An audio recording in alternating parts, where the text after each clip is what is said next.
Author Cindy Kep is writing on the edge. Books include Remnant in the Stars, The Loudest Actions, Lines of Succession, Mindstorm,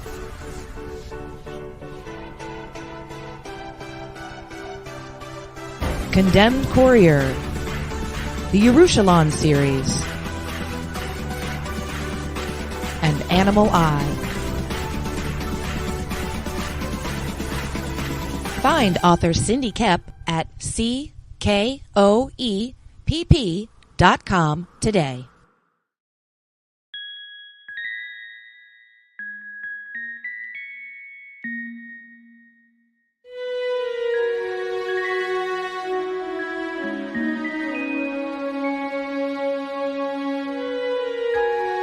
Secrets,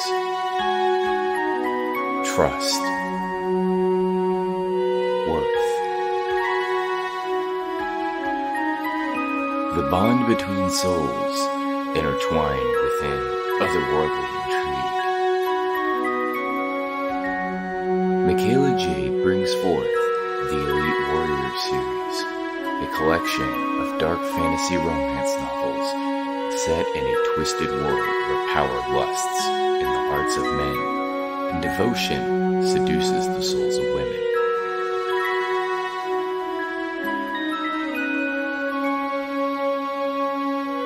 Warrior's Secret, Warrior's Trust, and Warrior's Worth. Available now at authormichaelajade.com.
When they mined an area,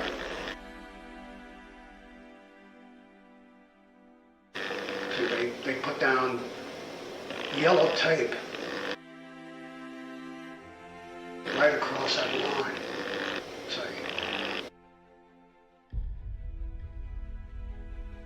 And if you walked on the wrong side of that yellow tape, you blew up.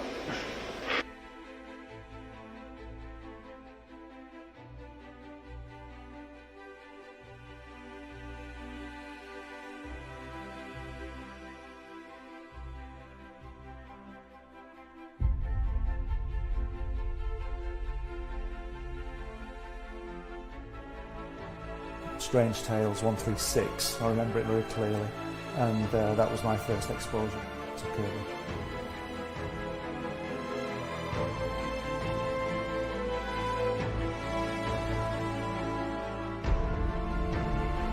And I wanted to show it to people.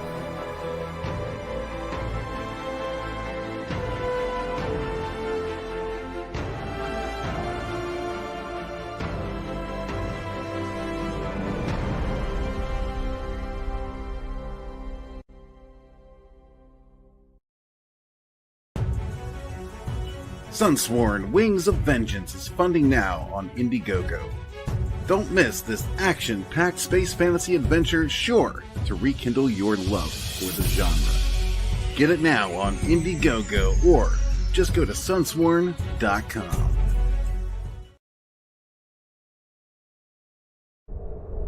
In a world ravaged by monsters, a new evil has risen, poisoning the land and threatening humanity.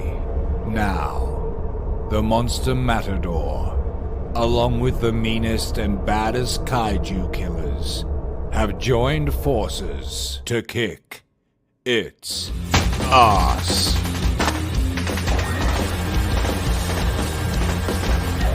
Monster Matador, Afropocalypse.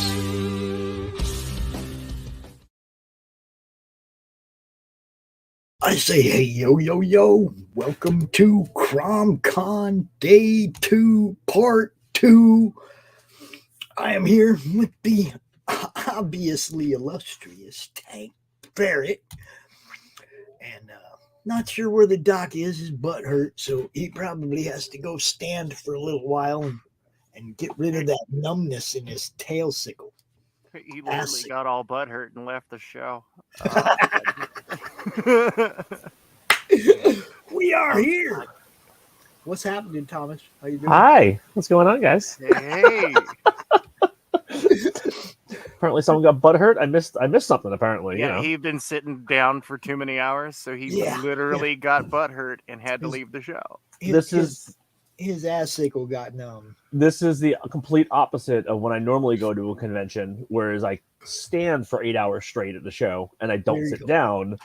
Now it becomes a scenario to where all I'm doing is sitting right now. Yeah. But the cons are coming. You're going to show up at a couple in the future here, right? Yes, yeah. I've got a almost full schedule this year. Not quite full. Although I just got notification I'm part of a show in Washington State that I totally forgot that I applied for. So, yeah, that's another one to add on. Washington State. What one is that? It's called Summer Con. It takes place in second week of June, I want to say. Second or third week of June. They've actually got pretty good guests. The past couple of years, they've been up in the ante nicely. A couple of years ago, they got Jim Lee to come out. Nice. The last time they had a show, which was last year, they had Emma Kubert and Mark Sparacco and Peter David, Jerry Conway. So some pretty heavy hitters. You know, the guy Steve who runs the show does a really, really good job. So, but I had forgotten that I put an application in. And I got an email today saying, "Hey, you've been approved," and I'm like, "Oh yeah, I guess I'm doing that show." Nice. So we've been posing this question to everybody who has been on this weekend, but we already got Nira on here, so we don't have to ask you. we got it on here and we crushed it on the first day, Pops. Thank you very much again. Pops, give me 1 second to zoom out. I'm just finishing up on this. Unless people really want to watch me draw this bird. Yeah, I mean, you know, it's a nice looking bird. That is Ava. That is Ava from Animal Eye. There you go. That little bird right there. What we're doing. I don't know if you were watching earlier, Thomas, but it's a CRoM-tastic collage. Mm-hmm. Yes. Everybody who's been out this weekend has allowed us to add their character to this huge collage, and it's all in scale. So you see that great big girl in the background. That's how big she really is. That's awesome. And we talked to Bill earlier, and he gave us the permission to put Nira on there, so she will be on there too. There you go. There's one standard issue crow. That's not standard. That's anything but standard. I'll tell you right now. Right. I've seen plenty of crows in my time, and and that is a. Cindy, if you're watching, there she is, or there he is. I don't know if the crow's a boy or a girl. That's a shame. I should know that. I did read it's a crow. That's all you need to know. It's, you know. But yes, and I'm taking a little editorial advice here. So the crow is actually going to be one of the more finished characters of this because earlier, and I'm blanking on the gentleman's name. He's really cool. I've been on the show with him a few times. I'm a terrible person, but despite that, he was kind of like hinting at, you know, going more illustrative, less comic booky for a finalized style, and that was kind of like hint, hint. You know, if you're going to draw my character on there, I want it to kind of be a little more illustrative than comic booky, and it's just kind of like, all right, no, and that's going to look cool anyway. So that's why I'm drawing the crow just a little bit differently. Nice. Very good. There we go. There she is. There you go. It's a beautiful crow. That's Yeah, a cool we- idea, Pops. I like that. That's cool. It was just we're going to use it as a promotional tool. Yeah. You know, we're going to give it away. It's going to have a little ledger that tells everybody who each character is and where you can find it. That's important. Yeah. You see? The You finding see? portion is Yeah, important. so it's Yeah. just another way for me to, you know, I mean, it's Tank's idea, obviously, but it's another way for us to promote, to help That's everybody right. find what everybody's doing. You Yeah. know, Get all That's why. those little tiny circles of comic book fans, right? You know, you see it in indie comics. There's all these little circles. They're all closed off from each other, but the fans, they go in between. Yeah. And so and the idea is like we're casting huge lines, right? With delicious bait, and there's no hooks. Just only in the stories you read. Yep. You know, provide good entertainment. We shall be mainstream, not the establishment. Yes. So this reminds me a lot of two different other previous projects. They did what was it, Cyblade She, War of the Independents, where they had all the independent comics, you know, which was actually the first appearance of Witchblade, which was one of those things that nobody saw coming. You know, it's like, oh yeah, let's, you know, stick a giant character in here. And then there's another one, War of the Independents, that my friend Wilson Ramos, who works for Marvel and who does his own books on the 8 Spot, he was a part of as well. And I can't remember which company put that one out. And it's going to drive me nuts for the entirety of the podcast here. It's just going to, and you'll remember it right after you leave. Exactly. Yeah, I'll be like, oh yeah. But yeah, no, that one actually had the person who ran that one reached out to a couple different, you know, different creators, all levels of creators, and had some really great little cameo type things in the group shots. Yeah, I remember the cover was very much like it was almost looks like a convention type of scenario where you had like just, you know, tons of people and then a bunch of characters just peppered in there, you know. Yeah, I actually did a piece like this for a convention once. I'm blanking on the name of the convention. Small convention up in Oregon. It was a great time. Had a bunch of really awesome people there, and it was all the IPs that, because there were a lot of voice actors in one at this convention. So I'm like, well, how do I incorporate these? You know what? I'm going to put their IP. It's going to be composed of all the IPs that these people are famous for. And we sold that. We auctioned that off for charity and made a nice amount of money for Magic Wheelchairs. I was very happy. Very cool. Yeah. That is awesome. That is awesome. The only problem with voice actors, though, is that you literally could be sitting there drawing for the rest of the year with how prolific some of those guys are, guys and gals. Oh, for real. You know, I mean, it's like I see names at conventions and I'm like, I don't even know who that is. And then someone's like, oh no, they did this voice and this voice and this voice. And I'm like, that's like the 7 largest, you know, animated series currently out there. It's like, okay, that's a little crazy. And you know, I just don't pay that much attention to who's doing the voice. I hate to say that, but it's really kind of true. Well, I don't watch the credits afterwards, and unless I see it online in some conversation or article or something, I have no idea. You know, I wonder, because I know a couple of actors and stuff like that, and they actually, you know, they take that somewhat as a compliment to some degree, because you get so immersed in the voice or the character they're portraying that you actually forget that is somebody who can do other stuff. So you know, I'd be interested to find out from voice actors if they kind of, you know, if you're a fan of like 4 or 5 different projects that they do, but you don't even realize it's the same person doing it, do they get offended by that, or do they sit there and be like, I did my job well, you know? Well, see, that's the whole thing too. What good if you can recognize the voice? You know, I mean, I'm kind of lost on the purpose then. You know, it's like I want a voice I never heard before for this character. Right. That I you don't can want to be able to go to that character. Oh, that's dude. Yeah, that's true. I mean, that is one of those scenarios with actors. I definitely know, you know, that you look at them and you go like, oh, that's Ben Affleck, you know. he's pretending to be Daredevil, you know. So, at least, I mean, with voice acting, you can disguise who you are. You don't have, show us how good you are by us not knowing. Yeah. Who did that? You know. Yeah. And then, like, after you die, you can let everybody know. Oh, that was me. Haha. You didn't even know. Yeah. Yeah, there's been a couple of projects that I've seen that with, I'm like, oh my God, that's so and so. Like, I love that actor's work, and I had no clue that they were the voice actor, or, in in like prosthetics. That's a lot of actors will do little side gigs. So, yo, Eric Guapo. Eric Guapo does great comic reviews. If you want a fair review of your work done and you don't mind taking one on the chin and a bit of praise at the same time, dude, go hook him up with a copy of your comic. Like he does, like they are some of him and Ibex right now are my two favorite reviewers. Nice. Because they come purely from the fan base. They don't owe any allegiance to anybody. It's just how reviews should be done. I mean, you should be literally just looking at the item itself. It's fantastic, and they give a lot of good consumer input as well. Like they have, I've worked in business and marketing and business management for decades, and I will tell you what they're saying is absolutely true. Go subscribe. There you go. Yeah, Ibex is an awesome dude. Yeah.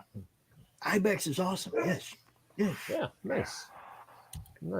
I subscribed to his channel right away and watched the first couple of episodes he did when he was still really nervous and everything. I was like, no, you got this, dude. You're good. Don't worry about it. That was good. Yeah, we've the Committed Comics projects have been reviewed by a couple different people out there in the universe, and there was one time I read a review and the person didn't exactly say negative stuff about the book that they were reviewing, but they weren't super favorable. And I was kind of offended until I read some of the other reviews that they did. And the person also sat there and like called, Hellboy garbage. And I was like, I'm in pretty good company then, Right. Okay. There you go. Hold on. I have one of those from the collective sayings of Van Zandt. Those who can't do, critique.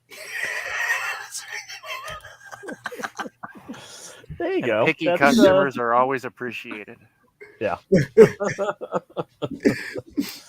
What is up, Sim? We got Simon Potier in the chat.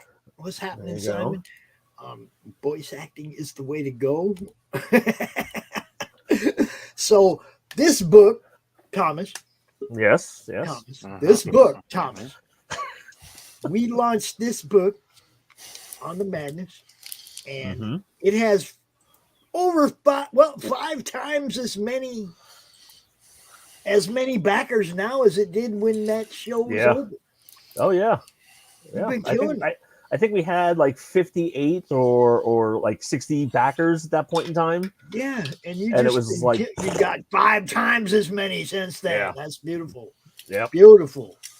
Absolutely. Yeah, I'm super appreciative and just blows my mind. And then we kept on getting, more stuff added on and everything, which was amazing. Like Ali Garza gave us, a cover to use, and I was like, holy crud, this thing is gorgeous. Yes. It was just one of those things. I was just like, okay, yeah, let's keep going. I want to let everybody know we got a great final segment for you guys. Brian Christgau is going to be here. Brian Menard, Dojo Comics is going to be out here. Belmont Press, Smokes the Fox is going to be out here. I'm telling you, this final segment's going to be awesome. So keep it playing in the background, even if you're busy. You're going to love what happens here, man. No one is too busy for the madness. There's a radio voice right there for you. Oh, he is the voice actor of the crowd. He's got the voice. No doubt.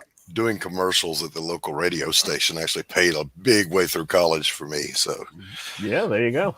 I mean, he's okay, but he's no Martian. Who knew? People will pay you to talk into this here tin can.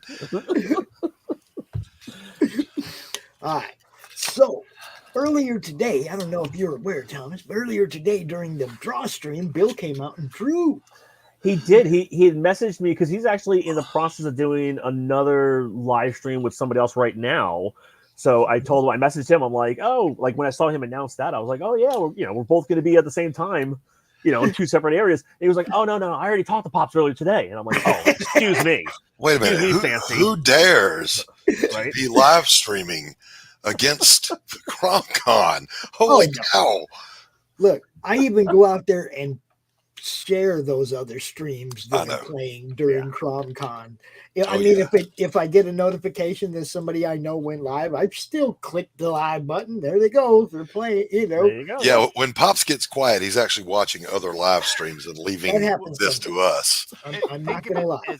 Sometimes I'll be like, oh, damn, they're on shit. You know what, Pops? Think of it, maybe a slightly different approach. Think of it as this. Like, that's the symposium that's opening up in Hall C.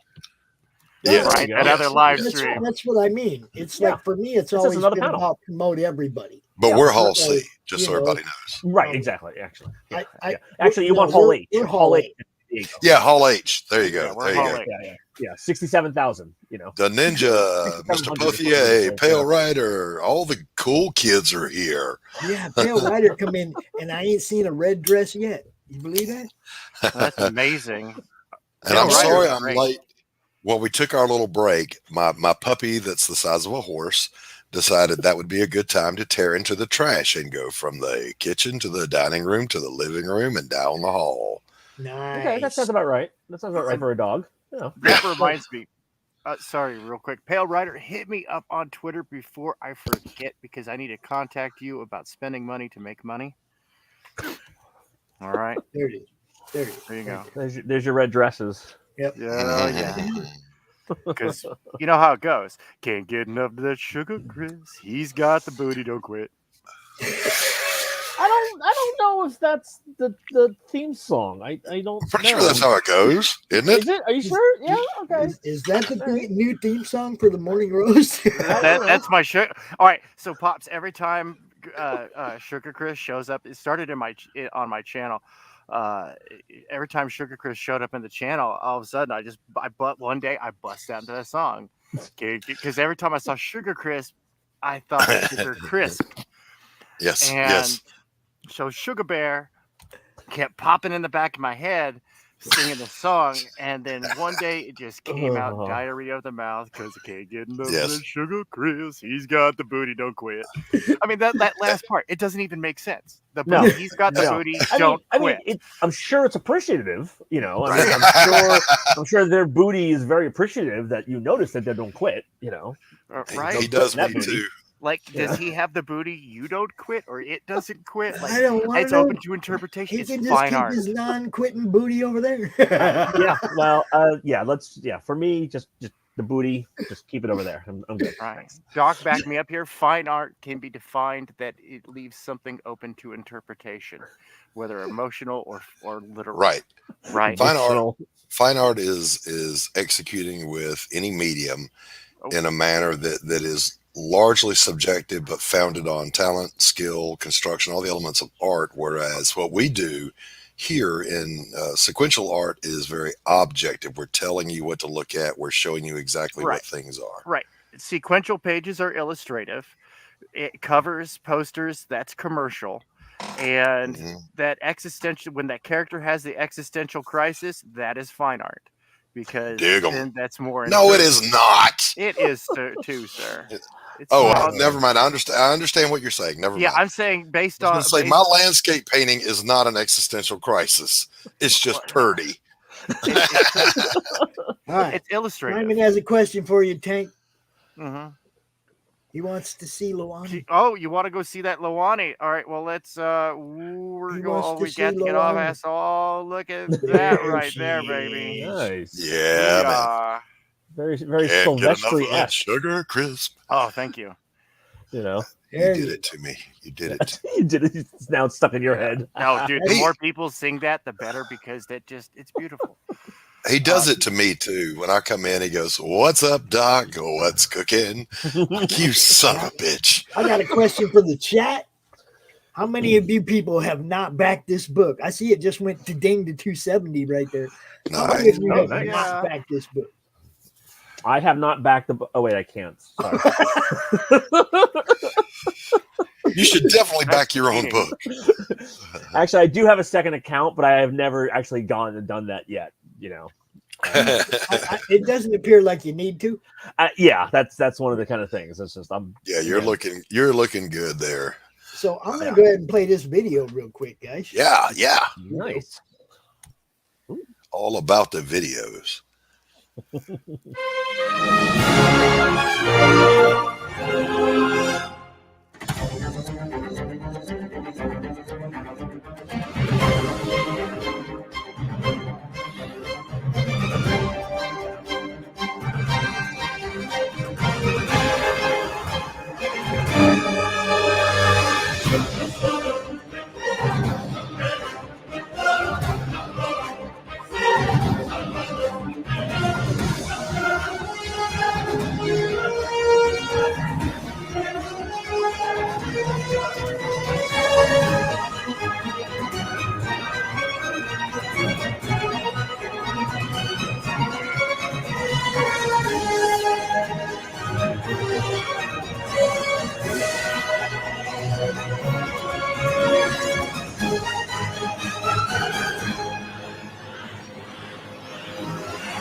Now that is some sugar snacks. Back it today. Back it today. That's right. Yes. Back it today. Yes. Dude. So yeah, actually, I had to send out an update today to remind people because I've had a couple people ask. We are not using any aftermarket fulfillment scenario, so there is no backer kit to where people can add on additional stuff after the campaign. For two reasons. One, backer kit takes a chunk, so I'm not, I can do it all myself, so I'm not going to give up money to them. And then also, to me, that's kind of almost cheapens some of this the concept of the Kickstarter, because that way you're like, you can wait and decide if you want that thing after the fact. Where to me, part of the whole concept of Kickstarter is you get it like while the campaign's going. Get it while it's hot. Yeah, exactly. I mean, that was my mindset. I mean, maybe it's an antiquated mindset. Maybe I'm completely wrong in this scenario, but I always kind of looked at it that way. Like, we're going to have a couple of products after the fact, based upon print runs, but a lot of the stuff that's going to be Kickstarter exclusive, like it's only available during the Kickstarter. Like I think for the last campaign, I think I've got 5 issue 1 sketch covers which are exclusive to the Kickstarter, and same thing with issue 2 sketch covers. And then we have like maybe 9 copies of the Bill McKay Kickstarter exclusive cover left, and that was it. So same thing with this one, like the TriStar Spicy cover, which is exclusive, and we have one with the Ali Garza black and white, which is going to be limited to 60 copies. There's only 35 available for the campaign. And those are going to be hand numbered. And mostly the reason why I'm doing that is, again, to compensate for damages. And also, Bill gets a couple of copies. Ollie gets a couple of copies. And I get a couple of copies. Like, that's why we did 60, Yeah. There you go. But, yeah, I mean, I want to do something for fans while we're doing it, So. And there was some giveaways. He did some giveaway stuff during the launch stream that we had. Yep. People got some cool stuff. Yep. Dude. These guys know how to have fun. They get it. Okay. Fun. Yeah. Andrew, Bill, Kat, Gabriel. I mean, there's so many cool people involved with this. And, like I've known Andrew and Gabriel for a long time. Yeah. So everything that they're doing, I'm going to promote regardless. As soon as I saw that Andrew was doing something here, I was like, oh, we got to do something. Yeah. Andrew was completely psyched, that we're doing the cover and that kind of stuff, and just so much good stuff here, guys. Yeah. I mean, we have a half hour left to go through all this, and it's going to take a half hour. Yeah, like I said, during the live stream and beforehand, Bill kept on turning around and giving me more covers, and then I got more stuff, and then it was just like, okay, yeah, different things, and I mean, I'm trying to put stuff together that fans of Nier will like, Yes. and that's one of the reasons why we have, as comical as it is, the booby mouse pad, and the butt mouse pad, and it's just like, yeah. People like that thing. The nude cover versions; those things have been out of control. Like, I keep on messaging Bill every once in a while. I'm like, Bill, your fans are perverts. They're all perverts. Didn't we have some of that kind of shenanigans going on during the opening stream too? I have no idea. Is that not where this quote came from? I want to do things for fans while we do it. That's my stripper's motto for sure. Look, we've had some interesting streams with these guys. Okay. It's. I understand this. I understand this. That's why I made this bookmark. There you go. Well, I gotta say that is actually beautifully rendered. Right, yeah, that's a. That reminds me very much of that whole. Do you remember a couple years ago, guys, the Frank Cho controversy that he had? Yes, we talked about it earlier. Okay. I mean, I love the fact that he's still, like, what is that? 3 years later, still capitalizing on that. Like, just out of nowhere, it's astounding. Yeah.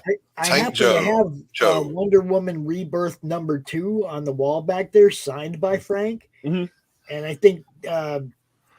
What's his name said #3 was the last time he did a cover.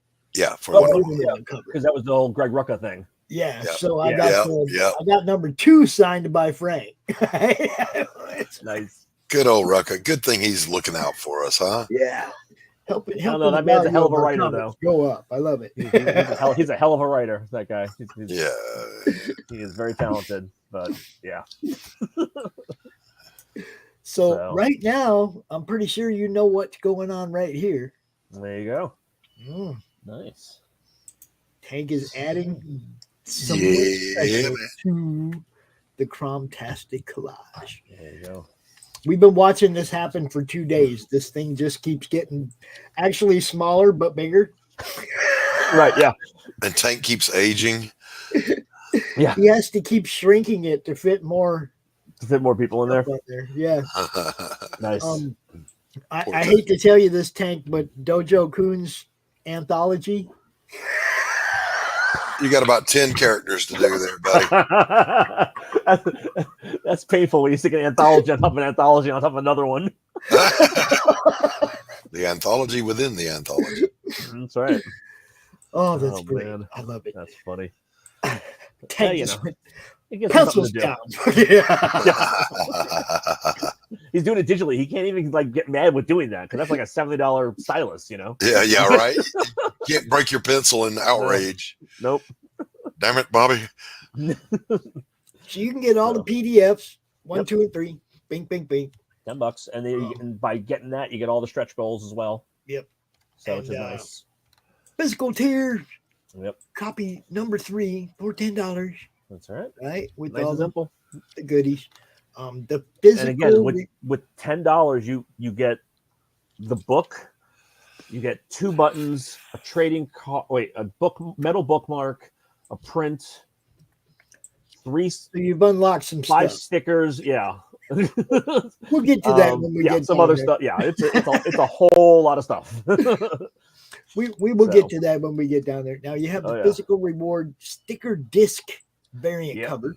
So that was the artwork that Bill did for our last campaign, and we used as a giant holochrome sticker. And then he went and recolored it and slapped on a cover because he just likes that piece, which for obvious reasons. Mm-hmm. That was one of the things in the trailer when we're watching it again. It just made me chuckle because how many times you see a butt in that trailer? Butt. Rich Sailor. Yeah. Mod extraordinaire popping up in here. We got Greg Levine popping up in here. What's up? What's up? So the Chibi cover. Chibi. Adorables. Bun is very talented. Again, turned it in ahead of schedule, which blew my mind. Made me happy. As an editor, I was like, yes, somebody's ahead of schedule.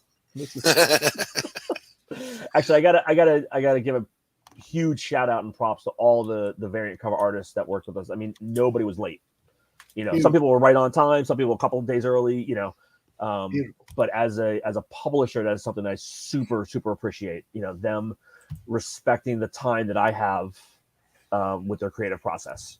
So for artists out there, who are watching a stream or whatever, if you want a piece of advice from a publisher, just be mindful of schedules. That's like 90% of it. So you are right. Yeah. So yeah, Pale Rider said his stripper needs attention. He might be back. I told him, tell her to back the book, dude. Tell her to back the book. She got a whole bunch of ones on her hip. Tell her break out. That's right, yeah. Have her back that booty up that doesn't quit. See, you see. Tell her it's all about CRoM Con.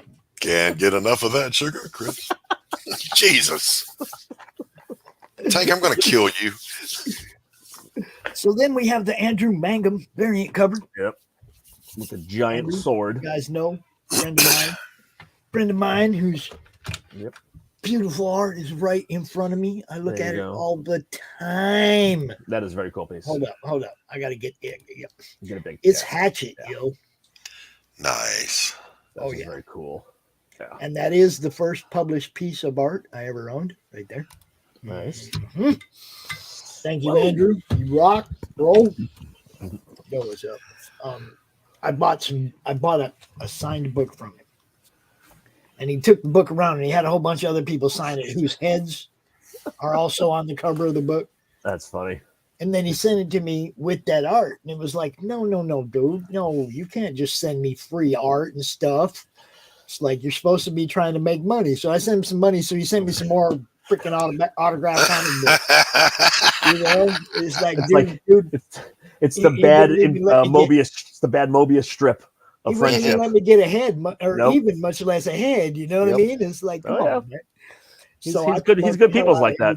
Yeah, I promote the hell out of everything he does that way. Well, again, it's nice that it's not hard to promote because it's good looking stuff, right? So like everything that's the thing. He does is amazing. Yeah. That work he's doing for Dynamite is incredible. So the Cyber Angel Cyber Force variant. Yep. Cyber Angels meets Cyber Force. Which I thought was quite humorous. Beautiful. Well, you got to embiggenate some of these. Can you click on it and see it? No, they're larger down towards the bottom. Mostly because of the fact that when I was creating the graphics for the campaign, I'm always keeping in mind the mobile aspect of it. Okay. Right. And then like on the mobile, that is large. I just like the way he's got it so it follows the tiers, and I can roll down the tiers at the same time. I definitely when we get down there, we will look at the bigger ones and then I'll embiggen them. I tried to keep that in mind. Again, just that's great for facilitate all different versions. For like me, I can just go, yep, there's the Bill Moss nude, there's the Kate Moss nude, and it's like you get to see the tier that you'd be clicking on at the same time that you see the, that is cool. Cover. That is cool. I mean, it falls apart slightly down the way because I know there was larger graphics and that kind of stuff, but for the most part, we can see everything. So you got the TriStar cover. Yep. That guy's TriStar variant cover. So talented.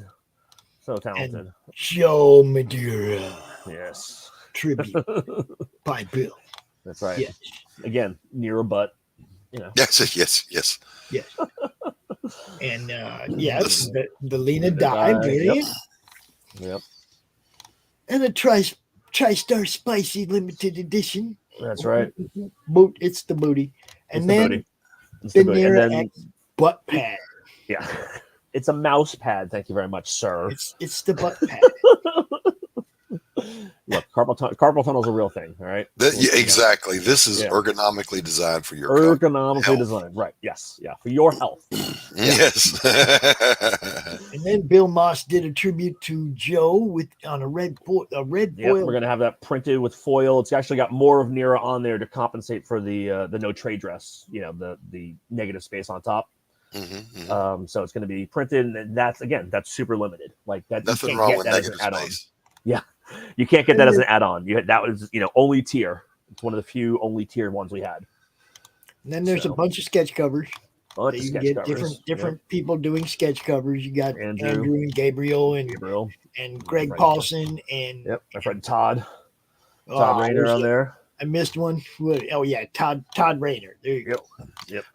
I like that the slider on the right hand side is not even halfway down. We still got a lot more to see. That's what I said, dude. That's why at 6:30 I was like, we better get into this because. So those are the sketch covers examples of Todd and Greg. I mean, both of these guys are super talented artists, and Andrew and Gabriel, it's clear that they have talent as well. Yes. So I believe Greg just launched that character on the left-hand side there. I think he just launched that on Indiegogo recently, Black Owl, I believe. Yes. I mean, he's really prolific as well. He just constantly churns out interesting new stuff, and so. But yeah, his sketch cover is still available. Now you also get the vault cases. You can get vault cases. You can get vault cases, and we can put the sketch covers in there, and they become sealed, so they become non-tamperable. So they're all Nira branded graphics, which takes forever. It's a pain in the butt, but I do it anyway. You get sketch commissions by Bill Moss. That's right. You get color ones and black and white. You can get yourself drawn into the book and the original art that comes with it. Yeah, that goes with it. There's retailer packages over here. You guys know I love it. Put up the retail packages. Yep. You get multiple at the Bill Moss Commission. They put in the work over there. I like it. I know. I'm actually surprised. The last Kickstarter, we did all 10 very quickly. And this time they're going a little bit slower. His sketch covers were gone in the heartbeat. So maybe there's only 2 left. So. You're doing okay. You still got 11 days or something. So, well, he's got to get the interiors done before he can do any of the sketch covers. That's why he's got to finish the interior pages. Get them. Yeah. Now, here we go. So there's the Ali Garza covers. Yeah. So those are the newest ones. So, and the color and the nude versions, they come without the trade dress. They come with no graphics. So, yeah. And then now that's the black and white line art. I love this line art so much that I was like, we're just gonna do a regular version with the I like that. Yeah, with the trade, and that's the one that's limited to 60 units. Yeah. But only 35 are available in the campaign. All kinds of add-ons, all kinds of stuff you can do. Almost every cover is an add-on. There's literally 2 covers that aren't add-ons. The TriStar Spicy and the foil Joe Mad cover. The regular Joe Mad cover you can get the tribute, but not the foil. Are those version. big enough for your doc? Can you see those? Yeah, I can see them. Okay. I don't think I can make it any bigger than that. So. No. Doc can also open a second browser and just go to the Kickstarter campaign. This is true, and I probably will. I got some shopping to do. Lots of nudie stuff, of course, and then there's also the boot pad. There's also the original mouse pad. Yes, the ergonomically designed for your health and well-being. Nira X mouse pad. Mouse pad, yep. So, yeah. It was just, again, like we said, Pops, originally, Bill wanted that back in the 90s, but manufacturing at that point in time was just, minimums were just ridiculous, right? Yeah. And so he never got it. Which is hysterical because Nira ended up getting toys, statues, multiple toys, multiple different things. And this was just one of those things that never happened. Right. And so when we did the last campaign, I was like, nope, I will find you a manufacturer. And I did. So when we started this one, I contacted the manufacturer and I was like, hey, we need another mouse pad. They're like, bring it on. Let's go. I love your can-do attitude. Well, good, because I've got an ass for you. Well, now the problem's going to be, what do we do for the third mouse pad? Like, we have boobies, we have butt. The spicy version. Or do we do like toes? Oh no, the spicy version. I know there are feet people out there, but I don't want to see those crusty little piglets. You just want some. Well, I'm not that guy.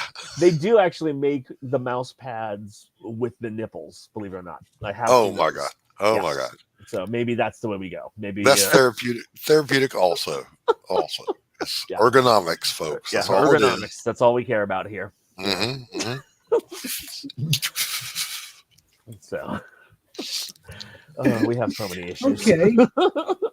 moving right along. Yes. Yeah. So that the 1600 has been unlocked. Now I have to sit here and design a series of trading cards. On the first campaign we did a 9-card set.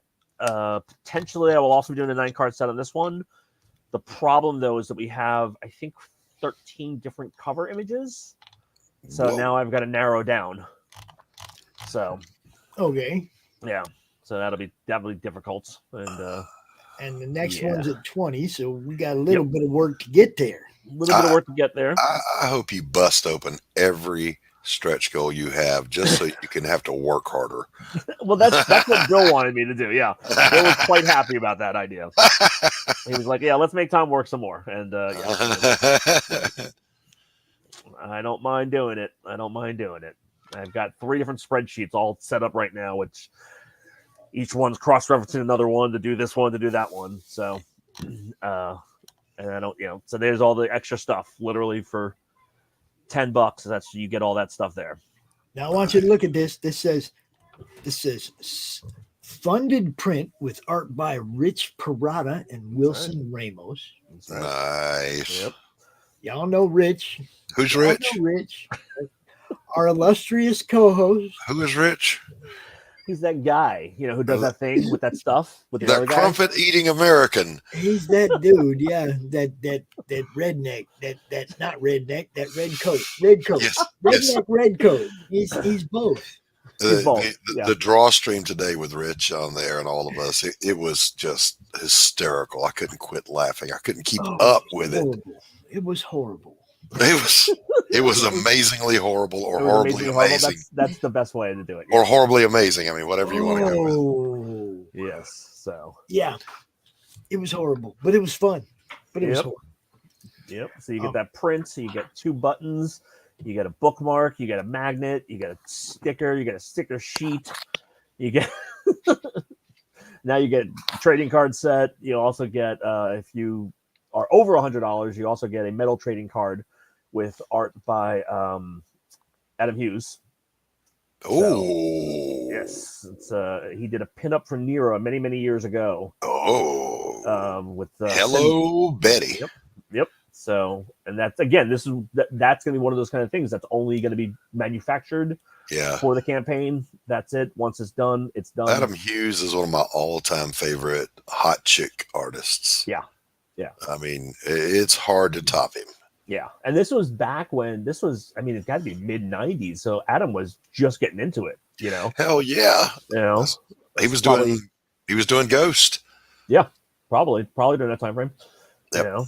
So, but much like Bill, how far they've gone, right? Right. But yeah. Again, fun stuff. The sticker sheet that's there, which is on the lower right-hand side of that little graphic there, those are not final stickers. There'll probably be a couple more, but it's probably going to be like an 8x6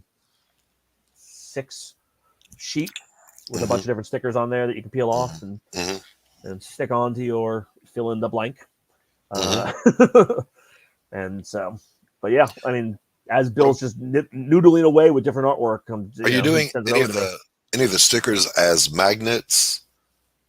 No. The magnet is one of the Cyber Angels, and that's on the left-hand side of the image there. All right. It's Mercy, I believe, is that Cyber Angel. All right. But mostly because of the fact that I want to have the artwork that's created for these things be unique to that thing. Right. So, and some of it is reused artwork, but never in the same capacity and never in the same format, which is, again, trying to make it something different for people. So, trying. Thank you, Frog G, as always, the fastest wrench in the West. Yep. I love the back it just because tier because it actually comes with something. Yeah. I'm waiting for because scroll down a little bit, Pops. Pops doesn't want to. There we go. And you get our undying love, which means our undying love. Yes. If I show up at your house, you got to buy me a beer and a bowl of chili. I will buy you a beer and a slice of pizza. How's that work? Yeah. Okay. All right. Okay. All right. No pineapple. Well, No no, pineapple. no pineapple. But because the bowl of chili means I got to get like a lot of chili, right? Because you can't. Well, there'll be a just do lot of small us. amount There'll be a lot okay, of that's fair. That's fair. Yeah. So if there's a whole bunch of people show up at my a house, whole lot of love to go around. Come on. that is true. Thank you, Led Zeppelin. So Hit it, Tank. there you go. So look at that. Look at them ranches. Nice. Nice. And let's see the current one. Which of the angels is making an appearance? There you go. Yeah. Yeah. I like that pose. Mm-hmm. Very dynamic. The Tank is badass too. Yeah. Although I just feel bad because Tank's never going to be finished with this piece. Like never. When the anthology segment comes up, that's when he just commits Harry Carey. Yeah, that's Oh, you got plenty of time to do that one. That one doesn't have to what commit Harry Carey or the anthology one. You don't have to do that one till like that don't have to be done till like fulfillment time, really. No, we mean when the next. Never mind. Tank, you set his expectations too high by drawing this fast. Yeah, there you go. Oh, he's doing fine. He's still got a few more to add. Yeah, see, he's doing fine. Don't worry about it. Fine, yeah, I love how work on, baby. I love how Pop says that because it's not his stylus moving. Exactly. Exactly right. Oh no, he doesn't mind a bit. No, he loves it. Don't worry.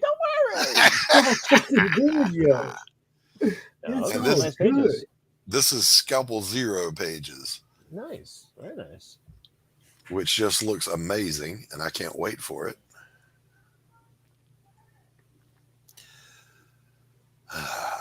Yeah, gotta love it. Yeah, Tank is flexing for everybody. That's right. Good, rightfully so. Right, Gotta flex. When you've got skills, you should be flexing. So absolutely right. And this is work for someone else. This is help me, Tank. Help me, Tank. Good job, Tank. Yes, thank you, Tank, for that insightful your insightful thoughts there. Yeah, definitely helpful. Yeah, he's got one of his kids actually driving the mouse. Right, he's back there drinking a beer. Come on, children, I had you for a reason. Keep going. Time to earn your keep. Little wallet draining crap factories have got to pay your own way. Whoa, alrighty there. Someone's got a little bit of animosity built up. Alrighty there. My kids are all grown. I can throw them under the bus now. Like legitimately, you probably could literally pick them up. Well, no, they could probably throw me under the bus now. Right. One of them's a professional wrestler. Well, he will be throwing you under the bus then. Yeah. I said, "Don't let the flab fool you, son. There's iron under there." And he said, without missing a beat, "Rusty." You son of a bitch. Why didn't I wear a condom that night?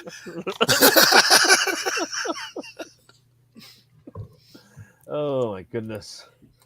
How much fun was that? You guys got issues, man. I'm just saying. I try to tell you. Yep. So, any of you guys going out to any live action conventions in the near future, or are you guys all locked behind your screens? Oh, look at that! Well, Pop is doing HOH, and I'm hoping that when Dragon Con starts back up, I'll get up there. Okay. But I'm not. I may go to the Florida fan appreciation one that Ethan and company are doing. I may go down there. Okay, that's different than Superfest or whatever. Or yeah. Or okay. Yeah. Yeah. You're talking about Tampa, and then I'll be doing Grand Rapids in April. Okay. Yeah. No, there's another one that Reed Pop runs down in Florida now. They bought it. I think it's SuperCon. I could be wrong, but I think Reed Pop bought SuperCon. Yeah, I know there's one in Tampa. Tampa I did last year. Well, last time they had it. Yeah, whatever that was. Yeah, whatever that was. No, I think it was last year. I did the Tampa show, and actually it was a lot better than I had anticipated. I like that company that runs it because it's the same company that does Indiana Comic Con and Galaxy Cons. Yeah, and so Imaginarium folks. So they're good people. Ask me the last time I went to Dragon Con. When was the last time you went to Dragon Con? 1995. Well, that is sooner than the last time I went. Yeah, I shared a table with some unknown creators that were up and coming, like Ben Edlund and Jeff Smith. Yeah, it's too bad they never went and did anything. They never really accomplished anything. They nenever really grew beyond that shared table. And if you mention my name to them today, they'll say, "Who?" Don't feel bad. People do the same thing for me, and those are the people I met last week. You caught him spitting. I almost spewed. Almost. That's a pro, though. You hold it in and you let it tickle the nostrils, but you don't spit. That's right. Yeah. Wait a minute. That came out completely wrong. Nope. That was completely right. Always spit is the rule. No. Calm down, sugar smacks. Can't get enough of those sugars. Dragon Con is still one of the shows I've never been to. I've wanted to go, a couple times, but it just hasn't worked out schedule wise. Even just as an attendee, usually I like to go to a show before as an attendee, before a professional. See what it's all about. Yeah. So I can kind of see what it's like, and then I can tailor what I bring to the show, for that fan base. Yeah. I don't know anymore how it is or how it has been. It was nice back in the day. Yeah. So, I have a bunch of friends who attend every year. They're professionals. Half of them are guests, and half of them are, invited. But I've put in for that artist alley a couple times, and they always sit there and say, like, no, you're not an artist. You're a publisher. And I'm like, yeah, but it's cheaper to do artist alley. Yeah, but it's cheaper to do artist alley. So yes, it is. So, I got Planet Comic Con in Kansas City coming up at the end of April. That's a really fun show. Very indie friendly. So if any indie creators are out there and they're looking for an indie, an indie friendly show, Planet in Kansas City, Missouri is one of them. Nice. They're a good show. The fan base is really there. Again, you got to come with quality product, right? Like they'll call you out right away. If you go there and you've got a half-assed done book that doesn't really cut the mustard, they'll let you know. Yeah, Pops at HOH is really indie friendly also. Is it? Yeah. So I've never been out to that one. And you're on mute, Pops. I went down there, I met a whole bunch of people, and some of them are, now part of what we're doing here too. So nice. There's a few people I'm looking forward to seeing again next weekend. Is that show still completely 100% independent? Is it the guy who owns the Hall of Heroes Museum? Okay, is the guy that runs that company. But it's still a single show, so it's not like a Reed Pop show or a Comic-Con International or an Imaginarium right. Yeah, it's always indie, interesting just to like find. Us.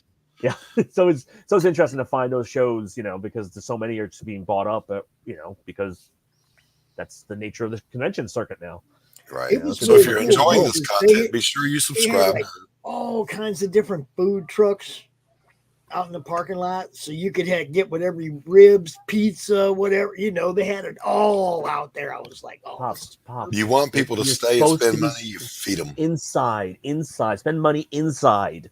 Live off a saltine cracker. All right. No, see, because some people be like, okay, I'm hungry, I'm gonna leave. They go outside, they see food, and they go back in after they eat. All right, Pop, I was trying to shield your channel, so if they get once they get in their car, they might not come back, even if they were just planning on going to McDonald's and coming back. Once they've gotten in their car, they may not come back. But Pops, if you force them to just suck on a saltine all weekend, they never leave the hall, so you don't have to worry. They'll pass out right there on the ceiling. They'll just fall over dead. That's really easy to go to the wallet. You got a bowl of pretzels on your table to feed people when they walk by. That's true. Yeah, I should actually I should bring some individually wrapped slices of cheese. I was going to say, I'm not really being woke when I have the big pocketbook. It's the snack bin. It's the trough. The feed bag, guys. Airplane peanuts. Oh hell, those. Ugh. Yeah. Ugh. What are you trying to kill people, Pops? Peanuts kill people. How dare you? You just whip out the bag of microwave popcorn and go, "You guys got a microwave?" It's sad and scary. I've seen people at shows with things of that nature. There's now the new thing actually for conventions is people bring printers with them.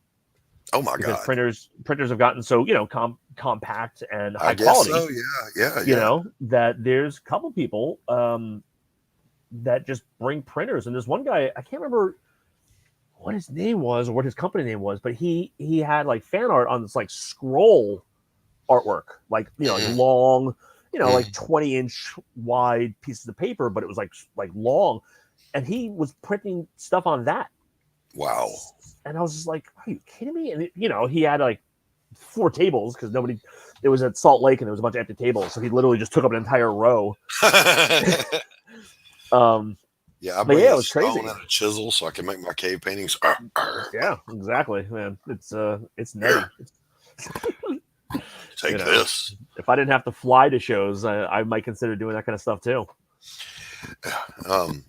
Yeah, the food thing they treated us right at Dragon Con. They bless you.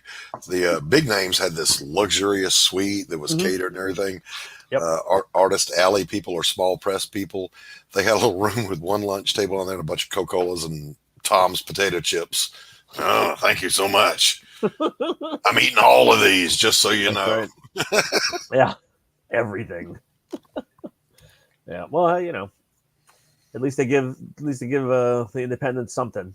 I've been to plenty of shows where it's you get nothing. Yeah. If you're not one of the high profile guests, you get nothing. So, but I'm not there for the bonuses. I'm there for the fans and the people who. You better believe I'll be there, Glenn. Absolutely, and we'll see you later, buddy. I know it's getting late over there. Yeah, we're going to be launching Glenn's Kirby book tomorrow on Monday Madness. Don't want to miss this. No, I've actually got Glenn's original DVD that he did a while back. He's got another. I think it's a different one. Another one, maybe expanded. Well, I think it's added on. I think that's what it is. I think he did some more stuff onto that. So I've already signed up for that one. I'm a huge Kirby fan. I've got I got if you can't see it from this angle, but I got a couple of Kirby original artworks hanging in the office. Nice. How can you not be a Kirby fan? He's the founder of the Feast. It's the more and more. So here's the interesting and sad part about it, Doc, is that the more conventions I go and more artists don't seem to understand Kirby's contribution, mostly because of the fact that they're fans of guys like McFarlane or Larson, but they don't go any further than that. So they don't go any further back. Right. But they love those guys. And and if they were to talk to those guys would say like, no, I only do this because of Jack. Yeah, the inspiration for your heroes was Jack. Yep. Was Jack, yeah. And a lot of people look at unfortunately George don't Perez and John Byrne, they're going to tell you. Jack Kirby, it's different Steve outtakes and other stuff. Thank you, Glenn. Cool. I will be throwing you lots of money on Monday. We'll definitely be looking forward to having some people jumping on that right away, just like they did near X, baby. That's right. I will be jumping on that as soon as I get that email notification saying it's live. I'll be throwing Glenn lots of money. Take my money. Shut up.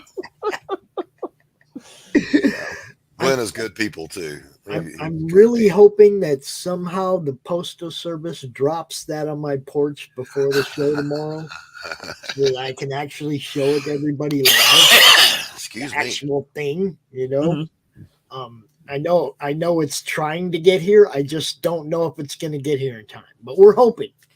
We are hoping. Keep throwing that money. I was gonna be like, if you want, I can go grab the original DVD and I can just hold it up to the camera and you can pretend that it's a new one. Well, I mean, Glenn will be there. He'll have the actual copies, but I was hoping I would be able to show them. Just because you wanted them, just tell the truth. I was just gonna say, I like to promote the fact that people ship in the correct manner where the stuff arrives in good condition. I'm always promoting the Gemini and stuff like that. So when you get something from overseas and it gets to you in pristine condition, that's something to brag about. Mm-hmm. Yes, yeah. Well, that is something that I thankfully learned on the last campaign that we did. and I am definitely looking at that and understanding the concept of that. So there's a couple of items, which, again, the amount of product we sent out, the amount of people who contacted me and said that their stuff got damaged was super small, thankfully. But there were a couple people who got some stuff damaged, and I replaced it, but I learned a lot from that. I learned a lot. I'm like, okay, if I'm going to do X, I need to do a certain amount of packaging around it. And then there were a couple people that, I was like some of the sketch covers that we did on the last campaign. I was paranoid that they weren't going to get there in, protected wise. And so there was one that I wrapped in bubble wrap, and it was probably about like 3 inches on each side. Kevlar, bubble wrap. So I did that. So I'll be doing that again this time around, since we got a couple of sketch covers and a couple of different things. Selling a couple of different products here on the campaign, which is nice. So I shipped one painting on the same day. I shipped one painting. I'm in Atlanta. I shipped it to Charleston, South Carolina, and I shipped one to Brazil. The one that went to Charleston got crushed, mangled, and took like a week to get there. Brazil got there within 4 days and was fine. So I don't blame it on my packaging. Post office people were out for blood that day in Charleston. There can be. What do you guys know about this book right here? I know all about me some Smokes the Fox. I know nothing, but it looks very interesting.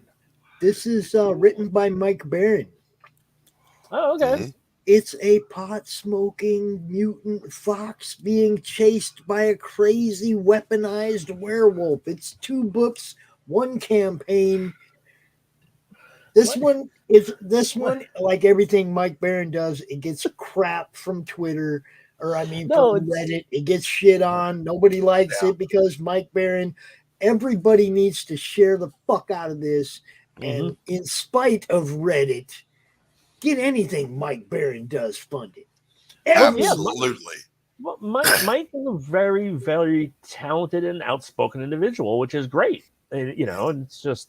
And he's another legend that deserves the respect that he has earned. Yeah. So, yeah. No, I saw him a couple of years ago. He's been out to the Pacific Northwest a few times, which it's been nice to get some stuff signed by him and that kind of stuff.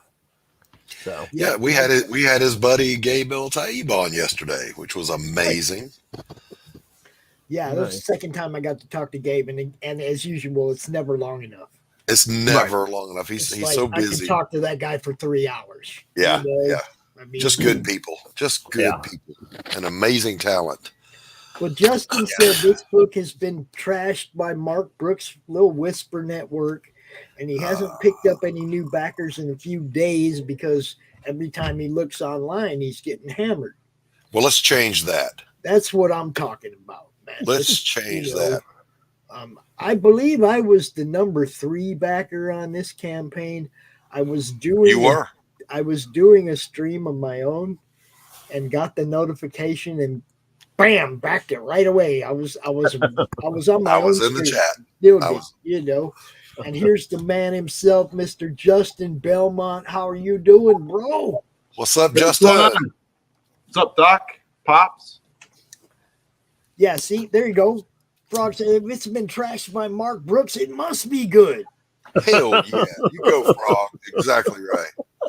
I'm serious, you guys. We cannot let them stomp on what we're doing. Yeah, I got attacked by a couple cronies today.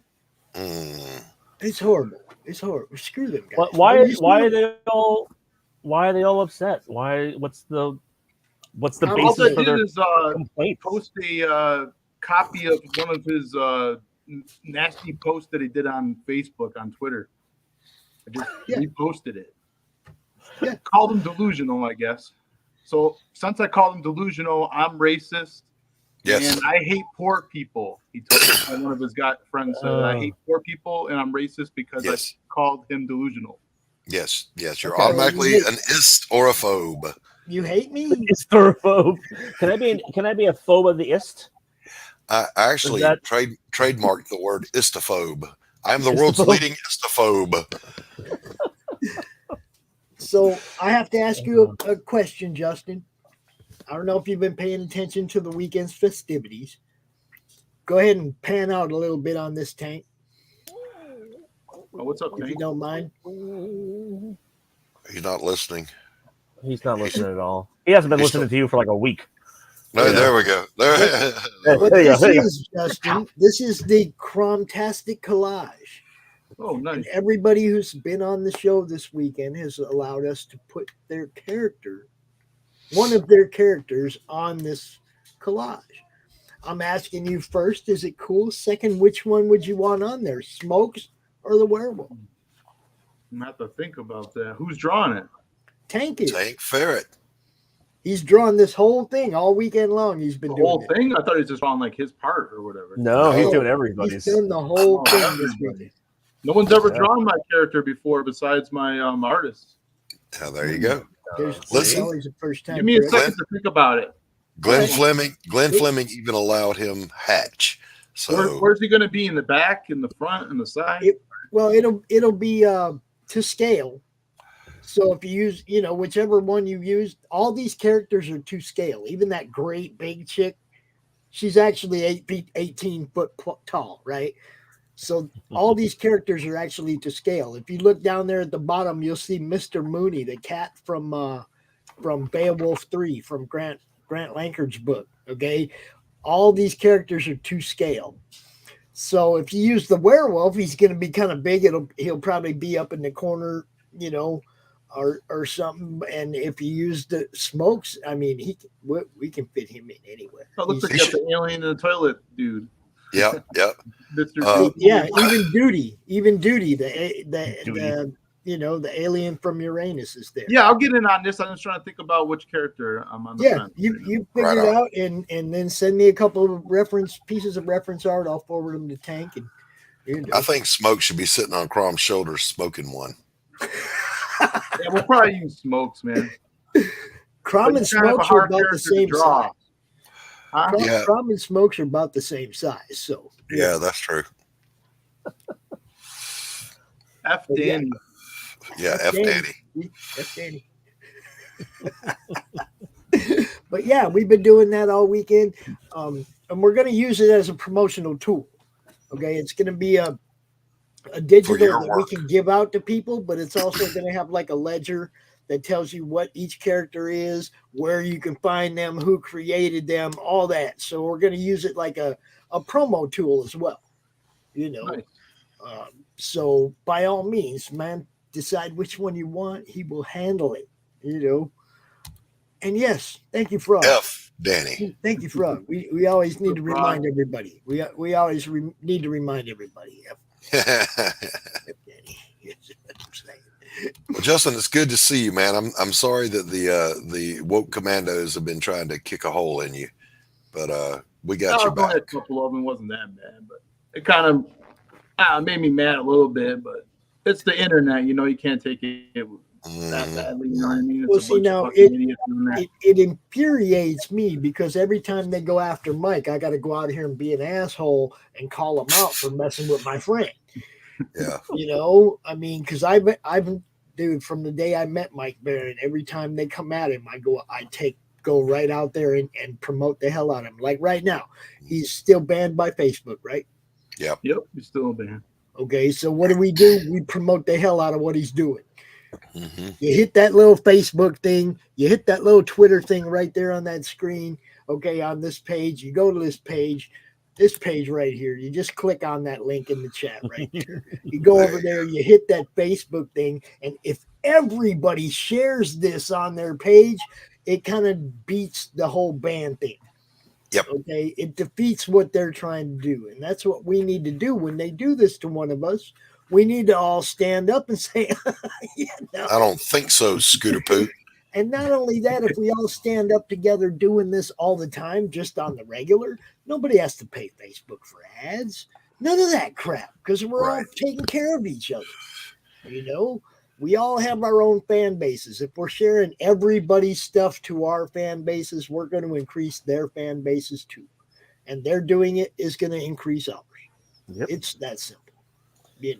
This book deserves way more than it's getting because they're not letting anybody see it. Mm-hmm. Okay, if they're not going to let us see it, we need to make sure everybody sees it. Then it becomes our job. Mm-hmm. So in the meantime, Justin, tell the folks who you are if they don't know you already, and tell them about Smokes the Fox. I'm a new creator. This is my first project. I work with Mike Barron on both these books, Smokes the Fox and Weaponized Werewolf. I just launched about 2 weeks ago. So right now I'm about 50% funded or 45% or something like that, almost 50%. Mm-hmm.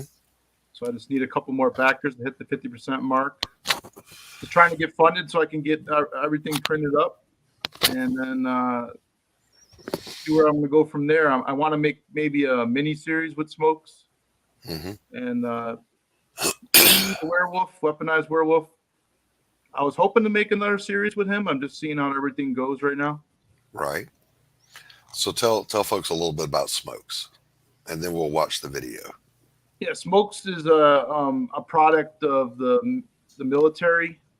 It's a secret program called Project Minotaur, where they take human DNA and mix it with various animals and create these hybrids. Smokes was kind of like the first test mutant, and Cheney the werewolf was kind of like when he came on the scene. He was the most fierce, the greatest one, the most powerful mutant that they created. And the only way they can create these mutants is with the use of alien grays, the technology that the aliens have. So they work in this facility underground on the New Mexico border, right next to Colorado, and right there on the edge. And they're underneath the ground, just doing these crazy things and experiments. And they created these monsters. And Smokes really isn't a monster. He's a teenager, and he just wants to be free. He's a very intelligent mutant, the smartest one of the bunch, and him and Weaponized Werewolf do not get along. And what happens in the story is Smokes escapes, and they make the mistake to let the werewolf go and release him to eliminate Smokes, because he's going to compromise this whole secret military project. Very nice. Very nice. That's the gist of it, basically. You ready to watch this? Hell yeah. Yes.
Nice.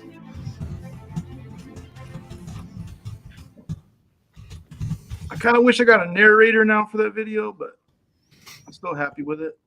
Say the word, I'll help you out. Hey, you got the pipes. I actually do have some text if you wanted to read it. Maybe it's only about 140 words. Get with me on Twitter, and we'll work it out. All free right. of charge, just to help you out. Oh, look at that. Doc. Who's the penciler on the werewolf side? The werewolf is Barry McLean Jr. He's the Okay, guy. that's what I thought it was. He I'm did friends with Cue-Ball. Barry. You So. familiar with him? Yeah. Yep. No, I know Barry. But when I saw the artwork, I was kind of looking at him going, that looks a lot like Barry's stuff, but I wasn't 100% sure. And then I saw the McLean on the bottom, and I'm like, let me find out if it's the same McLean. So check it out, guys. This one's been stalled for a minute. Let me get a couple more backers on this, man. This one is definitely worth checking out. You get 2 books for one. Come on, man. You get Mike Baring. You get Barry McLean. You get all these. Dude, there are so many cool people. Kyle's on this, and there are so many people involved in this that are awesome. Just get on it, man. Bob Layton, dude. Come on. Yeah, Bob Layton, Mike Barron, are you kidding me? And the legendary Justin Belmont. I was born on Stan Lee's birthday. See, there it is. There it is. It had to mean something. It had to. You know, look, this is what I'm saying. When they come out against us, we all have to rise and stand together. We can't let them go out there and go later and go, see, we told you this one wasn't no good. It didn't even fund. We can't give them that. We can't. We have to back these kind of books. We have to back each other. You know, I mean, there's nothing about this book that says, oh, this ain't no good. Right, exactly. Okay, so, I mean, think about it that way. You already know it's going to be good if Mike Barron wrote it, and the art looks amazing. All the people involved in it are all established monsters. Justin's just like, I don't know how I made this company, yo. But I'm saying, when they come at us, we have to stand together and we have to show them that their words don't matter. Their feelings, their hate doesn't matter. Yeah, their feelings don't matter. It's we all stand together. We all hit that share button. We all retweet. Because we're all about the love. We all get this guy out on our shows. We all make sure that he goes on the shows that he don't know about. Well, I mean, if Justin came on my show, he would lose supporters. So we won't do that to him. But you know what I'm saying? Everybody calls it a movement and all that. It ain't a movement if it don't move. Yeah, very well said, sir. Right. So, you know, let's make sure everybody sees this. I know Dojo's going to be out here later. Have you been on Dojo show? I'm going to be on Dojo's show on Wednesday. Okay. Have you been on the morning roast with Chris and Sim? Mr. Potier. Simon Potier. You need to talk to Simon on Twitter. You got to get on his show too. There's a lot of shows. Good stuff. The guys at Still Toking. The guys at Still Toking on YouTube will love this. Talk to Ben. Talk to Jeff. Try to get on their show. Hook him up with those contacts, Pop. Stream to their group and posted the book in their group. These guys, they're all heads. All their fans are heads. This is what I was telling Mike the other day. I was like, man, you got to go to the pot group. Go to the dispensary. I posted in a bunch of pot groups, and most of the people that post in there are a bunch of scam artists. Or like, say you want a free sample, and then you contact them. See, you ain't got to worry about that. What you're doing is because they're promoting that to all these people, right? And some people go there and look. And if they go there and look, and your book is right there at the top of their chat feed or at the top of their news feed on their page, people see your book. People that smoke pot. Pot would probably be a better seller on those sites. The only people going to these pot, like go to a dispensary page, a legit dispensary page, and just post the link to this book. There we go. Frog G says, let me see if I can shoehorn this into the Monday morning marathon tonight. There you go. There you go. Thanks, Frog. This definitely needs, come on, man. It's Mike freaking Barron, man. It's Mike. So I got a question for you guys. Because I've never utilized Indiegogo. I've only done Kickstarter stuff. When does Indiegogo charge people when you have something that either has flexible funding or a fixed funding like you do here? We pay right away when we back it. Okay, so this is almost like a straight up pre-order type of scenario. Okay, interesting. Yeah, you're investing. That way we know we have right. the money too. Gotcha. Okay, Gotcha. The problem with Kickstarter for a lot of us is we're week to week on how much money we have to spend. Right. And we might back you at the beginning of your campaign and then get to the end of the campaign and not have $50 extra in our account. Absolutely. Yeah. You know? Yeah. So Indiegogo for us is like easier to use. We're spending known money. Right, right. You're paying for things as of right now. Pay and forget it. Yeah. Right. Gotcha. You don't have to worry about it. But I have no doubt, Justin, you get on 2 or 3 of the really hopping channels promoting you'll fund fully. I mean, like quick, fast, in a hurry. I'm waiting to hear back from Dan Fraga. He backed me and he said he would probably have me on. I mean, there you go. There you go. It's not in stone, but have you talked to Niall Scala and Bancroft? I was just on there. I was on Pop XP just a couple days ago. See, man, reach out to Bancroft. We got to appeal to the potheads. Okay, I know Fraggus Smoke Joke, so that's a good channel right there. But you got to appeal to the werewolf fans. The werewolf fans, the furry fans, and the potheads are the ones that you're trying to sell. Wait, they're not all the same group? They're not. That's the cool thing. It's three different. This is three different niches. You know, I'm teasing. I know that. It's kind of cool because the werewolf thing is really big. There's lots of werewolf books. I got to go see about the dog, Pops. I hear him getting into something else. See, there wasn't that many werewolf books when I started this one. I'll bet there weren't. It just took me too long to put it together, to get everything together. But I wanted it to be perfect. I didn't want to rush it. Oh yeah, no, that's always the best thing to do. You know what the funny thing is, Justin, is I'm looking at the people who you had. I mean, yes, I know half these people. Exactly. That's what I'm saying. It's like I know Peter, I know Don and Bob and Gayhard, and I'm just like, holy crap. Yes. And that's what I'm saying. With names like that, you would not expect this to be on the stall that it's on. Yeah. You know, and part of it is because Facebook stifled Mike again, and Reddit stifles everything Mike does. You know, they don't want him to. They don't want him to sell books. Now you notice when he took Thin Blue Line to Kickstarter. Yeah. That thing blew up, right? Yep. Okay. You notice he never got a Project We Love from Kickstarter. I have no idea how that actually works. I've actually talked to a couple people who have gotten it. It doesn't matter if it works by how fast, how many, how much. Yeah. He killed all 3 of those categories, and they didn't give him one of those things. Yeah. Okay? Those things are given by somebody to people they like. Yeah. Period. You know, because, come on. Categorically, it smashed way more numbers than a whole bunch of them books that got the Project We Love. But the one thing I have noticed with the Projects We Love, there have been times that if a project does do super well, they don't give it to the project because it doesn't need the boost. And then there's other projects that I see them give it to that I look and I go, that's not going to help the project. Like, so it's a weird. Well, I've seen them give some too that really don't need the boost too.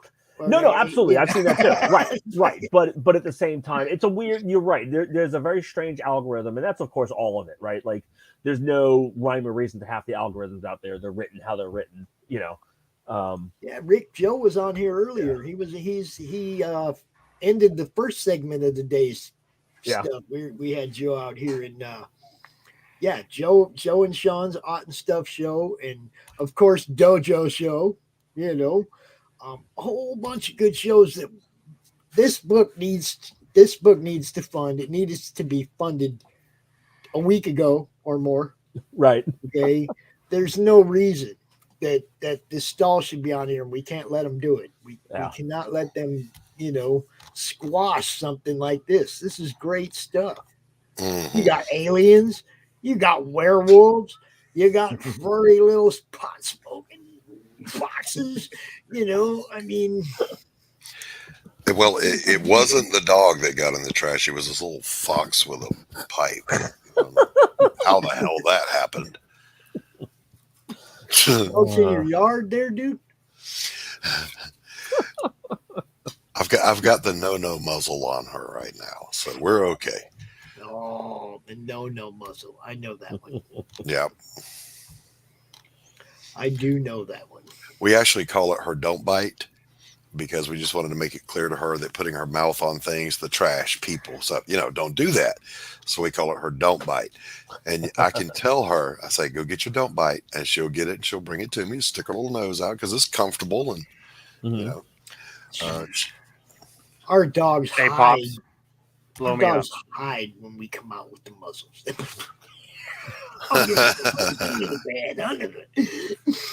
Yeah. Hey, Pops, blow me up real quick. Uh-oh. What did Tank do? There we go. There we go. Back this. The CRoMnisher.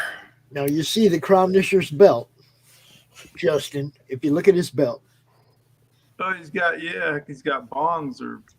Yeah. Justin, you can take this and use it, my friend. Take this and use it whenever you're talking about your book. The CRoMnisher says.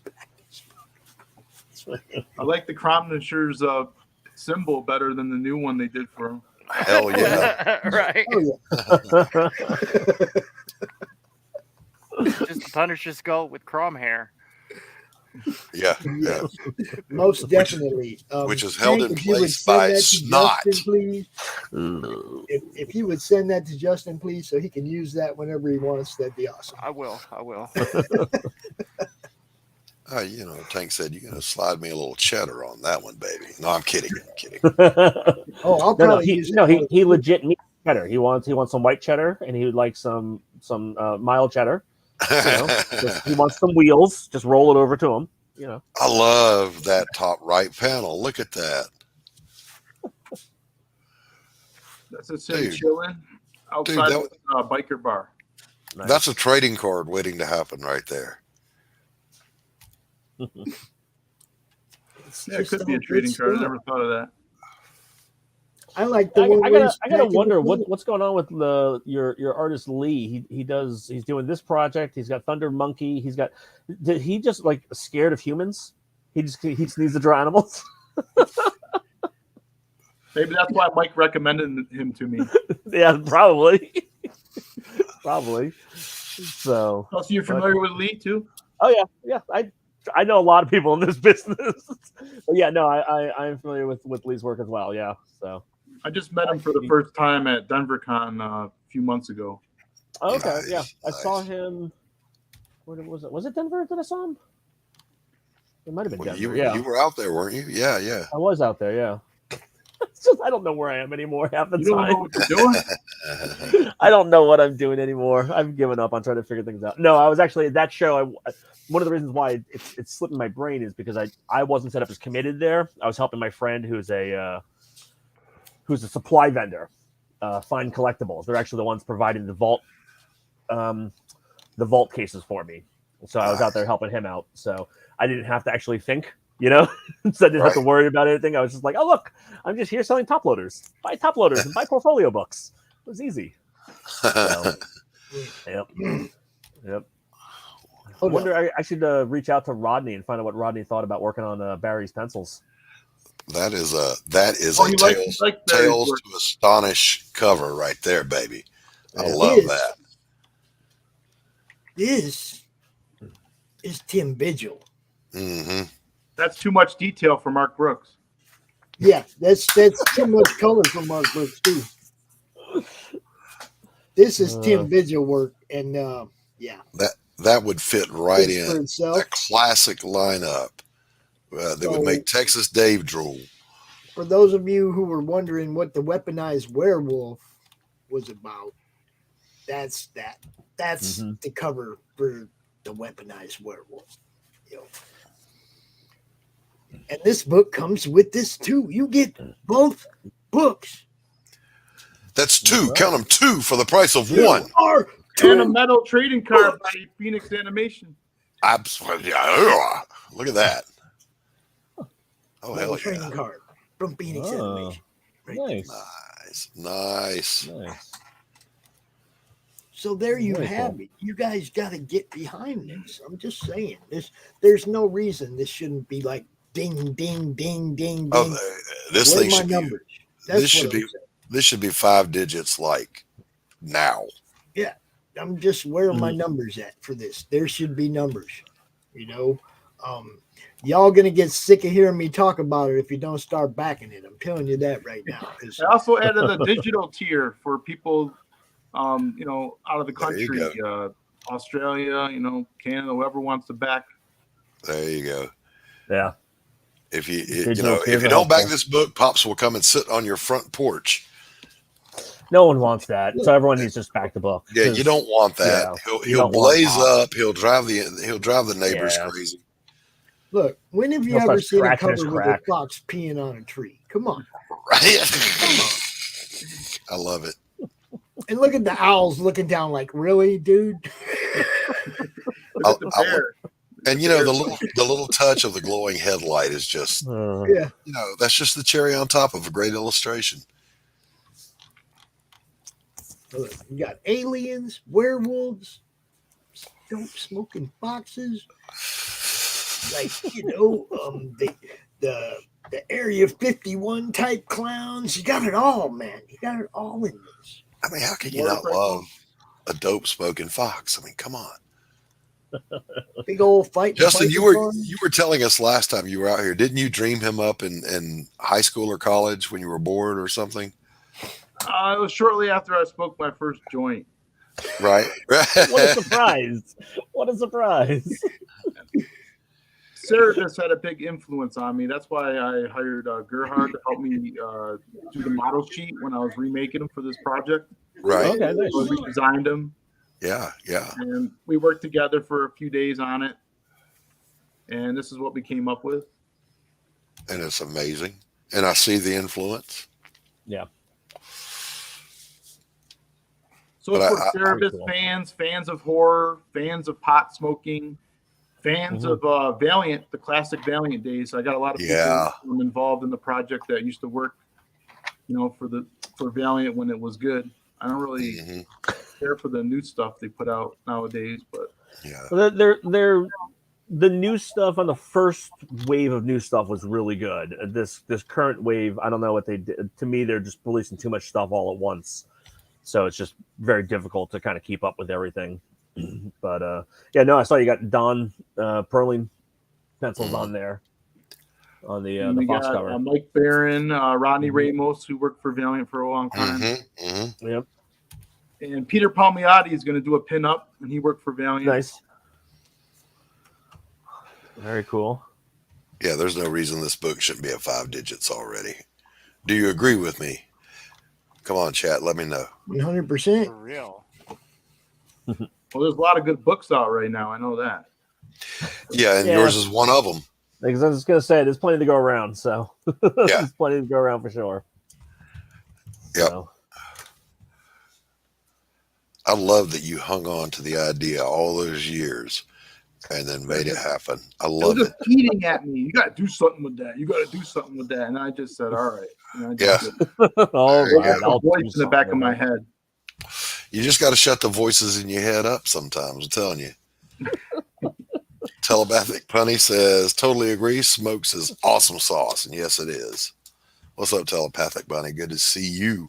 Yeah, I made this background just for Bunny because he liked my my panel. Cool. This is when Smokes escapes from the facility when he's free. It's kind of like a Gone with the Wind, Andy Dufresne moment when he escapes Shawshank. Yeah. I love that. I don't know how long Andy crawled through that pile of shit. He should have voiced it. It would have been cheaper than Morgan Freeman.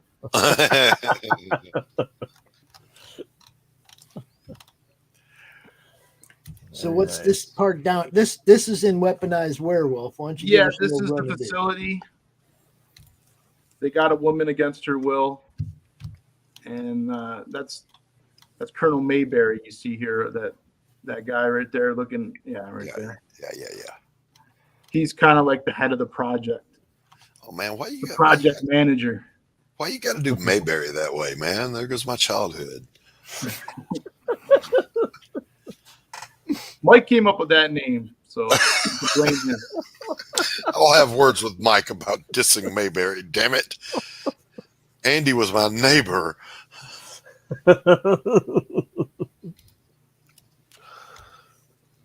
It's all good. Smokes and the weaponized werewolf. Look at that. Come on. Yeah, Look at that guy. Looks great. Dude, that is so cool. I love this Like, project. is the little alien there? Is he a bad guy? He works with the military to create these hybrids. Without their technology, they can't do it. Okay, all right. So we need to stick CRoM on him. He's bad. CRoM could take him. Well, he might not be bad. He might just be understood. You know, you don't know. Right. I'm not He's bad. just there I to just kind draw of that. spread his DNA. Well, okay, He's just all right. I spreading get his that. DNA everywhere. That's all. Yeah, I did that, and it cost me kids. Damn it. Too much. This is a scene from the world that Sepoy. That's the name of the alien. Sepoy's world, and he's telling you what happened on this planet. I don't want to give too much away, but that's what's going on. Right. Yeah. Very cool. Very cool. Nice.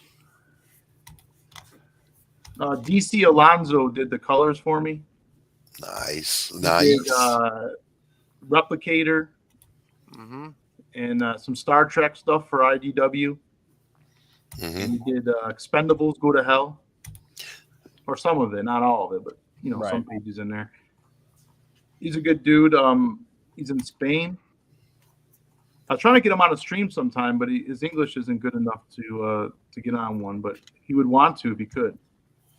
But he's a real good guy. You could I talk to him all the time on Facebook chat. Nice. Dojo Kun says Justin will be on the Dojo Kun Shill Shack this Wednesday at 10 p.m. Eastern Standard Time. YouTube channel is in the chat. Very nice. That's what I'm talking about. Get this thing seen on every show you can, man. Get out I'm there. going to be on a podcast tomorrow too.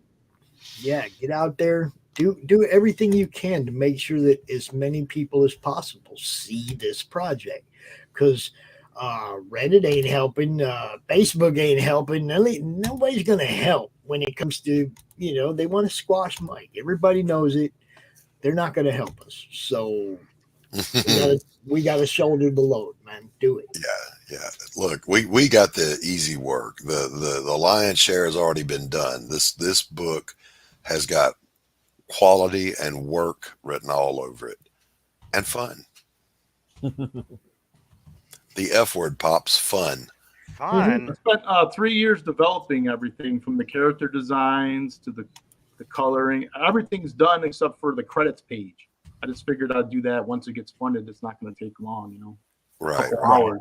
Yeah. But everything is done. The lettering, the editing, everything. It's just ready. It's pretty much ready to print, except for any extra stuff I might want to put in there. But everything else is ready to go. Ready to go. I don't want to be like everybody else where they're like 10% done, 20% done. And since it's my first campaign, you know what I mean? Yeah. Telepathic Bunny says pot smoking / werewolf sounds like CG to me. Oh, and Bunny, no, my joke went awry. I was trying to say spreading my DNA caused me to have kids. And oh God, was that a mistake? But it was a joke. I love my children. They just don't love you back. Sort of. They're alive, aren't they? Hey, yes, I let you live. I stood over your crib and waved off that impulse to cancel your second season. Oh my lordy! No, it's pot smoking foxes and weaponized werewolves. It's two different things, but yeah, it's all good. So amazing people on this, amazing people on this campaign, guys. Yeah, including Justin. Come on, let's give Belmont his due here. He's the brains behind the outfit. I drew that one picture up at the top. That's one of the early drawings of the character. I like that. That's the trading card that you get when you back. Oh, Cool. sketch cards. Oh. Look at that. The top ones are Barry McLean, the sketch cards, and then the bottom ones are drawn by Lee Oaks. Nice. You basically get one or the other when you buy one. You can get it as an add-on to your order. And I love the motorcycle vanity plate. That is next level marketing. Good stuff. I didn't see anybody do that. I mean, people do have them at their houses. People have seen them before, but no one's done it for their campaign that I've seen. Right. I haven't seen it. And But then again, I hadn't seen lingerie yesterday either, but I was told I was wrong. So, lingerie on a campaign, that's fucking genius. Oh, Committed is doing that. You have to scroll way up there to the Nira X. Nira X. That's all you need to do. You just need to search out Nira X on Kickstarter. Right we got both sides of the crowdfunding campaign covered. I got Kickstarter covered, and Justin's got Indiegogo covered here. So it doesn't matter which one you go to. You got to give your money somewhere. I'm just saying. Just saying. So they're both happening. How about this license plate? There you go. That's what I was License just plate is the talking same about. size as a biker plate as you get if you had a motorcycle. Yeah. in the DMV. Well, I don't have a bike anymore, but I'll put it on my riding mower. And don't think I won't. You can just attach a gold chain to it. You can like wear it like Flavor Flav. You can just be like, "What Yeah, up?" I didn't think of that. You can do that. Sup? You know. I'm just gonna go to conventions with that shit around my neck. There you go. Yeah, yeah. There you go. Just wear it out there, man. This Now- is the mask. Oh yeah, look at there. There you go. Nice. Look, I just had one made for a sample. Right. Yeah. But Justin, just tell the truth, buddy. You did all this just so you could get all these products yourself, right? yeah, everything's done. Even the all the metal stuff's already printed. See, I got the Look at there. right here. Very cool. Oh, so much stuff. So much good stuffs. The goodness abounds. That's right. Oh yes. Did you see this? I put a stretch goal on the end. Down, up, where we going? Down. Left, right. You know. Left, right, Oh, here center. we go. Here's the first stretch goals. 6 a.m. stickers. You know him. You love him. CG Wrestling Federation. Mike Marianelli. 6 Yep. Comics. Good stuff. All good stuff. Be changed. I love it. I love it. Bonus content. There you go. Look at that work. Everyone should go on back this campaign, and everyone should add on a Barry sketch card to make him do a lot of work. Yes. They're already I like that the work's idea. already been done. Oh, he already cranked a bunch of cards out. I already made him work. You already made him work. He's actually my neighbor. I don't know if I told you. Oh, is it really? No, you That's didn't. awesome. So he can't even slack off, man. Oh, that's hysterical. Yeah. Now, No, did you notice as the project started developing that he was drawing the blinds and closing the curtains and shit? He's not that close, but he's. Oh, damn it! Here comes Justin again. Barbed wire in the yard. I was surprised too. I had to mail him something. I'm like, dude, your house is closer than the post office. The post office. Dojo, if he does that, you have to make sure he sets up a Madness announcers table so I can giggle my ass off at ringside while you rose his ass. Okay? Okay. I'm just saying. That work right there just looks so much like Ramita Senior to me. And that is the highest praise I think I can throw at somebody. This character, that Lee Oaks did that. That's the first character model sheet of John Bauer. John Bauer. It's and beautiful he's a police stuff. officer, and he has a big part in the smoke story. I don't want to give it away what his part is, but Right. I was figuring I can add these model sheets and get them colored and put them into the book because you did a really good job on them. Cool. I love that stuff. I just wanted you to see the last stretch goal I put on there. Yeah, telepathic bunny. I think the one you got to watch out for is Fragga in his bunny suit. He's a dangerous bunny. I think D-Wag wears a bunny suit in CG wrestling, doesn't he? I don't know. Does he? Look, whatever Mark wants to do. Okay, I seen Don Chin dressed in a dress. I've seen it all. Okay. Why would anyone want to see that? I don't understand. Yeah, I didn't even want to know that. And then he comes out the next time and he's got a shirt on that says the Big D. Oh my God. See, that's awesome. So, you know. Oh my God. Big D Wild. Where's Rich when we need him? We will get to Big D Wild eventually. We will. But yeah, man, just tons of good stuff. You guys know what's going on. This book needs support. This book needs to be backed. This book needs to be shared, retweeted, talked about, yelled about, screamed about, whispered about, and purchased. And all in a positive way. About smokes.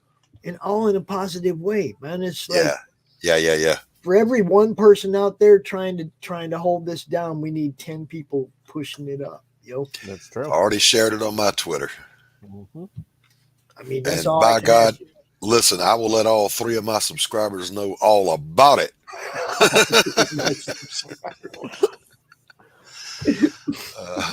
Doc, you get a share of this 600 that we got over here in the madness, dude. Right on. You do. Look, you've been a trooper, man. I didn't know if you was gonna make it through a whole CRoM Con weekend. All right, Frog G, I haven't made it past. My ass is dead. Hey, you were only a couple hours. You know, you pretty much made it. If you make it to RJ's panel, that's his panel. You can check out. That's when I'll pass out on my desk. Frog G says, "Okay, I fit it into the schedule. Smokes will be back in the MMM tonight." There you go. Very good. Very good. Frog G, you are a rock star, sir. No, for real. Hold on, wait. Let's do that. Show that beautiful Frog G. Yeah. Give the frog some love. Give that frog some love. And give that frog some more love. Yeah, man. Give him more love. The frog. The smoking, powerful wrench. Yes, the wrench of power. You bet. You rock, Frog. You know we love you, dude. You do the thing. Hey, Tank, when you were away and you had your kid drawing for you, I just want you to know he was doing a great job. Yeah, that's what happened. I sense a little animosity in your voice there, Tank. Just a slight bit. No, we're okay. We're fine.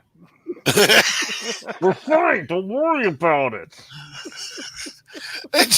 Tank has secretly said to himself, "This is the last damn time I volunteer for shit on Pop Show. God dang it. Hell, thought I was going to draw like 3 characters. It'd be good." Oh, no. I knew I was writing a big check. Yeah, but it looks amazing, Tank. You definitely knocked this out. You're cashing that check very well, sir. No doubt. And I'm over here giving him shit about the pose on my character. So Justin, I love it. Justin, have you decided?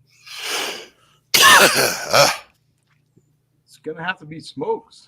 Nice. All right, Smokes. Get him in there.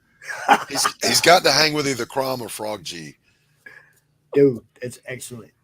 Well, there ain't really no room down there by CRoM, so it's all right. No, I'll figure out a good place. I know you will. You've been doing well. You will. Yeah, telepathic bunny saying Tank is chained to the desk, and Pops is holding his family hostage. And he goes, "Yes, I'm enjoying this very much. Drawing this for Pops. I love it. I love it. Can I go somewhere, please? No. I really have to pee. Can I eat? Why do you think I Somebody got you feed a Gatorade me. bottle? Yeah. Somebody feed me. So hungry. Now, I'll be honest with you. I don't know who all's going to be out here for RJ's panel at 9. It's kind of open. It's kind of wide open. So anybody that pretty much wants to join in probably can. I know Mike Murphy's going to be out here, but I don't know who else. I have no idea. Maybe Brian Christgau. I don't know. Christgau's supposed to be here. What's the content? Is it just he hit me up. all? That's why I had Justin come out early, because he had his hands full with something, and he said he'd try to get out for the panel at 9. So, Bunny says, filling in. having the time of my life. Pops treats me so well. They are taking good care of me. I am in good health. He is the best. Hold on, I gotta read this. Where is that? Where is that one? The bottom. There it is. I am having the time of my life. Pop treats me so well. Hey, King Lee, what's up, bud? What you need to do is you need to read that and then read "look up at camera." Look at camera. Read it like Biden reads it. Smile. Oh, come on, he can't read. Salute the Marines. Okay, salute the Marines. You know the thing. Anyway, wow, the thing. The thing. You know it. Corn pop. Anyway. So tons Make of cool no stuff. mistake. Pause. Tons of cool stuff. A bunch of awesome people. 2 great books. 2 great stories that intertwine, and it's going to continue on. 2 great things that are great together. Go back these 2 books, man. Oh my God, 2 great tastes that taste great together. Who said that and put that in my head? Who put that cancer in my mind? Tank did it. Oh, you Not this time. This time it's not my fault. Actually, can't get enough of those sugar crisps. Your chocolate is in my peanut butter. Your peanut butter is in my chocolate. And they didn't need the commercial because Reese's just sell themselves. Kind of like weed. Oh. Kind of like weed? Is that what you said? That's kind of what I said. Weed sells itself. Cuddly weed? Is there cuddly weed? Yeah. Weed sells itself. Kind of like weed. Weed Oh, it sells sells kind of like weed. It sells itself. They go together. 3 great tastes that go great together. H.B. Reese was a genius. Pops is great. Now look, Justin, there's the other. That's the one. Chris and Sim's YouTube channel, The Morning Roast. Get a hold of those guys. Yeah, definitely get on their show too. Sim is a hoot. You'll love him. It's all these shows. Look at my headset cord. I've just been sitting here, man. How do these things tie themselves into knots? How does this even happen?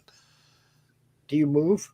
You put a hose away, it ties itself in a knot. You put an extension cord away, it ties itself in a knot. I don't know what kind of stuff you do in your world there, sir, but when I put a hose away, it just sits there until I bring it back out. No.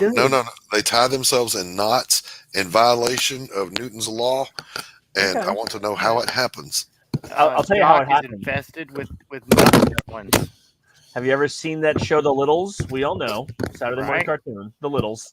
Told you, the Gremlins. I think CRoM did it. I said not CRoM did it. They're electronic. CRoM did it. There you go. Yeah, the Gremlin from Bugs Bunny is the only character that ever got the best of Bugs Bunny. That is true. If you haven't seen it, go watch it. Frog Jesus String Theory. Oh man! Oh, that's awesome. So what you need to do, Pops, for all your panelists during CRoM Con is you got to get little laminated badges or make a badge graphics that we can all print out at home. That say panelists, and then we can have them on when we do the panels. And see, I never understood that either. Don't feed gremlins after midnight. It is always after midnight. That idea that idea, Tom. I'll give that the Madness seal of approval. There you go. See, because then how I'm going to pull that off, I have no idea. Well, no, if you make it digital and you send it to everybody, it's up to them to print it, right? So, but then I can actually add it to my collection. Here, hold on a second. Well, see, we're going to do that for this. That's what we're going to do with this. We're going to send all you guys this to hand out and give away. See? Well, that's do like 6 a.m. like that big collage. Yeah. Holy shit! There we go. There we go. Yeah. Look at that. That's a bountiful collection right there. I got like 10 at my house. Holy shit! Yeah, I've got one. Throwing them away. I got 3. I've been holding on to these things since. Let me see. Where's the oldest one? Here's WonderCon 2012. I've got a couple of San Diego's here from like the 90s. I got 3. So I had one, past tense. I think the ex-wife cut that one up just out of spite. Just out of spite, yeah. Yeah, yeah. There's a guy actually who goes to San Diego Comic-Con who wears all the badges he's had for San Diego, and I think he's been going for like 26 years. Oh, is he hunchback? But I see him walking around the show. Yeah, he has them all. I think he has like 5 lanyards, and each one has like 10 things attached. Wow. You know? Wow. So it's hysterical to ever see him walk around. You know. So. All right, guys, we're gonna shift gears gears. Yes. Yet again, we are gonna shift gears and look at something completely different. But first, I gotta introduce you guys to Dr. Chopper. Do you know Dr. Chopper? Doctor? Doctor?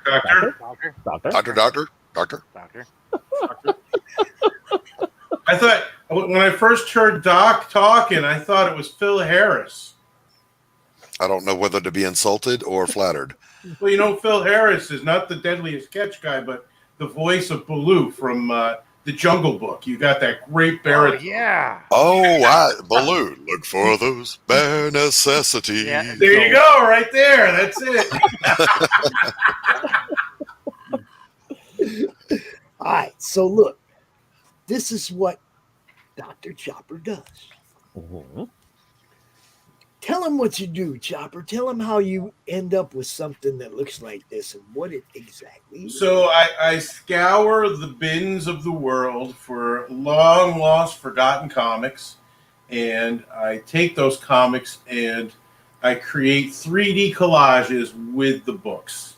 Not every book, mind you, but a lot of the books. Like this is a beautiful Neil Adams cover from 1972, and I was able to take it and really pop out Soups so he looks like he's coming right at us. Nice. Oh, and so then the interior of that, I use the interior of the book to go around the cover, so you have actually the story of what was in that book. Very cool. Very cool. And he has done so many cool ones, you guys. You just don't know. Let's look. Show me more. Oh. Another Neil Adams Batman from 72, actually. Wow. The definitive Batman, in my opinion. Everybody has their... See, that's the hardest thing about when I do these, is that everybody has their era for a character. Yeah, so yeah. I end up having like 5 Batman pieces, and of course there's always some guy who goes, oh, but I like Finch. I don't have to. I like Kelly Jones. Yep. That's when you have a commission sheet and you go, but I can make you one. Oh, I believe my commission sheet is about 30 names down right now. Wow. Yeah. Nice. And, very nice. Dude, look at these. Oh, wow. That's Burn. That's a Burn Superman with the Joker. Mm-hmm. Yeah. So somebody just popped in Jim Aparo, another Batman. Another Batman. Yeah. How many? So you're able to replicate these with just one cover per thing? Like you don't need to bind like multiple books in order to pull them out, or no? Well, you know there are some other gentlemen that do. There's a gentleman named Todd Thies who's been doing this for 40 years, and he actually uses copies and he stacks them on top. I'm using the real books, so mine don't go thick. They just come out, so it's just enough to really give a nice pop, you know? So for example, you find a book and it's in the bargain bin because it's beat to hell, and you bring it back to life by doing this. I do, but there are actually sometimes I do come across books that you don't want to chop, key issues, right? And so for those, I do a style like this right here. I have an Amazing Spider-Man 300. Well, I don't think that would be one we'd want to chop. I don't know about you guys. Just chop it up. It's not a big deal. It's So if you notice, the book hasn't been chopped. The book is in there solid, but then he took another book that wasn't as, and chopped it up maybe. I actually, for this one, I used a True Believers reprint. See? Nice. And the book itself, it's in a 2mm Mylar. And the book, I don't know if you can see it, but the book is actually signed by Todd McFarlane, Jim Southbrook, Rick Parker, and Bob Sharon. So almost everybody. I just need David Michelin. Nice. So and David's been doing a bunch of shows recently, so you'll be able to pick him up soon. Yes, yeah. I mean, me or whoever the nice owner of this piece becomes. Oh, it's not yours. Okay. That would say probably that's my most expensive piece. I have it priced at $1,000 because the book itself is an $800 book. So. Yeah. Right. I've got a friend that's got to meet you, buddy. So before we go any further, Dr. Chopper, tell the doctor, tell the folks how you got into this, and tell them how they can find you while we go through your product. I'm getting the link. Don't worry. I'm yeah. in the chat. Sure. So how did you get into this?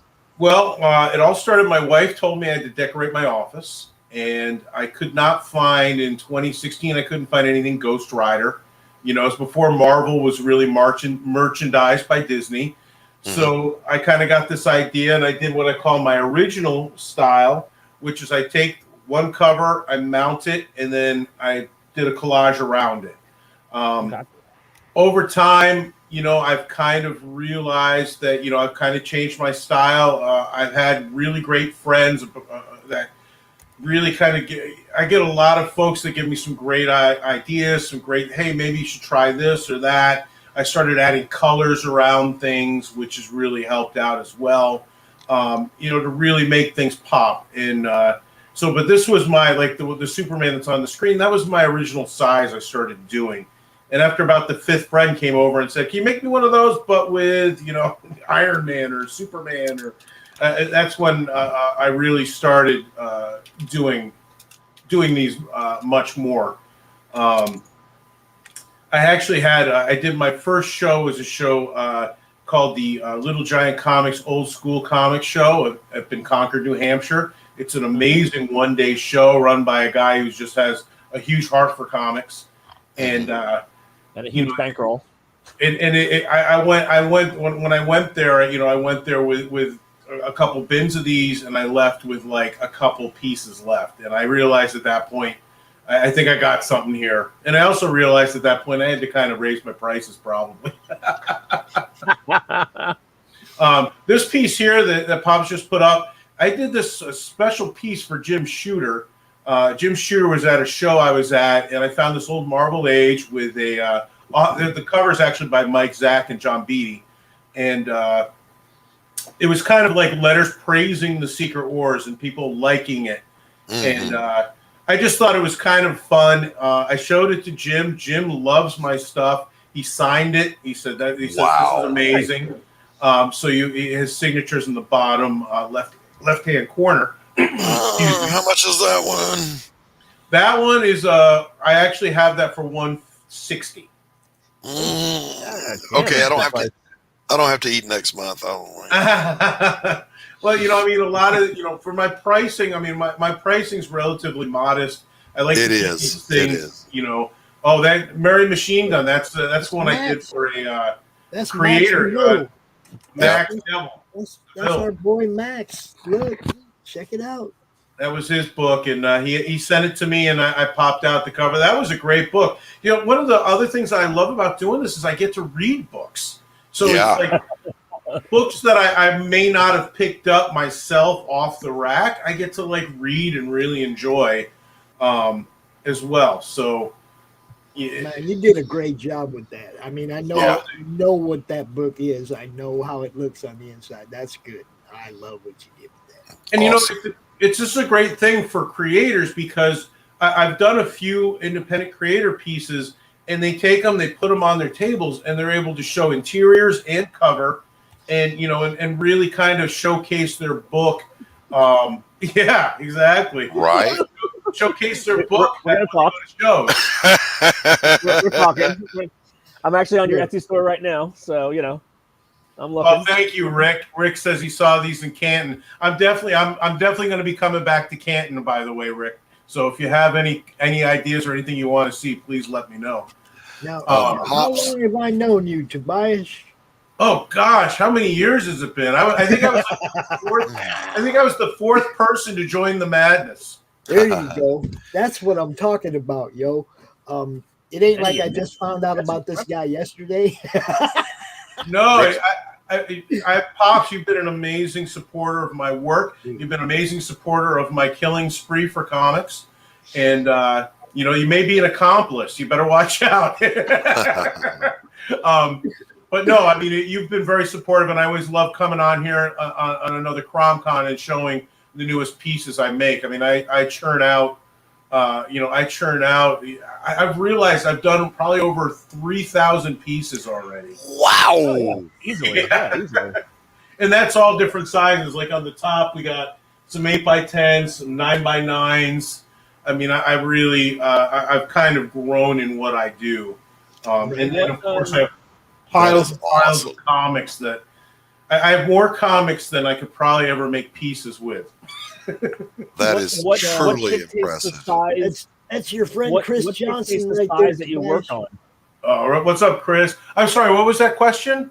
I said, what dictates the size of the final piece traditionally? Is it just how much stuff you want to put around the cover, or do you go into it knowing, oh, this is going to be a 6x9, or this is going to be a 10x10 piece, or you know?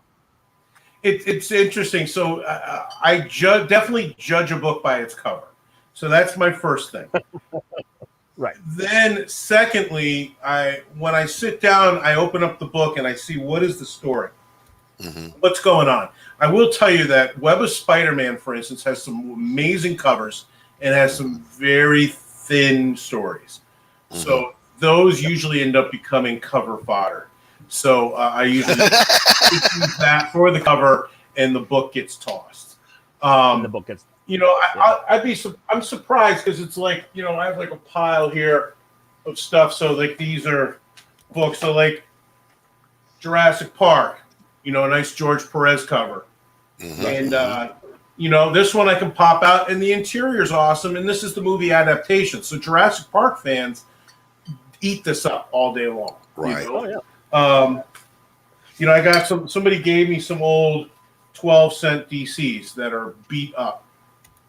You know, I have a lot of dealers that'll give me their stuff they don't want to sell or deal with, but I still am able to do some, you know. So for this, you know, I'd have to open it up, take a look at what's going on in the storyline. I will say, and I don't think he'd mind me saying, but Mark Waid actually bought a Golden Age Superman that I made.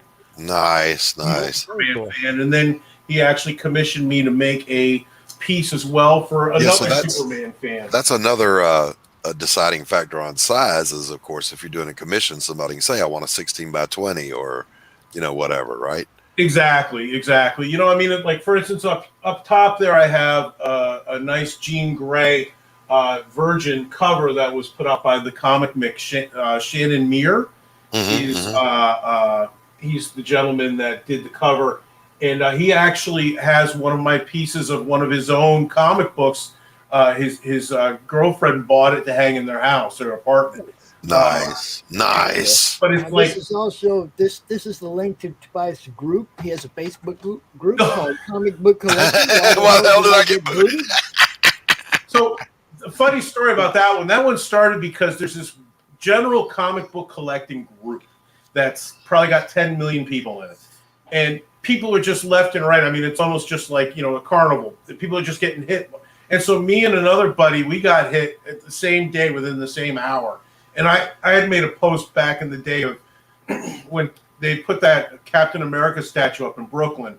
And then when they said that Cap was Hydra, I said, "Oh, are they going to make him take down that statue because now he's Hydra?" Oh, I knew the group didn't exist.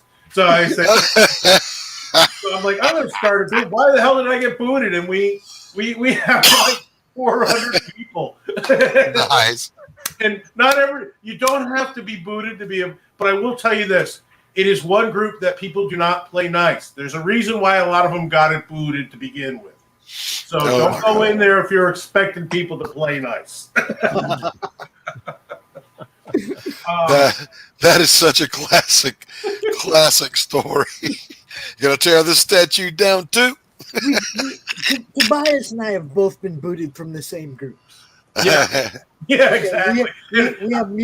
We have mutual respect for the fact that we both got kicked out of the same crappy group. Well, there's been nights where Pop and I are both on the button to boot each other out of each other's groups. So we're like, nah, we like the guy. I'm going to have to tap out. My back can take no more for tonight. Doc, it was great meeting you. You too, my friend. I love your work. And Belmont, good to see you. Tank, always a pleasure. Always. Tom, y'all go sign up. Yep. Committed as Tom. Good to meet you, sir. Yep. Good to meet Pops, you. love you, brother. Chat, you guys rock my world. Oh, and the doctor Rick is Taylor out there. out. What's up, Rick? Hey, he made it a lot farther than I thought he was gonna. I ain't gonna lie. CRoM Con is rough on you, man. Your ass hurts, your back hurts, your legs hurt. The next day you can't move. Pops, I got Reaper Destroyer kind of roughed in. I got to go look up his details so I can get him finalized. But go take a look at what we got here. A little update on the CRoMtastic collage. Wow. Who's next? I'm losing track. We got Hatch. Hatch. Wow. I need art. Oh, geez, man. I mean, there ain't a whole lot to Hatch. He's just a football-headed little dude. I will send you what I have. Okay. Let's see.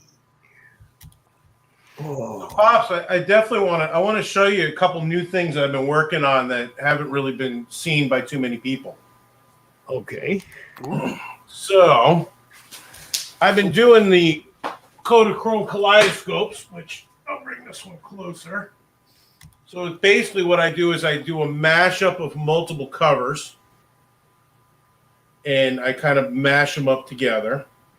So I decided to take that to the next level and create a bigger collage incorporating this idea.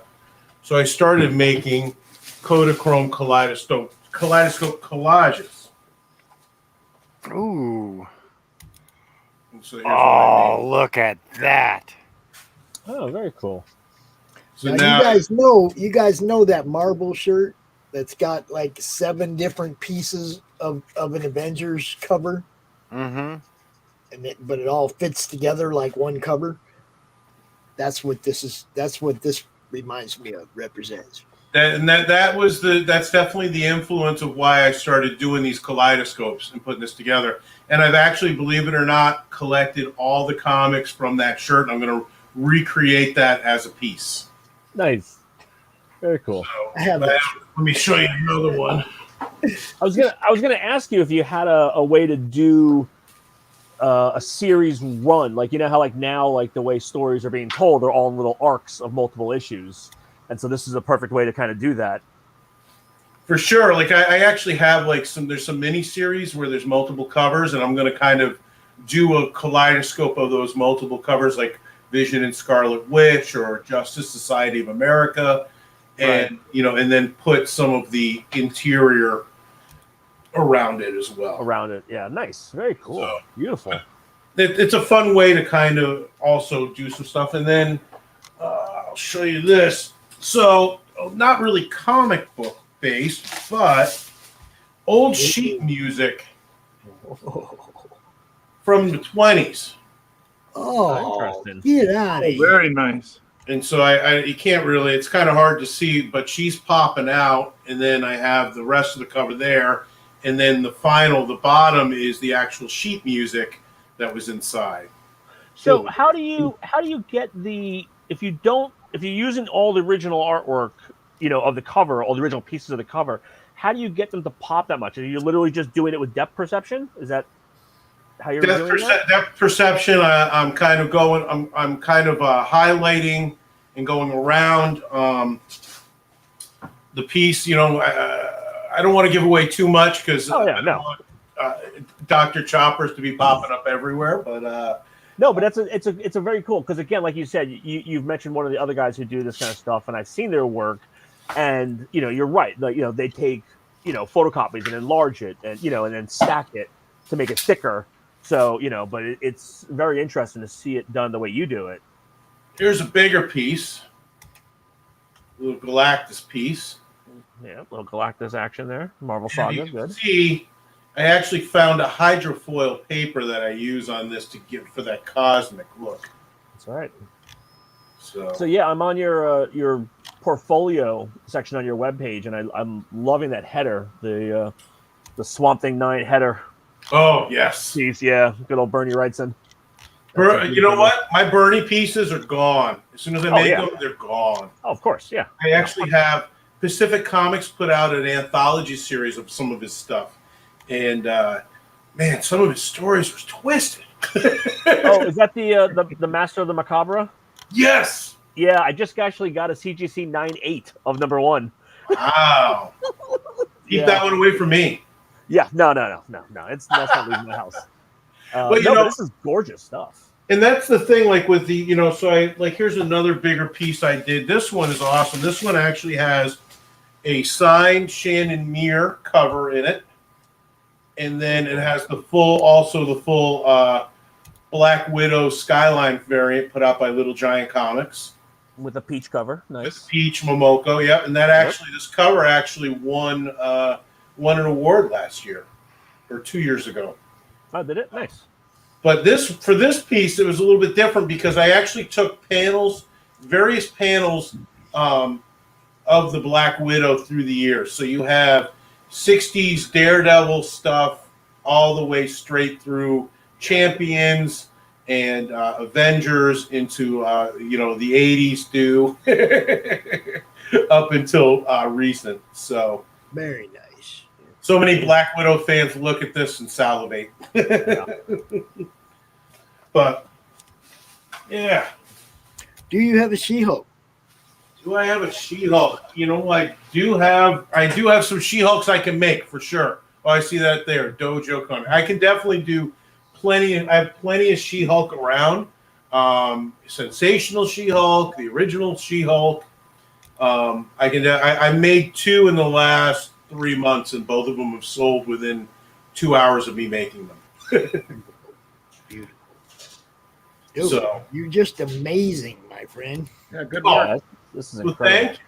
I'm looking forward to hopefully meeting you, maybe Grand Rapids this year. Yes, I'm looking forward to you. Hopefully you get there too. Now, there's also this awesome website, y'all. Yes. Okay, where you can come out here and look at more of his stuff. All right. So let me drop that in the chat. Yeah, the funny thing, that Archie that's on the page was actually, I did that for Art Balthazar, who did the cover. It was the comic books for kids, which I know you're a big supporter of. He had done that he had done something for them to help them raise some money. And so the gentleman who runs Comic Book for Kids actually commissioned me to make that for Art so that Art could. I met that guy. He's a good guy. Art Balthazar. Oh, I'd love to meet. I hope to meet him one day in person. I heard through the grapevine he loved what I did, but I haven't actually met him in person yet. He does these crayon sketches for you. Really? Yeah, they're really cool. I met him at DenverCon a couple times. I love that. I always love to. I can come see you guys in Grand Rapids. Nice. My hardest part, and I hate saying this word, but man, the supply chain is killing me right now because I've had a hard time really kind of getting the frames now. The frames are the hardest thing for me to get. So yeah, I can see that. But this one's awesome. Look at this burn iron fist. You see, Now you see how this stands out like it's kind of 3D. The thing has depth. I love and everything. it. These things are awesome. It's gonna punch me in the face. Exactly. Man, I love that Byrne cover so much. Yeah. But yeah, and I just actually made this one. This one's sending out tomorrow. Oh. That one is Miles Morales. This one I just made as a commission. Came in, and it took me, probably about 2 months to finally find a copy of the Shandon Muir cover that I could afford to rip up. Because that book originally sold, I think, for $30. Jeez. Yeah. What's the size on that one? Is that an 8x10 or is that this a bit larger? This is an 8x10, yeah. Okay. It looks larger than an 8x10. That's nice. So you get a lot of good visuals on an 8x10 still. Oh yeah, I mean a lot of it too is like I went through the piece and kind of tried to find I went through probably about 5 or 6 Miles Morales comics I had sitting around just to see where I could find some really cool scenes to kind of throw in there. Yeah. But yeah, so I mean, I know I definitely I'm doing the Little Giant Comics show in April up in Concord, New Hampshire. May I'm going to be in Dulles, Virginia, at the Dulles Expo Center for the Big Lick Comic Con Nova. They usually do their shows in Roanoke, and they're doing a show now up in Dulles, and then June. We're in July. I have 2 shows. July I'm at Garden State Comic Con in New Jersey. Yep. And then I'll also be at Terrificon at Mohegan Sun in Connecticut. What's the dates on Terrificon? Terrificon is the last weekend of July this year. They're that's why I'm not doing it. Fan Expo. Yeah, that's why I'm not doing it because I do San Diego. I do Comic-Con, so that was too close. Yeah, try to facilitate that one. It's hard. I mean, I don't think people realize for us that do the cons, even I mean, I'm trucking all my stuff and setting up racks and everything. But even if you're just going, it takes 2 weeks to kind of get my center back again. Oh yeah. So I just messaged a guy I know who is a huge fan of the Masters of the Universe stuff. Yes. So I just sent them a link to the piece you have up on Etsy, so that might be gone by the end of tomorrow. Right on. Thank you. I always feel bad because it's like I did an Indiana Jones piece in where's that one? I don't even know where that one went. I thought I had it here, but I did an Indiana Jones piece, and then it's like I put it up on the Indiana Jones Facebook group, and it's like within 10 minutes it's gone, and I'm like, I feel bad. I'm like, but no, I don't. No, you don't. This is what I was talking about with Justin. If you have a niche book or a niche item, you have to go to those people that like that stuff. Yeah, exactly. Okay, you have to. That's okay. Like that's what I said. It's like go on these pages where you have the dispensary pages. Just post Smokes the Fox there. Yeah. You got to go where those fans are, man. That's smart marketing. That's what you've got to go where the fans are. I love doing like Shogun Warriors pieces. I don't know if you remember them from the 70s. You got a couple of those ones up there, yeah. Yeah, and I always post them, but those guys want the robots. They want the real thing. Yeah. Well, it's like if you did a Godzilla piece, right? Like that would Godzilla fans would just be like the Marvel Godzilla stuff. I cannot hold. I can't keep it. It's like and now the books have gotten so crazy that it's like to really find them. Like I actually have buddies that are going through dollar bins, that are dollar bin guys, and I kind of give them a list of wants for what they're searching. You know what I mean? And and I told them I'll do trade. Yep. So just look at all that stuff. Thank you, Frog. We're trying to get that thing, dude, out there. We're trying to crush some more stretch goals. We're trying. All of them. Frog's on top of all of them. Even my sign-up page. Frog's on top of it. He's the man. We love the Frog. But I'm just watching this screen, this thing roll by. Look at that old Avengers. Yep. Dude, it was hard to cut that up. Cut up what? That old Avengers. You know what? So like a lot of times when you talk about books, it's like if a book's too busy, like in the 70s, a lot of covers that are just busy. I can't even. I think like one of the busiest ones I was able to cut up was the Noon Teen Titans #1 with them running out in the front. Yeah, I was able to kind of get Robin and Cyborg and I forget the third who's there to kind of pop out. And then it gets really busy in the background. So it's so that's also another deciding factor as well of how crazy I can get in there to do stuff. So nice. Dojo's telling you to reach out to him and he'll get you on the Dojo Kun Shill Shack, but he's supposed to be here in like 1 minute, so just hang out and meet him. Okay? Oh, I'll just hang out. There you go. Most definitely. That's how we do this. You guys. So Doc, if somebody was to commission you and provide the book, does that make your life easier and does that push them closer to the top of the commission list? Well, yeah. I mean, especially if I have it, I just had somebody buy a question number 3 for a commission and off of eBay, and they were sending it directly to me from eBay. So that definitely helps out. Yeah, because there is one book that I would love to commission you for. Is Mr. Miracle, the Kirby run number 16. And one of the reasons I want that book is I actually have 36 copies of it. So you can definitely send it to me, and I can go crazy.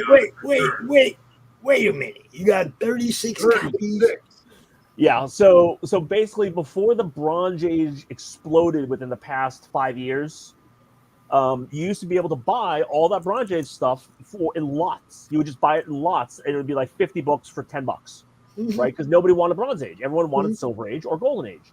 And everyone looked at Bronze and were like, it's not in the greatest shape. I'm just going to sell them in lots. So I was just buying off of eBay and anywhere I could find them because I'm a Kirby fanatic. Any Kirby lots I could find.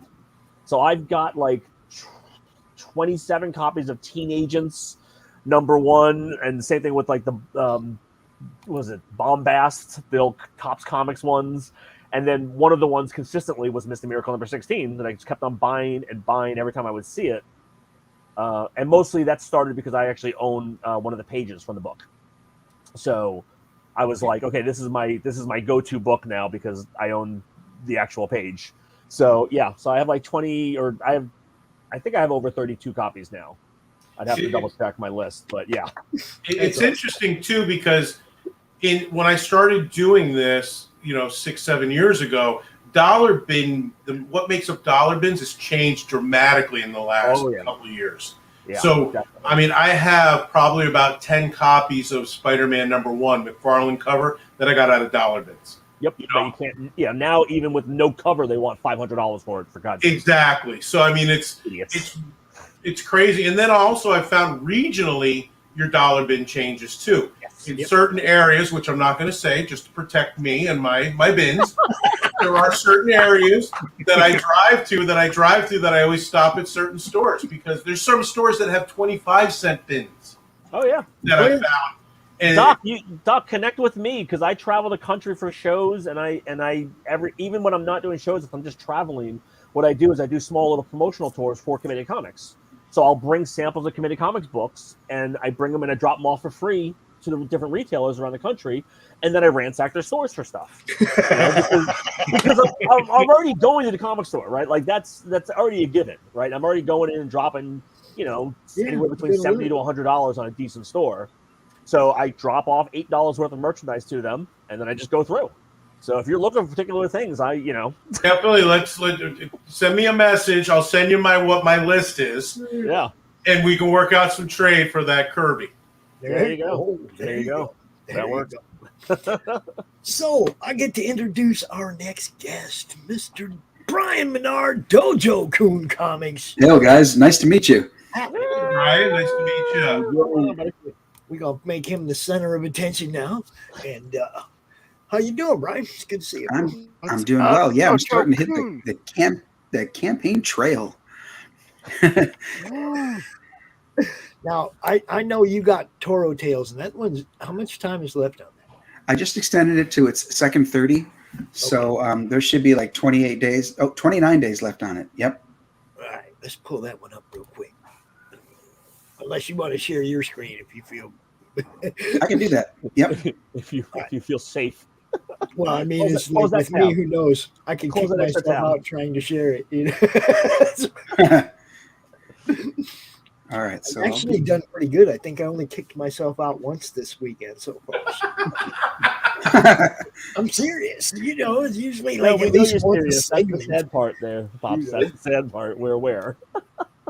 I mean, I Okay. got like 10 windows open. I'm trying to look at everything everybody's doing and communicate with people on the side that are like, "Hey, I'm going to be late." Or, you know, it's like, Yep. now this is another one like Justin's. This needs support, you guys. I do need some love on this one. Yep, we're only at 30%, 32% funded. This one here, guys, is a complete book, and by that I mean it's completed. So all of the art, the colors, the letters, all of it's done. We just need to get it funded so that I can get it in the hands of the backers. So what I'd like to do, Pops, is go ahead and play the trailer if you're cool with that. Sure. All right.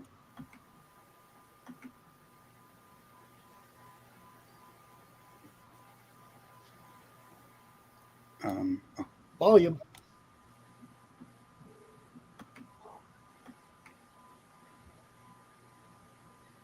Oh, over here. All right.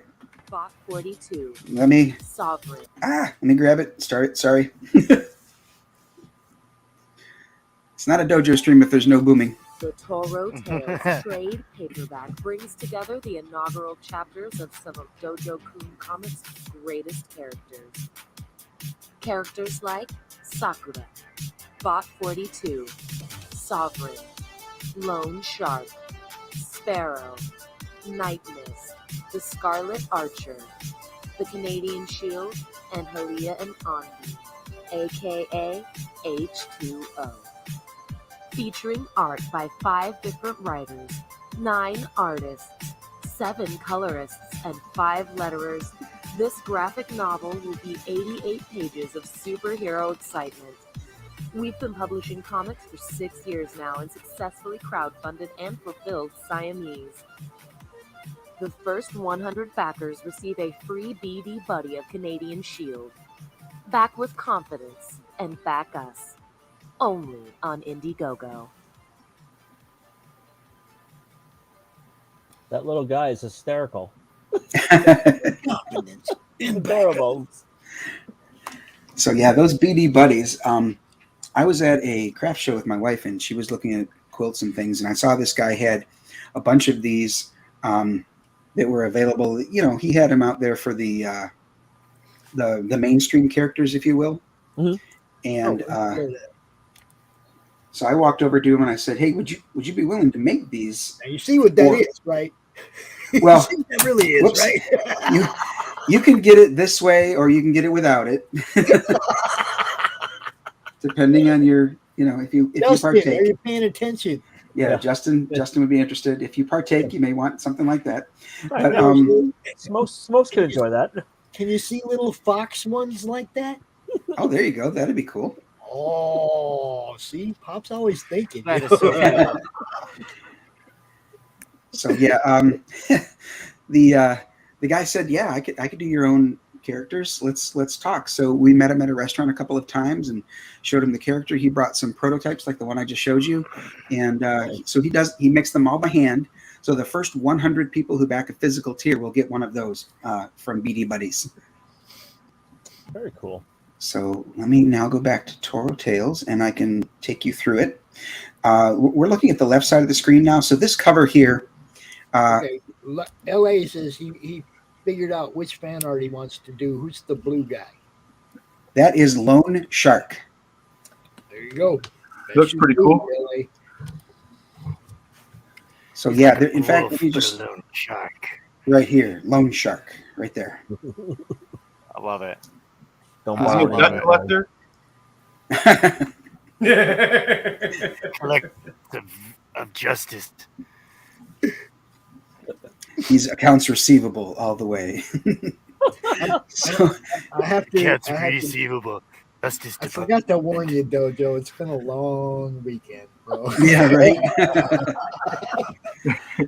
I should know what I get into when I ask for the last slot on your show. That's why I always ask for 8 o'clock. It's the best time. So this cover here is by Eric Ninoltowski. This is just the penciled version. Sorry? I said Eric, yeah. Yeah, Eric. He does Shadow Sentry. Yes. So this is just the penciled version that I had watercolored. His final version will be way more detailed than this. This is just to give me a rough sketch of how the characters would be. And I thought, since I have to wait till it's funded to, pay for his talent, I would take this and put it on there to demonstrate the homage cover he's doing. So this is an homage to the Avengers West Coast variant to Amazing Spider-Man number 297. And as obscure as that sounds, it's because it had 10 characters on it, which was perfect because that's how many characters that this book debuts. How long did you have to search for a matchup cover that worked? Oh, yeah. I just did comic book group shots and found, I was looking at them. Some of them had 6, 8, 10, maybe even 12. But this one here, the original was by Todd Nauck, who I really think he does a great job. Yeah. So I wanted to pay homage to that cover. I'm going to have to crush Tank right now. Uh-oh. Are these all your characters, Dojo? Yes. Okay. We're doing this. Why you got to do it to him, Pops? We're doing this CRoMnificent, CRoMtastic collage. Now, everybody who's been here this weekend has allowed us to put one of their characters on this collage. And we're going to use it as a promotional tool. Okay. Pops. Okay. Go back to the bottom. Hold on. This is the other page. This is the other picture. Go to right there. Stop. Dojo is part of the CG Mega Collage already, but let's get you on another collage. Oh, okay. I was going to say that one you just showed had Siamese on there. So, So he's doing it again this weekend, is what I'm saying. He's doing it again this weekend. Tank, how many collages are you working on here? This is crazy, All of them. Oh, my Lord. He started on this one yesterday at noon, Brian. Wow. Okay. Okay, and everybody who's been on the show has given him permission to put one of their characters on this collage. So you have 10 to choose from. And we're not going to choose it for you. You have to pick which one's going to represent Toro Tales. Okay, so let's see here. You know what? Let's show some more love to Canadian Shield. All right. There you go. There you go. Yeah, definitely. All right. I did pick Lone Shark because I still owe him about 50 big.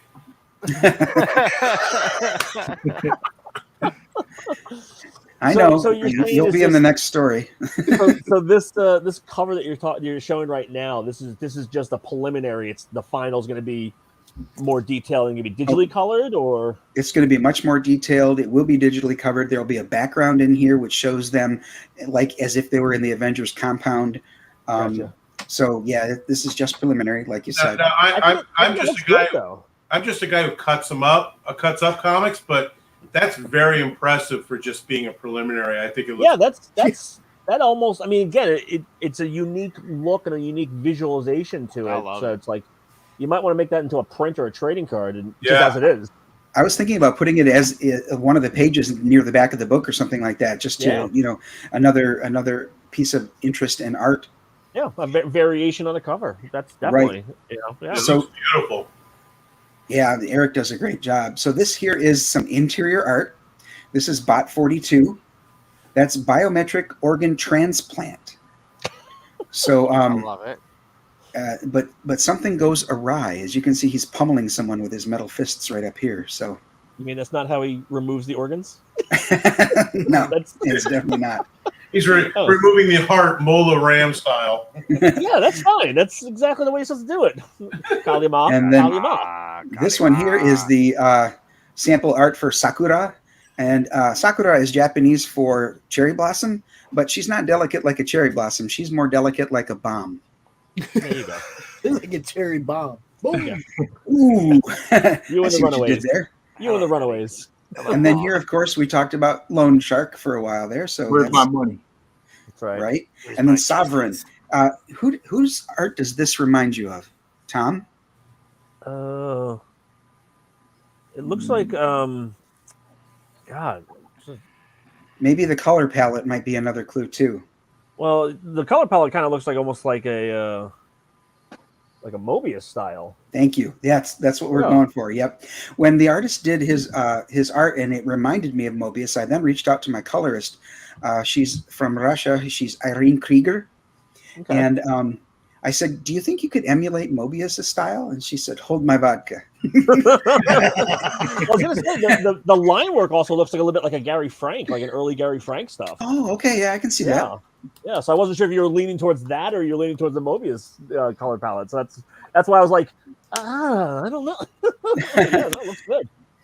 And then, of course, here's the Beady Buddy. We talked about that. Now let's go into the tiers.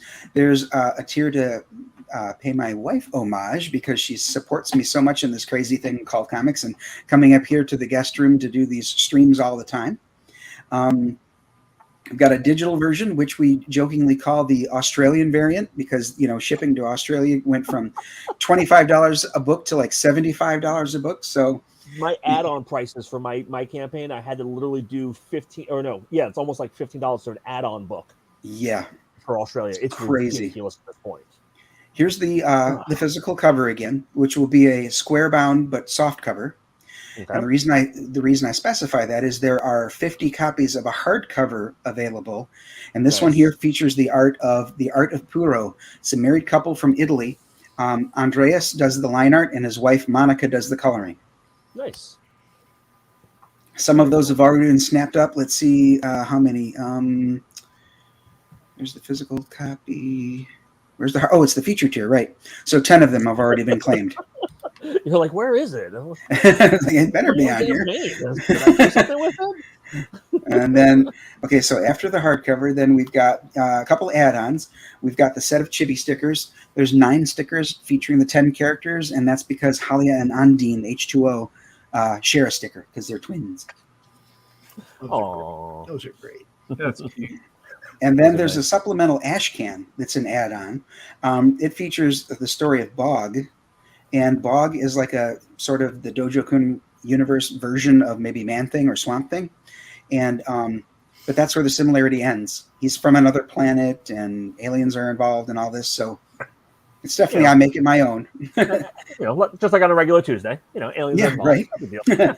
So the artist on Bog is he's the artist who did Siamese number 1 and 2. Oh, nice. So we've been working together for years now. That's a beautiful logo. I mean that. Oh yeah, didn't you do a good job on that? Yeah, that's what's really nice. You just need to vectorize that sucker, which I'm sure will be a headache and a half.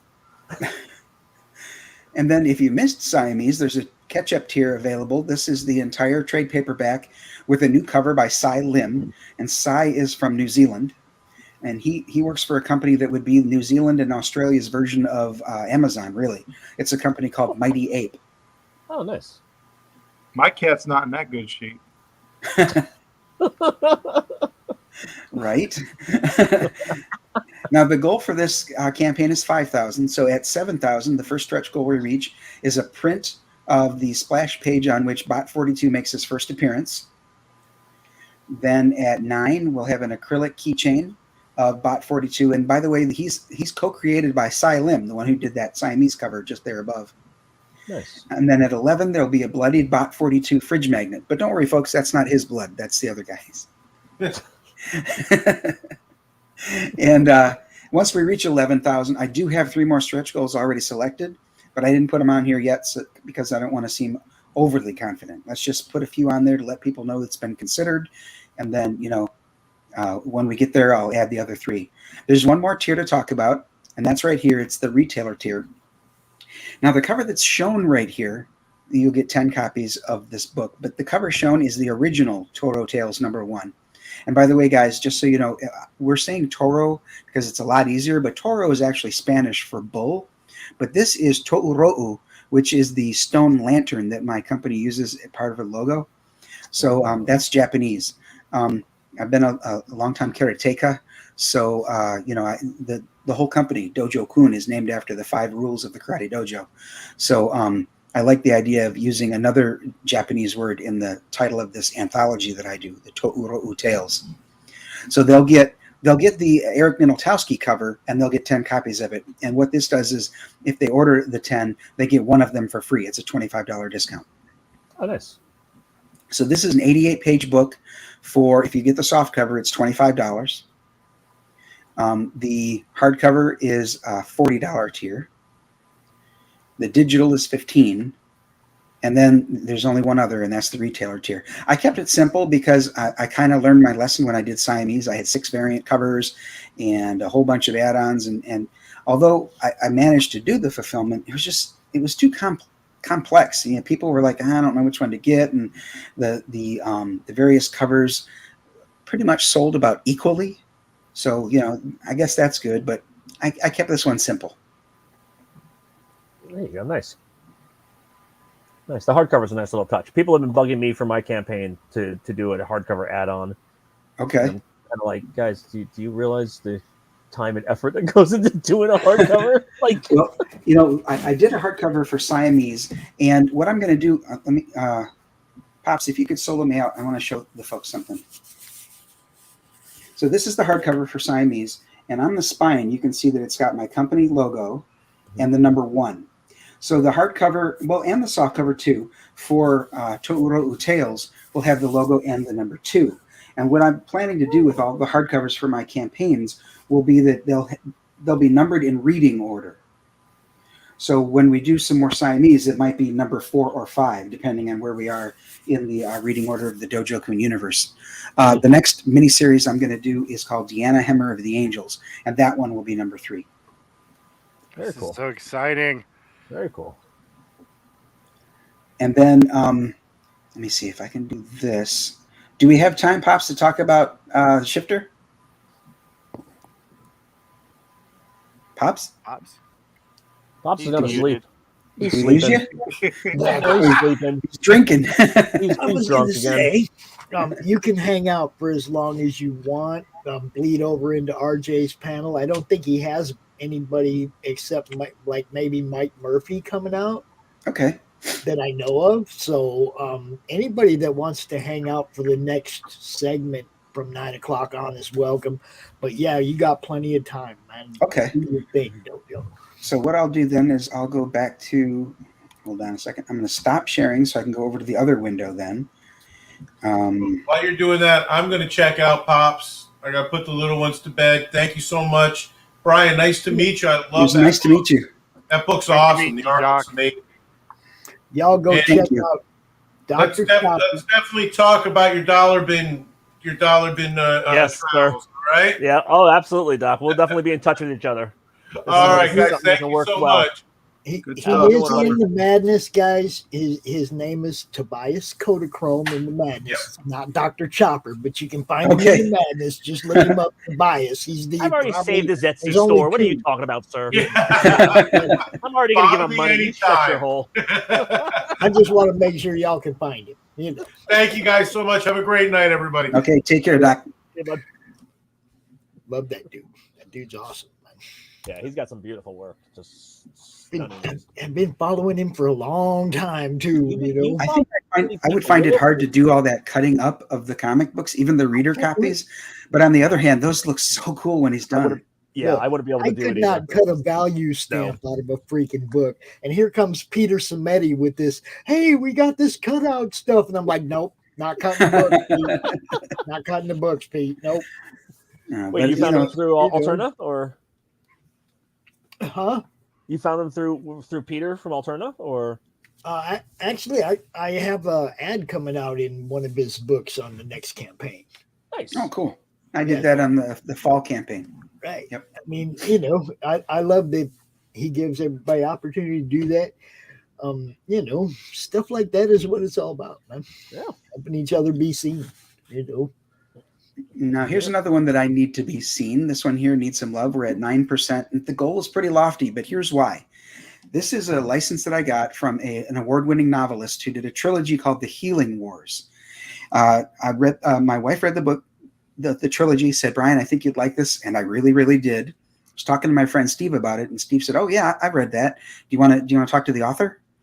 I'm like, yeah, sure. How can you arrange that? He goes, I work with her husband. So he got us in touch. She was excited about the idea of having her novels adapted to graphic novel format. So we've been working on this for a few years, and it's time to launch this to get it out there. I'd say if you were to liken this trilogy to anything that's already in the in the public eye, it would be a lot like Divergent or The Hunger Games. So the protagonist is Naya. She's the one in the center of the cover you see there with the glowing blue hands. Mm-hmm. In this world, in a world, where's Doc when we need him? Damn it! Yeah, right. In this world, there are a number of people who are what's called takers. They can take the pain and draw it out of a person and then push it into this blue metal called pinvium. And then the pain merchants fashion that metal into axes and knives and swords and all that. So imagine you're dealing damage with the sword and you're inflicting additional pain that was taken out of somebody who maybe broke their leg or got burned or something like that. So these weapons have this extra pain stored in them. Now, Naya, her skill is flawed. She can't do that. And what I'd like to do is let the trailer tell you what she can do. Right. So I'm going to do that. Naya is an orphan with a rare gift. Others with this gift can take pain from a person and transfer it into the cobalt blue metal known as pinvium. But Naya's gift is flawed. She can only transfer pain from one person to another. Orphaned on an island nation occupied by a conquering enemy, and trying to locate her missing sister, Naya has to make sure they don't find out, or she'll be weaponized against her own people. Be sure to back Janice Hardy's The Healing Wars, Book 1, Part 1, The Shifter, from Dojo Comics, only on Indiegogo. Love it. Love it. So yeah, she can shift it from one person to another. The art on this is the cover and the interiors is by Zilson Costa, who did Siamese number 3 and 4. And he also did for Dan Sen, who is a pretty big publisher of comics. He did Nature Man for Dan. Oh, wow. So Dan was taking the Nature Boy character, which is public domain now, and modernized him and called him Nature Man. So this here is some of the interior art that Zilson did for us. And one of the great things is he and I have been working together for years. Like I said, we've got a fantastic rapport, Zilson and I do. He's one of those fantastic Brazilian artists. I don't know how Brazil does it, but they've got so many great artists down there. When I send him a script, I'm confident that it's going to come back spot on the way I wanted it or better. This one here, for example, when I said that Naya went from merchant to merchant in the morning looking for work and being turned down, he's the one who decided to make it like puzzle pieces. This is like the pieces of her morning, which I thought was actually, it's subtle, but it's brilliant. I thought that was a great idea. He can, if you look at some of these pictures, because they're distant, the faces don't have much detail, but when he does detail them, they're very they got great expressions, and he can do detail. I mean, look at this riverboat in the background here. Great stuff. Ooh.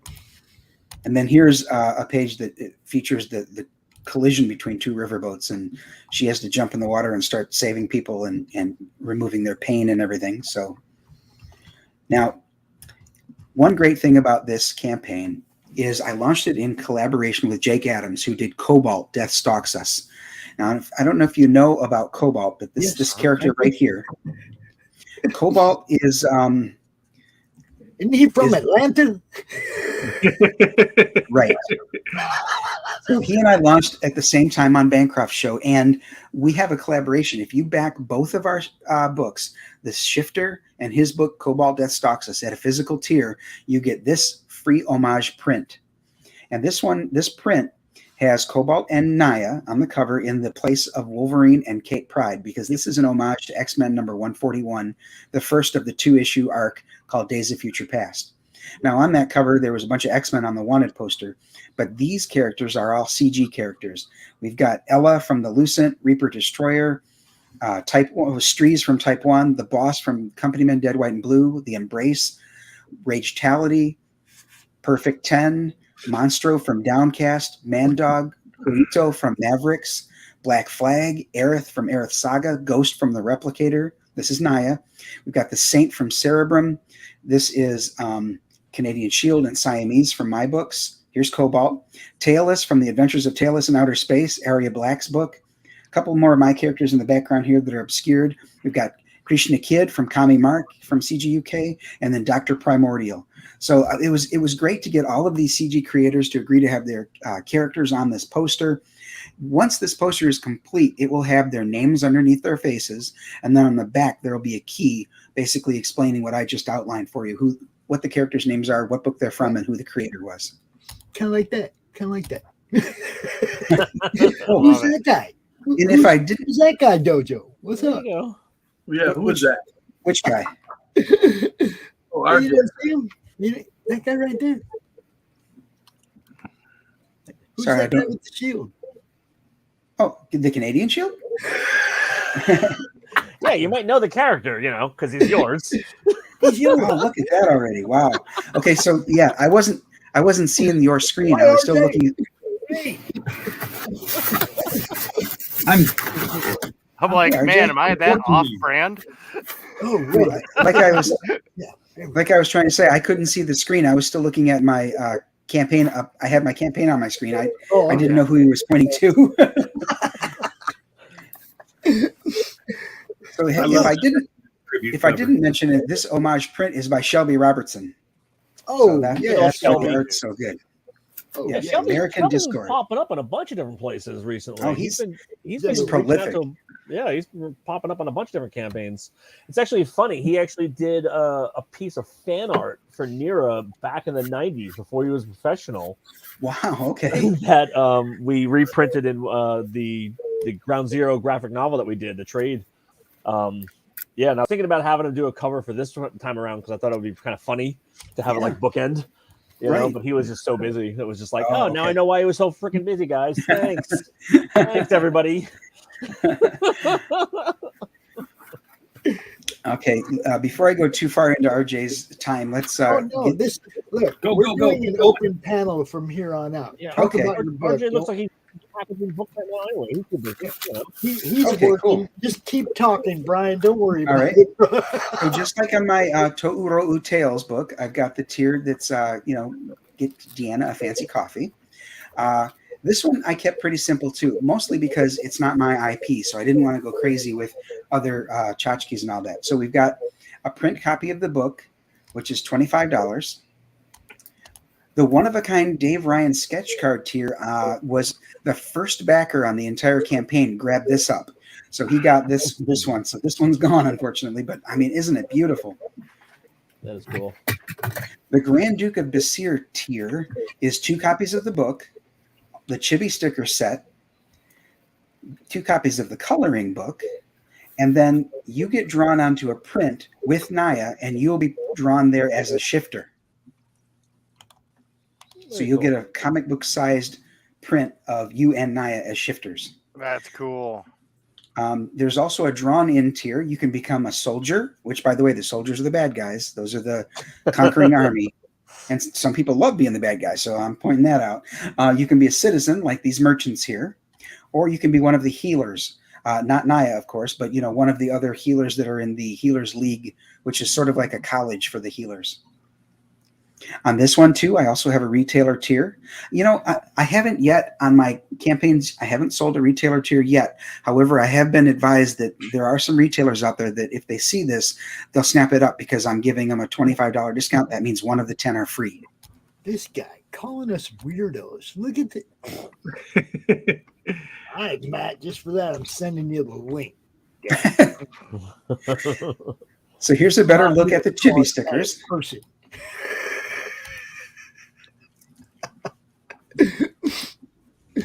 What can I say? He's going to have to come out here and say that to us in person. He can't just. That's right. There you go. All right. So this is my chibi artist who also did the chibi stickers for To'Uro Tales and Siamese. It's Alec Thompson. He does a great job with these. And one of the great things about Alex is when I send him the character, he'll send me 6 different versions of that character in chibi form for me to choose which one will be made into stickers. So he's great to work with on these. Beautiful. There's an add-on that's the coloring book. If you don't get the Grand Duke of Basir tier and you want the coloring book as an add-on, that's available. And these are some sample pages, but it depends on the pages that come in may replace some of these because I want some of the best art to be in the coloring book too. And you can get the You Are a Shifter art print as an add-on, but it's limited to 50 of them because, the artist Cody Conyers, who did this of Naya, will be the one doing these, and he wanted that limited because he's only got so much time in a day. Yeah. Imagine that. Yeah, right? Now, the stretch goals, the first stretch goal is a painted comic book-sized pinup. The next stretch goal will be an ashcan called The Making of the Shifter, which will be 12 pages. And the third stretch goal is a challenge coin. I did the challenge coin for Siamese, which turned out really, really good. That's a very heavy coin. I love that thing. Yeah, it's awesome. You got one of those handy, Brian? I'm trying to get it out of the little package here. Yep, here we go. Look at that. So here's the front. Very nice. And then on the back is the Dojo Kun logo. So very nice. That will be on the back of all of the challenge coins I do. And then, of course, the front will be specific to the campaign. Cool. And it's substantial, too. I mean, this is heavy. All right. And then the last stretch goal that's currently on the campaign is it'll be a metal trading card of, more than likely, it'll be Naya and several of her allies.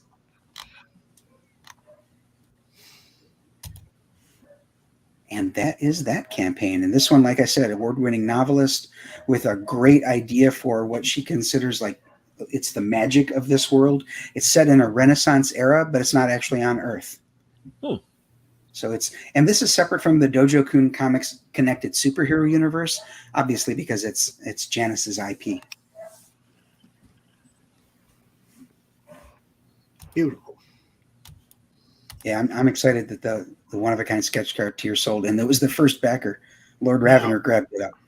Now, is this also being like promoted to the fan base of the original books? Oh, yeah, absolutely.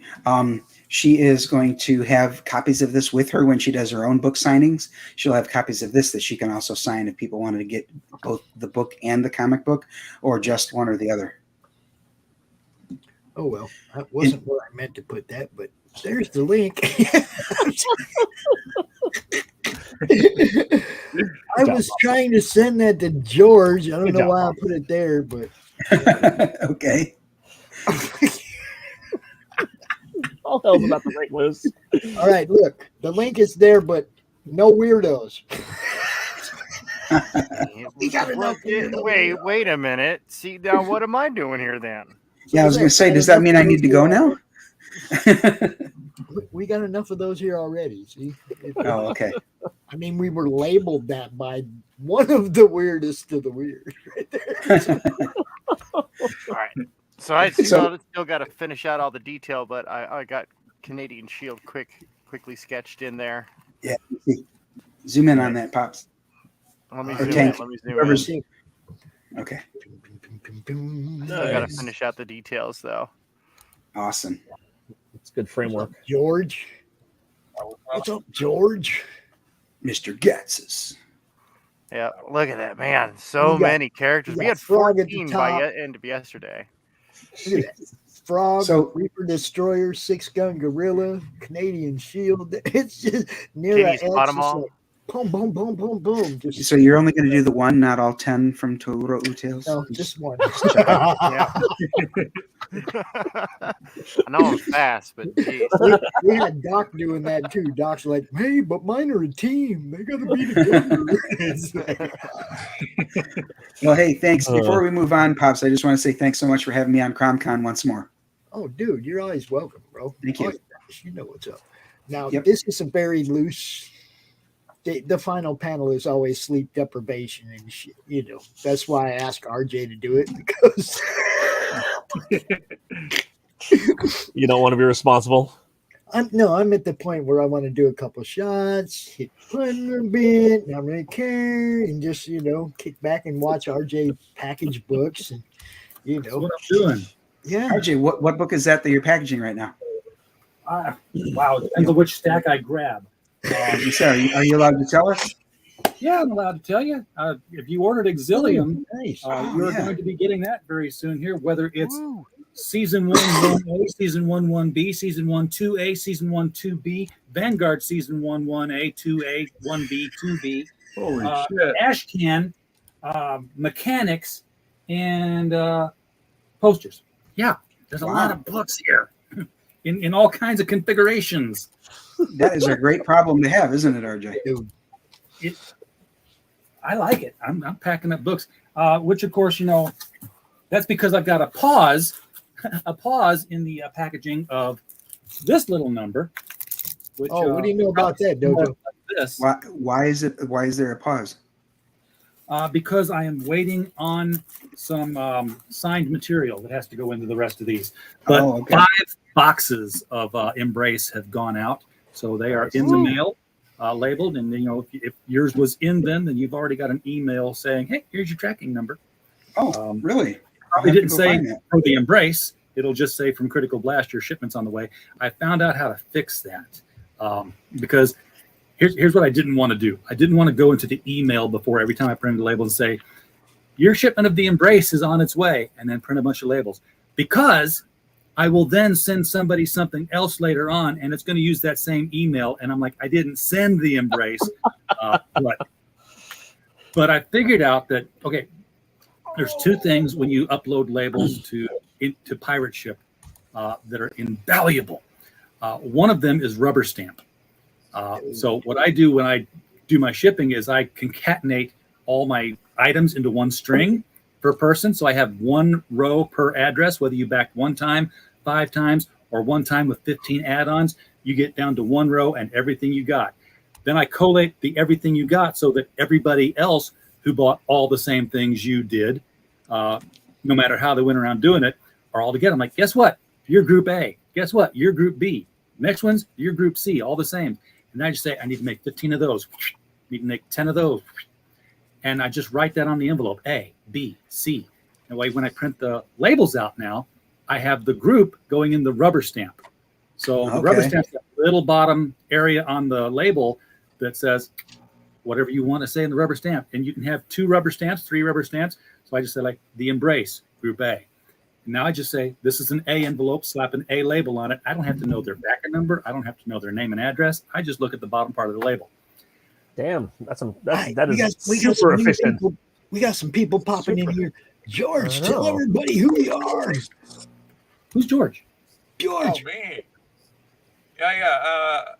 I'm George. I do movie nights on my channel. I changed from 11 o'clock to 9 o'clock Fridays and Saturdays, and I got something to show off because next Friday, it's a first, a world first, and tell us about the rabbits, George. It's gonna be awesome. It's gonna be awesome, and I'm going to show you a video or a sample of the first of 2 streams, Captain Marvel 1941.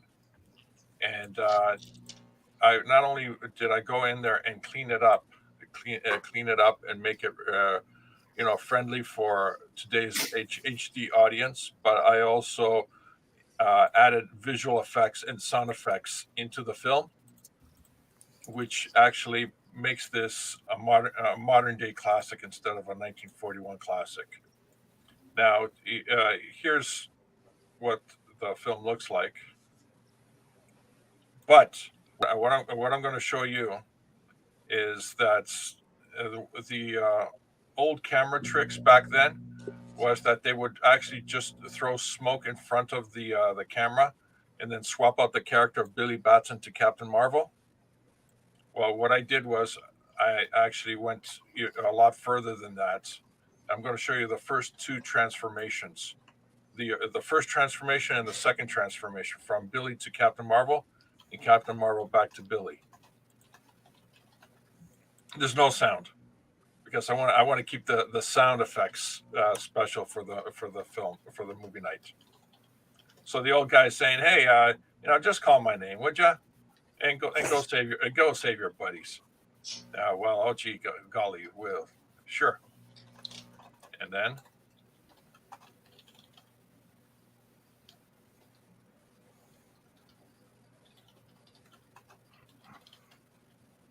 so this is the very first transformation, the lightning effects. and some of cool. the light effects are on me. The original effect was just smoke in front of the camera and swap out the actors. Now I'm going to go a little further down. Here we go. Now it's back from Captain Marvel back to Billy Batson. Again, the original frame was just throw smoke in front of it. This time around, I actually removed the smoke effect and kept your eye on the character. Very cool. Nice. Love it. That's cool. Nice. That's a good serial. And not only that, not only that, but because Captain Marvel has the speed of Mercury, I also have the flash effects in there as well. George, we will revisit that in a few. Let's introduce the other people here. Well, I haven't finished telling everybody about my awesomeness yet. Yeah. You started telling me about all your awesomeness. You did. Matt, what's up, bro? Pops told me get the top hat on and jump in here. I'm sitting in my house, and so I had to listen to Pops. So I put on the top hat, one of the 10, and I'm here. How was CRoM Con this weekend, Pops? It's been a crazy weekend over here. Dude, you know what's up. Y'all got to check out Heirs of Isildur. So my name is Matt Knowles. I'm one half of Insymmetry Creations alongside Steph Cannon. We have got a Kickstarter running right now for Heirs of Isildur, the Perilous Prospects Book 1, 48-page perfect bound book. We have 5 covers. We did a Metal Apocalypse homage cover, metal albums, foil shirts, custom leather work. It is apocalyptic sci-fi set in a steampunk world. Super stoked with the way that this first book of the story arc is going. Got 1 week left. In my name, you see the Tiny Earl that we have, tinyurl.com/heirs TPP1. It should be in the comments as well. I know Pops will throw it up there. Hope you guys will go check it out as well. And I hope that you guys have had some fun during CRoM Con this weekend. Dude, it's been a blast. We also have Mr. Mike Murphy. Hey, Pops. Thanks for having me. Happy to be here. One half of Chibi Comics, and right now we're running a campaign for Long Shadow, our first pulp epic fantasy starring a detective ogre for hire. So please back us today. Frog, you got that one right. Bang! Just like Frog that. do all the work. Frog is fast, yo. Thanks, Frog. Is fast. Thanks, Frog. Yeah. Bam. See, even got you, Matty. Even got you, bro. That's what's up. So, and Mike's going to be on the Dojo Kin Chill stream on March 9th. Yes, I am. Yes. And we've been having a blast, Matt. Obviously, if you look at what Tank's been doing over here. Hold on. We've been having way too much fun this weekend. Now, Tank, I ain't gonna make him work that. I ain't gonna make him work that much harder. But you say that, but then you're gonna make him. So you liar. But if any of you guys on the bottom row there, Mike, Matt, George, would like to add one of your characters to this CRoMtastic collage that we put together, that Tank put together this weekend, we're going to use it as a promotional giveaway. It's going to have a ledger that tells who each character is, who the creators are, where it comes from, where you can go find it. We're going to just give them away to people. Awesome. Do I get 90% of the profits? There are no profits. We're going to yes. The You have answer is 90% of the From profits. yes, then. Absolutely. Yes. 90% times 0, carry the 1. The condition here is that if you want to add one of your characters to this collage, you have to pick which one and send me a little bit of reference art that I can send to Tank. All right. Well, I have Invisible Boy. Okay, he's already on there. We already put him on there. Done. See that? I just went straight to Tank had potato no mode problem live. doing that one. He's like, "Yep, that one will quick with a quickness. It was done." So, Matt, Mike, George, if you want to add a character to this collage, just let me know. We will hook you up. Like I said, it's going to be like a promotional tool.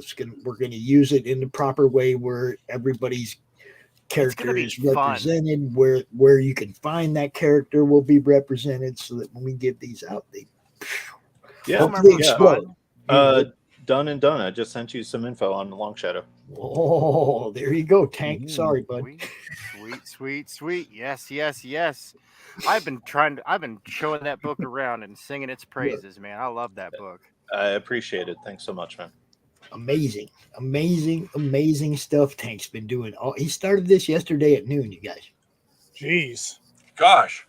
We got Lady Satan, we got Duty, we got Media Gals, Black Rhapsody. Is that 6 Gun Gorilla up there by Canadian Shield? Yep. Canadian Shield, 6 Gun Gorilla, Frog G up there at the top, standing tall with his wrenches of power. Yep. This thing is going to be amazing when it's. Willie, Sam, what's up, Sam? What's up, guys? We got hey, Sam. Sorry, I missed CRoM Con this time around, guys. I was, but see, you didn't miss it. You didn't miss it. You're at it right now. Yeah, You're still here. I Tell did. everybody who you are, Sam. Huh? Tell everybody who you are.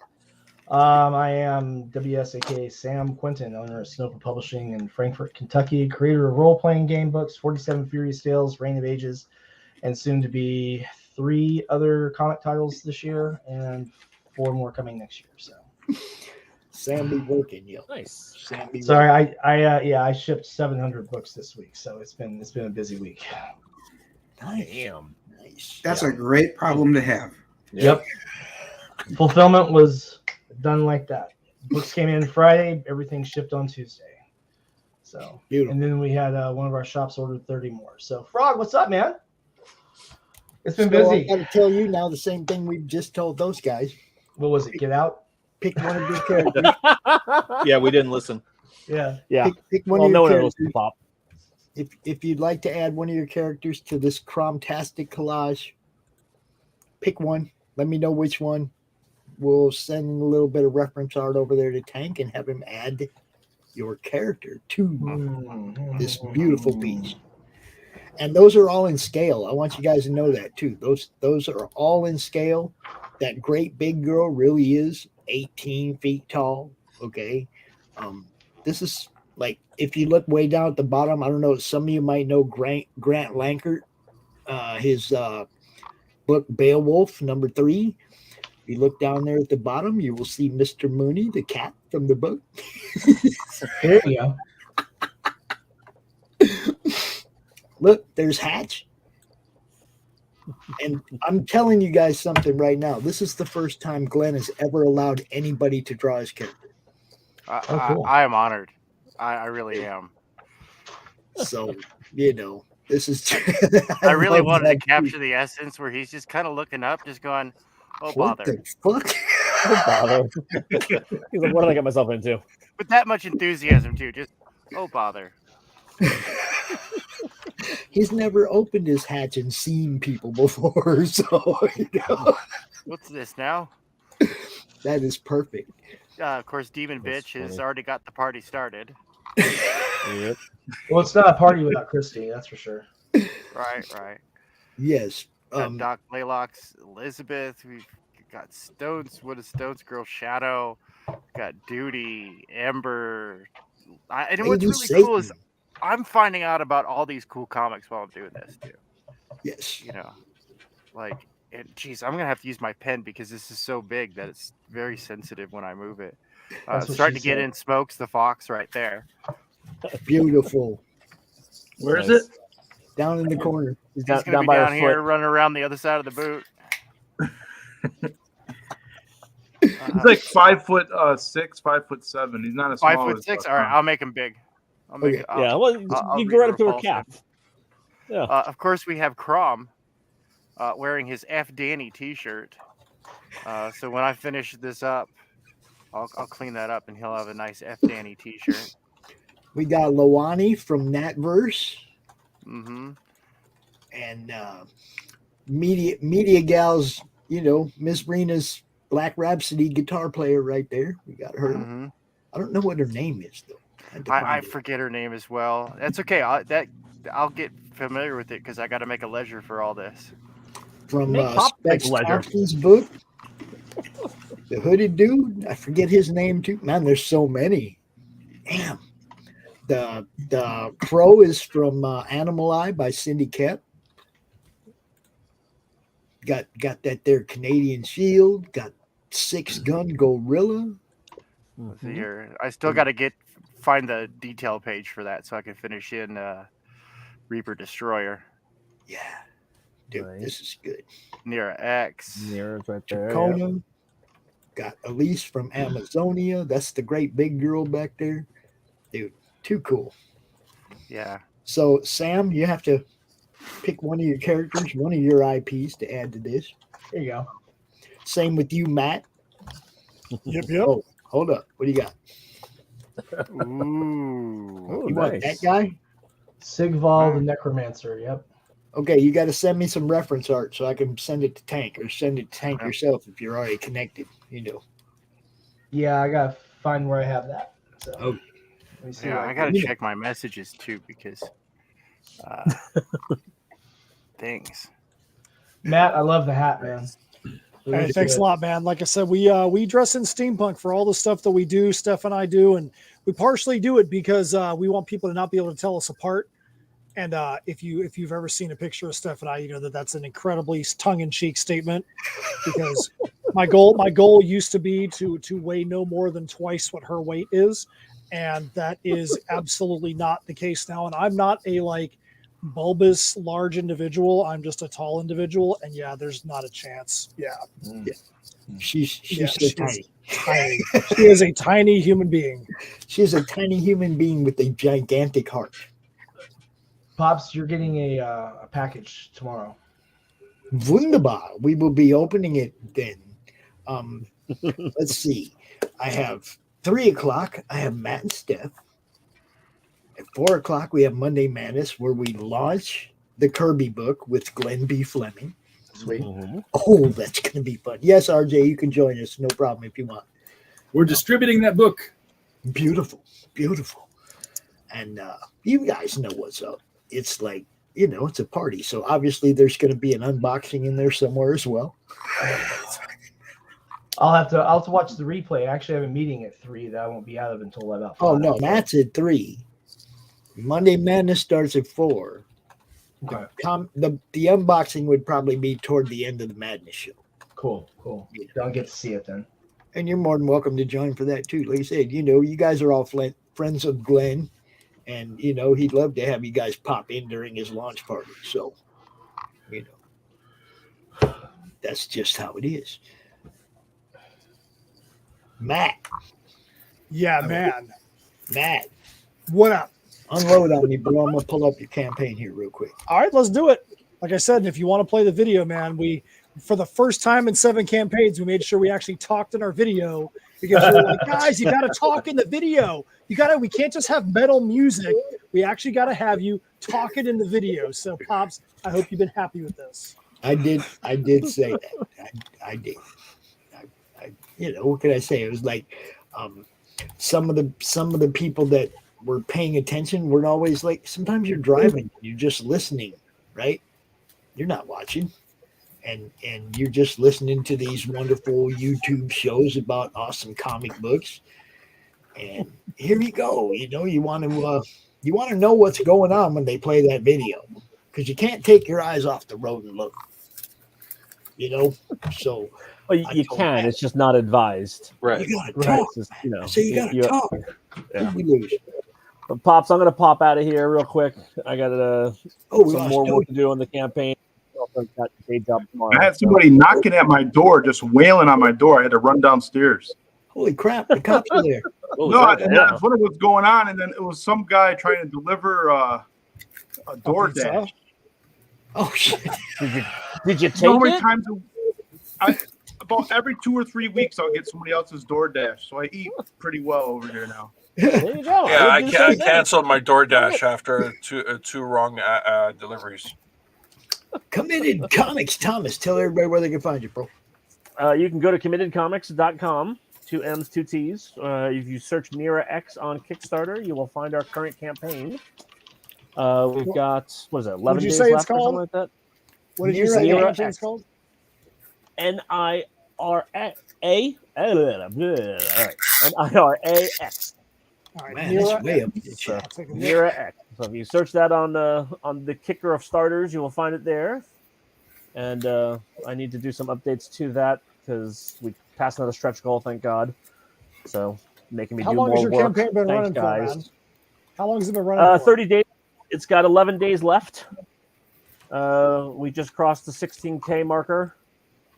Isn't it ridiculous that you can have a $16,000 campaign and this is the first time I've heard about it and we've been on Kickstarter for the same amount of time? Hold up, before you say any more, Matt, before you say any more, I don't want you to embarrass yourself. We launched this book on my channel. Fair enough. No, that's good, man. I'm just saying. No. Hey, if anybody knows how busy I've been in my personal life recently, you know I didn't even know squat of what's going on. So. But Matt, it actually reinforces exactly what you're saying, is that there's so much going on and there's so many things that literally on a channel that you are part of on a semi-regular basis, you weren't even aware that it was going on, you know? Yeah, and it just shows. Never assume somebody knows about your project. It shows how tough it is when you're at Facebook, Instagram, Twitter, email list. You can still find ways for people to even hear about you. Yeah, I mean, I've been in publishing for 22 years now, and I never assumed that anybody knows who the hell I am. And most people who do know who I am are not happy they know who I am. So. I know who the guy is. He owes me $5. Well, yes, yeah. More often than not, that's a lot of it. It's hey, doesn't he owe me money? And it's like, no, I pay my people. No, but yeah, I mean, I never assume anybody knows, and that's one of the reasons why when Doc Chopper was on here earlier, I was basically saying when I go around to my travel, I bring sample packets of the Committee Comics stuff with me, and I just give it to retailers. But no, we have been promoting the crap out of this one, Matt. You have been busy with real life, bro. Yeah. You know. So, but yeah, it's I'm very happy with the way the campaign is going, and now I just got to wait for Bill to actually finish the book. Which, well, you just got one more backer because Steph and I just backed you through in Symmetry Creation. So Thank you very much. That's the one that's attached to our campaign. I was actually looking at your campaign when you were bringing it up and that kind of stuff. So there's been a lot of campaigns that I got exposed to just literally from the trailer sitting here at the beginning of the show. You know, this is why the trolls say we do nothing but back each other's campaigns. Well, I mean, that's part of how you get people's eyes onto your followers, you know, because it shows. I know, but at the same time, what's the problem with that, right? Like, if everyone's got enough to spread, then spread it. Yeah, if we got money to spend, spend it on each other. Absolutely. So, but I appreciate all the love, Pops. Thank you very much. I will, Pops. What I'm going to do is I'm actually going to send you a hard copy of the book that you won. I'm just going to send you one of these Jackrabbits. So. Oh, beautiful! I'll be sending you a little 106-page full-color graphic novel, making fun of all the things we love and hate about comics. All the really bad stereotypes. Little scratch on that for me, right on the inside. Yep, I can do that for you. I can do that. So, I actually have I'll treat you good. I got a couple copies signed by the creative team, so I'll send you one of those. So I'll message you for that info. And everybody else, wonderful meeting everybody. Yeah, later, man. Seeing Committed Comics pop up in some of your backing campaigns, you know. Yeah, you guys check out Nira X. It's beautiful. Andrew Mangum, Gabriel Mangum. Yeah, dude, Cat Moss, Bill Moss, so many cool people on that project. Yeah. Go check it out. It's amazing. Yes. Thanks, guys. Peace. Later. And now, this one, I got to play the video because Matt made it a point to speak. All the metal music in here is from our album, but also you can actually hear our voices now. Thank you, Pops.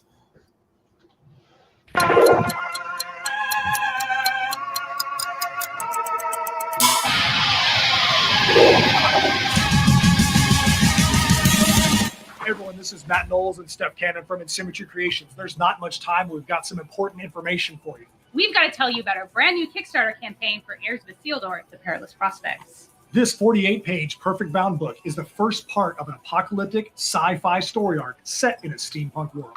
The apocalypse is rumbling through Shadow's Haven, and the only way to stop it might be through those who mistakenly caused it. We are super excited to be able to unveil to you our brand new art team of Alessandro Ventura and Bruno Hang, who have helped to bring the universe of Heirs of Isildur up to the next level. We've got super cool variant covers and glow-in-the-dark stickers. And don't forget the cool shirts. And as always, a few fun surprises! The campaign portal will only be open for a very short time. So go to the quick link that's down below and back, follow, and share. We here at Symmetry Creations, The imperiled citizens of Shadow's Haven, and the Heirs of Isildur will greatly appreciate it.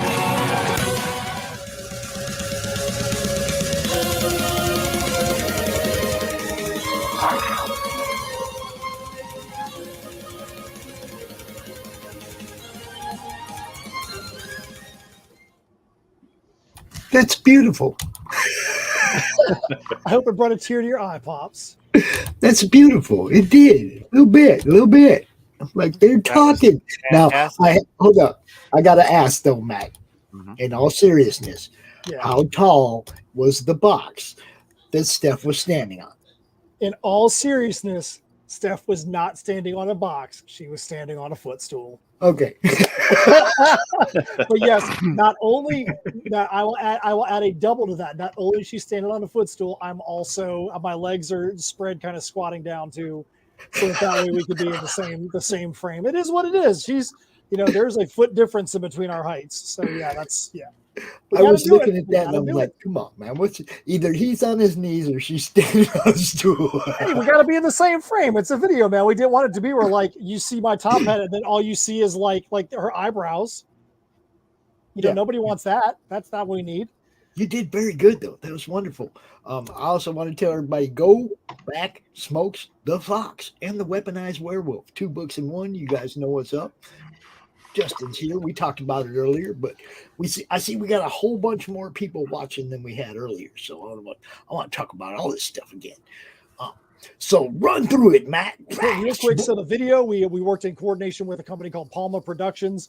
They want to get more into doing stuff for comic creators. So if you like the video, hit us up and we'll get you the information from Palma. We'll go from there. One of the things you see right there, we actually have a leather worker that we do a lot of custom work with. And we've got Michael's Traveler's Pouch. He's one of the main characters in the series. This is actually, we like to be meta where you can actually buy something that's actually in the pages of the story at some point. And this is his Traveler's Pouch. It's actually going to be branded. You saw the little Times of Change kind of sun logo that's in there. They're actually on the pouch on the outside is actually going to be hand carved into that. There's 5 different variations of that Traveler's Pouch that you can get within the campaign. If you want to keep on going, Pops, the next section here talks about what's going on in the story. And we can skip past that only because there's a lot of graphics there, but you can kind of see the way that the art is. The art, we're really, really happy with what Bruno and Alessandro have been doing for us. As you see, an apocalypse has come to the town of Shadow's Haven. The only way to stop it may be through those who have inadvertently caused it. If you know the history of Heirs of Isildur, you may understand why that happened, but we designed this book so someone who is a longtime fan or someone that's just starting with the story arc can get in and enjoy it without feeling like you need the entirety of all the backstory to understand it. Like people like Mandalorian, they like the Book of Boba Fett. They don't need to have seen all the 9 Star Wars movies to be able to enjoy those things. So if you keep on scrolling down, we go down to where the covers are. We have 5 covers for this this campaign. The first one is called Out of Time, which you saw the one where the lady is holding our main character, Michael Isildur, in her arms there. There's some of the characters. The main cover is called Out of... Which one of these guys you going to let us draw, man? Yeah, I'll have to talk to Steph and see what we think. Okay. We'll have to see what's going to be the best one to do. Okay. I might pick one from Tales from Nocturnia. So there's the first cover, Out of Time, from Alessandro and Bruno. The next one is from Chris Rao. We did a Metalocalypse homage cover. That's a mashup of a couple images from Metalocalypse, and we took our Heirs of Isildur logo and converted it to look like Metalocalypse. There's our foil cover that is going to have the Times of Change 13 o'clock logo. We did a black sketch cover. We've already done white sketch covers. We wanted to do a reverse sketch cover so that way, if you get somebody to draw it, they have to draw on it in opposites and in reverse and in paint pens instead of your typical sketch covers. Mhm. And then the last cover is called Steampocalypse, and that's also by the main art team, Alessandro and Bruno. All these are 48-page perfect bound books, so every one of them is going to have a spine on the side, so it's not just a comic. It's something you can put on your bookshelf beside all your trade paperbacks. The shirts right there, those are foil shirts. That one there, you can see more of the height difference between Steph and I. But they're actual foil shirts like you would have got from like Affliction or Tap Out back in the day. So the emblem is in foil on the front of those shirts, which looks super badass. We have a couple of the prototypes in hand, and they look really freaking killer. Crazy socks. We got some socks printed up for our last campaign for our All Ages book, Misfits Clubhouse. They came out really awesome. So we decided we were going to do some socks for this campaign, and we've sold a freaking bunch. We're really happy with those. Dude, good stuff. Yeah, that's basically what we got going on in the campaign there. So we have, and I guess now we have 6 days left. It just flipped over to 6. We have 6 days left. The next stretch goal is at 7,000. Our main phrase for the series of Heirs of Isildur is where steampunk, comics, and metal collide, because there is comics and steampunk, and then there is also metal music that we produce, and I play most of it. But our stretch goal at 7,000 is where steampunk, comics, and metal collide, but not how you think. So that is what the hint is about what our stretch goal is going to be at 7,000. We're super excited to get there, and we are $426 from getting there. When we get there, we'll let you know what that phrase actually means in relation to this campaign. That's awesome. Good job. Good stuff. We love it as always. Badass. As always. Thank you very much, guys. Frog's got the link. Check it out. Now, Mike, do you want to share your screen, or would you like me to? If you could load it up, that would be great. All right, let's see. I know there's a link in the chat somewhere for this, isn't there? Yes, there is. Bingo. There you go. See, that's what I love about Frog. He's always on top of it. Makes the job easy. That's why he's on top of all of this. It's because Frog G is on top of it. Yeah, Frog G is the man. Job easy. Okay, so we have this beautiful, magnificent campaign. Yeah. Long Shadow, a high fantasy pulp novel. 23 days left, got 40 backers. Still got a little ways to go. Not quite 2/3 of the way there yet. Pretty close. Yeah, we got about just over 1,500 left to raise. And I gotta be honest with you, Pop. I don't talk in the trailer. You don't talk in the trailer. But it's a great trailer, man. It's a great trailer. All right, we're gonna give it a chance. All right. I gotta mute myself though.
All right.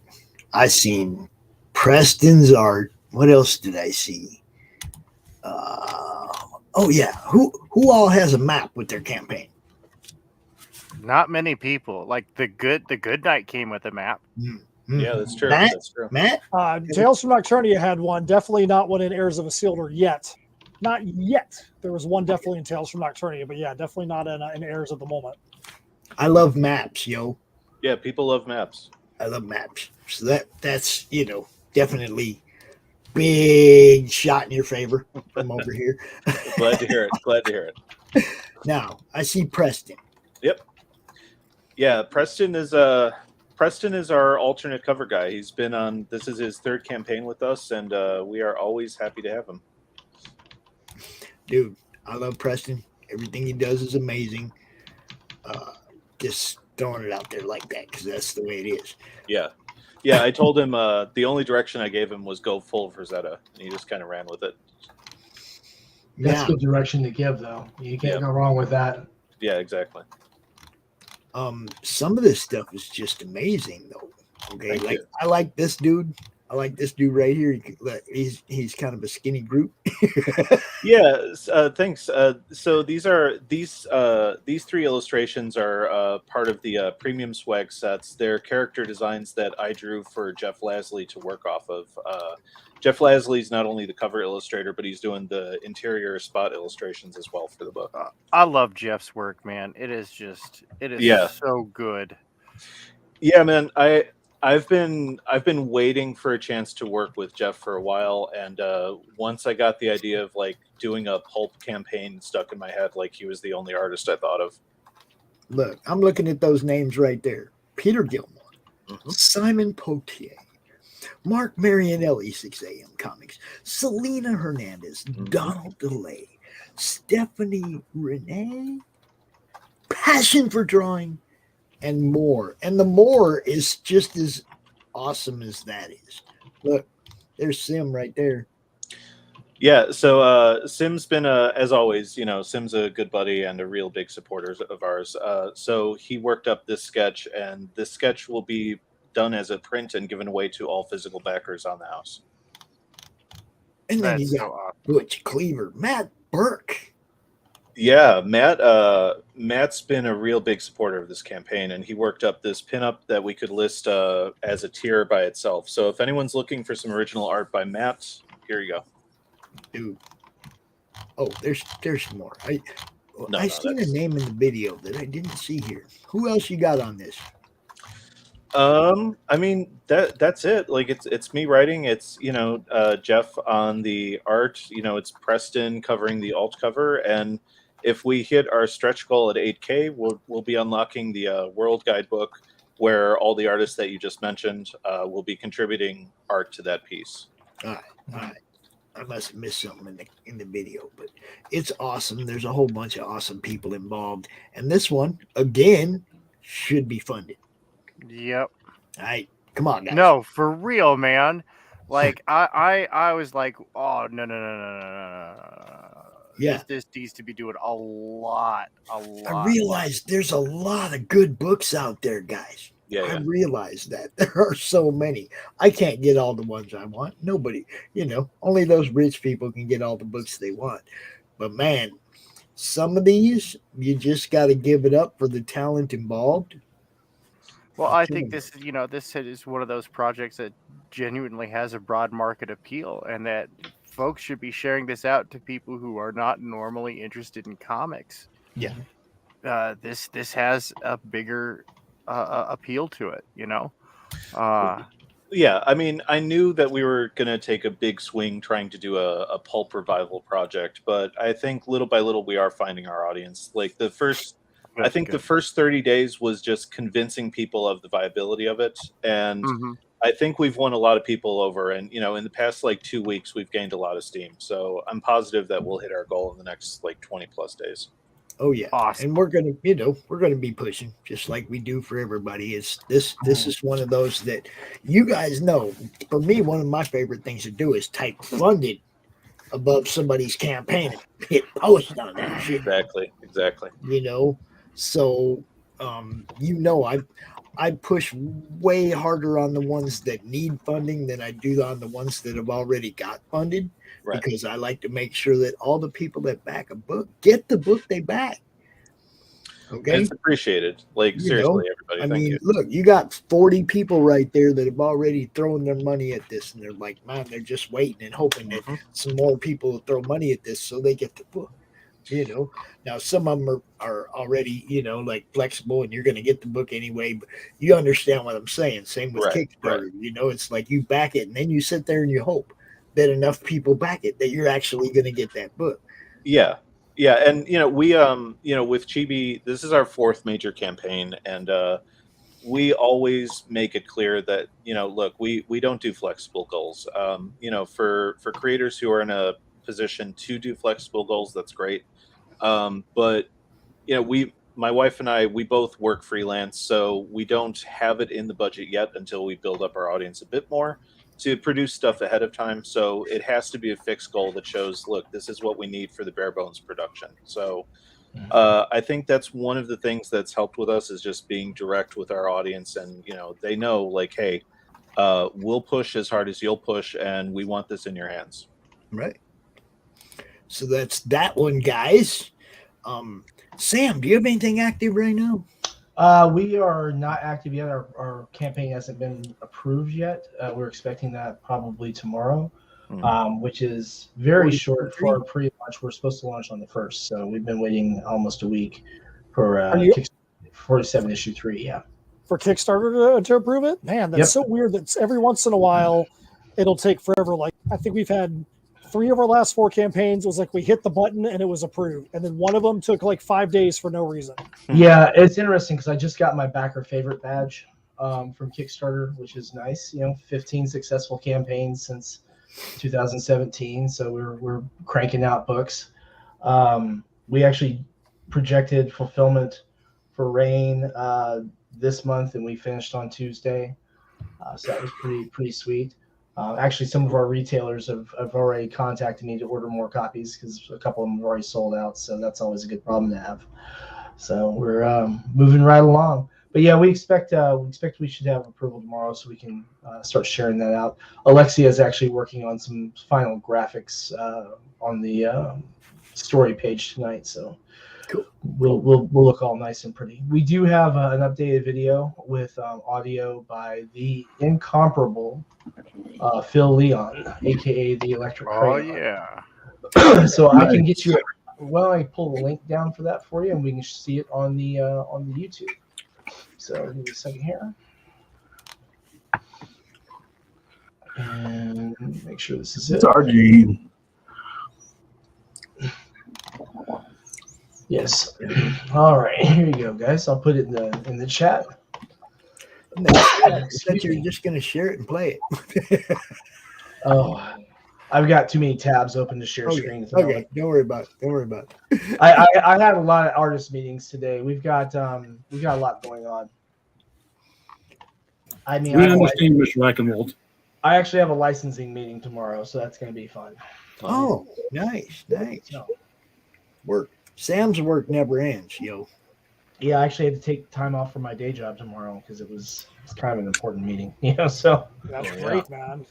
Yeah, Matt's like, great, man. That's great. That's what you got to do, man. That's what you got to do. Let's hear it for saving up that annual leave so I can take a whole day. When the job you want starts taking over the time of the job you need. And sorry about the background. I haven't cleaned up the fulfillment yet, so you guys might notice there's like a dearth of boxes. Hey, show it off, man. Show it off. The box count kind of shrank. Dude, they used to be stacks of boxes behind him. Yeah, I shipped a lot of boxes this week. Literally shipped over 700 copies already. So that's real good. George.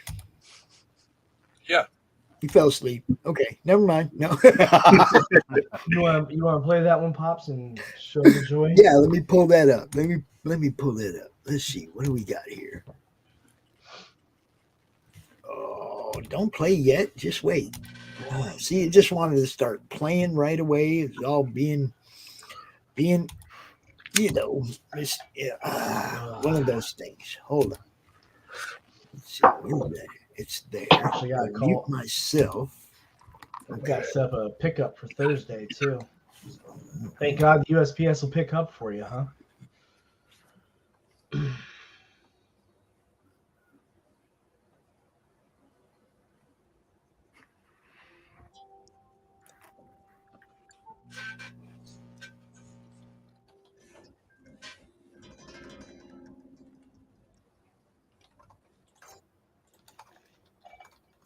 300 years, the story of the 47 Ronin has resonated throughout Japanese culture. 47 Furious Tales brings this epic to life with fierce samurai action and anthropomorphic animal characters in a beautiful 12-issue limited comic book series. Now, after 2 successful campaigns brought you issues 1 and 2 to the world, we bring you issue 3 with 24 action-packed pages. Journey with us into the past and experience the beauty and ferocity of the Edo. Yoshio leads the samurai of Edo against the brutal bandits of the Grey Wolf, while Lord Asano makes his final faithful voyage to Edo. All is not ceremony and sake, for the life of a samurai is one steeped in war and death, honor and duty.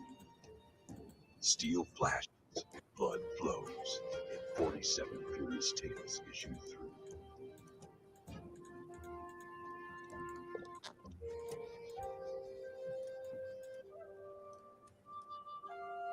Pledge today for your copy of 47 Furious Tales issue 3 and the Artist Edition Volume 1, collecting the original hand-inked, unlettered art pages of issues 1, 2, and 3 into one beautiful volume.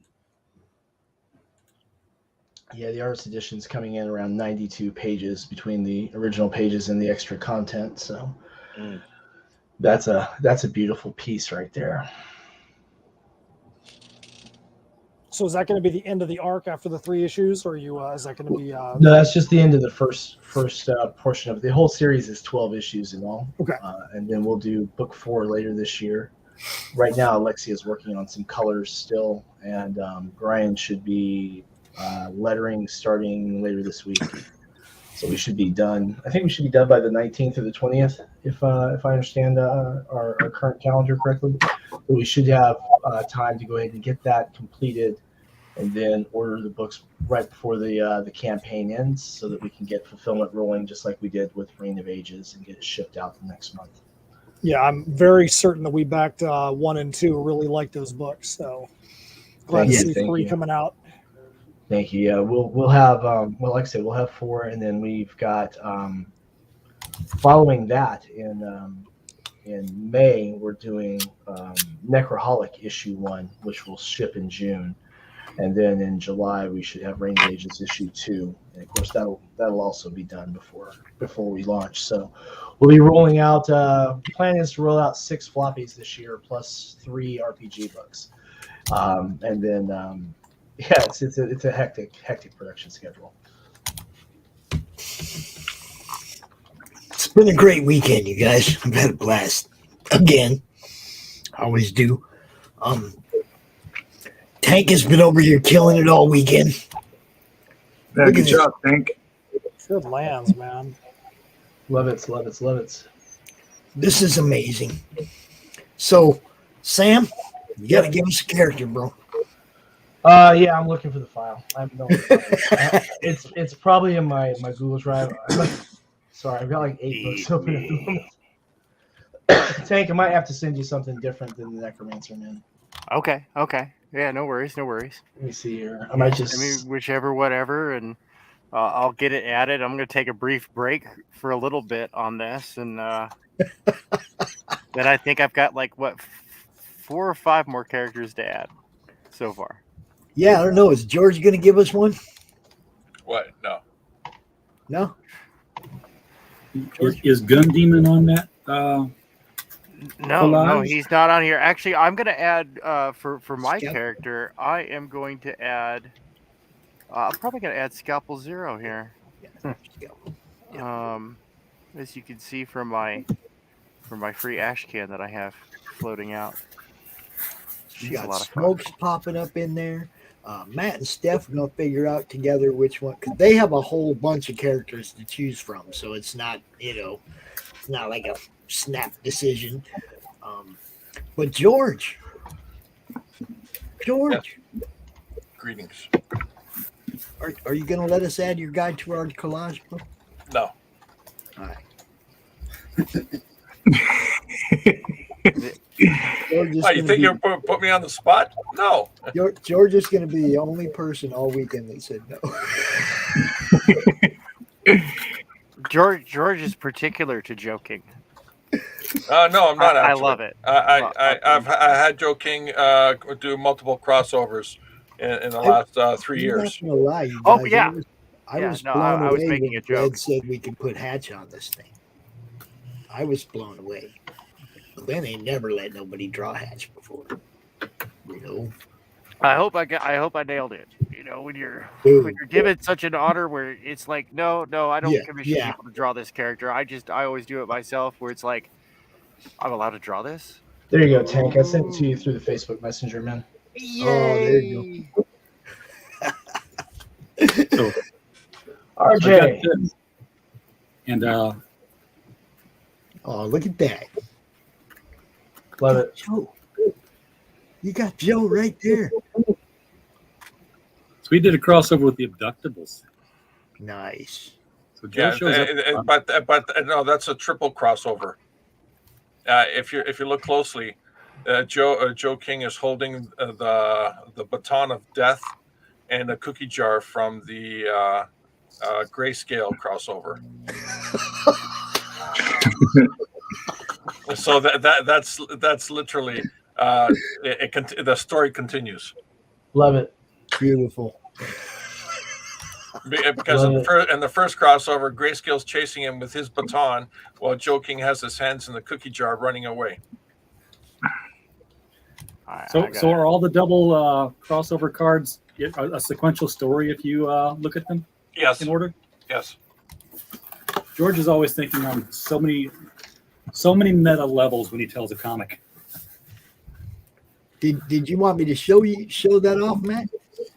Maybe you could show this, and maybe we put Beninock on your. This is from our other series, Tales from Nocturnia, because he's a fun one to put on there. He's an executioner. He is my favorite character in the book. I ain't gonna lie. Beninock is an executioner who's trying to get out of the family business, and the kingdom around him is just falling into shambles, and they keep trying to pull him back into a life of violence. And he was a fun character to write in Tales from Nocturnia, so that's probably going to be one for an artist to have some fun with.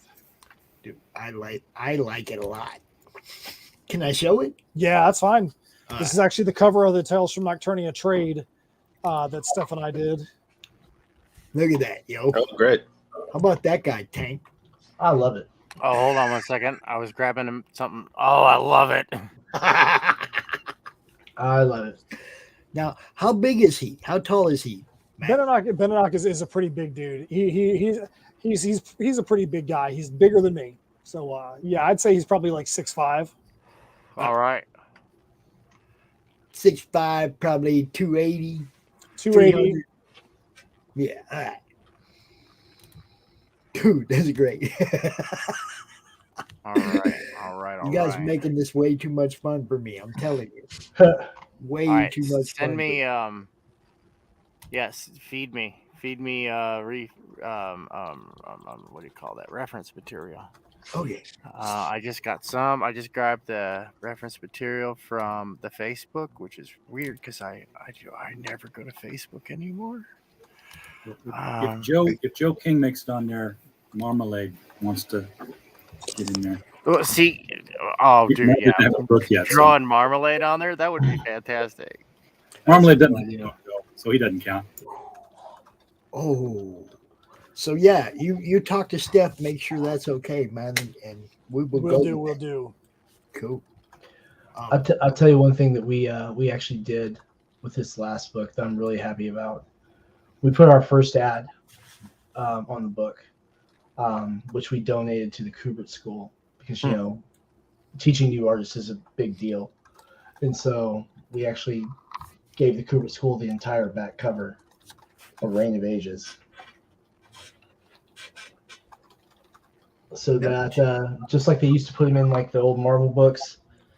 Yeah, pick 'em up and- I just bought one in love it in Pete Samedi's his alternate campaign for the spring campaign. We'll have an Enter the CRoMniVerse ad in the Mighty Mascots book. Which Mighty Mascots book? Number 6. Good God, that's gonna be nothing but ads. It's gonna be nothing but ads. I bought 2 ads in Mighty Mascots number 6. In that book, you bought 2. Why would you buy 2 ads in one book? Because I bought one ad for the Critical Blast Logistics, and I bought a second ad for comicbooksforkids.org. Oh, that okay, makes well, sense. that one should just go in every book anyway, but that's my opinion. Everybody should have a CB for K ad in their book. Everybody. All right. You know it. George. How tall is this samurai squirrel? How tall? We're doing this to scale, so I think his character bio says 5'6". All right, 5'6". Okay, cool. Yeah. It's almost like me and Steph with your samurai squirrel and Beninock there. Yeah, I mean, difference. the thing is the truth of it is that people of the period weren't actually very, very, very tall in the Edo period, with certain notable exceptions. There are a couple of people who were actually very, very large. But yeah, Yoshio wasn't a very tall man. He's got a few statues up in Japan, and I think one of them's actually just under 6 feet tall. And they're like, yeah, it's a little bit bigger, but they have like a plinth that he's standing on. So it's pretty cool. So George, who plays with comics, decided to start playing with movies.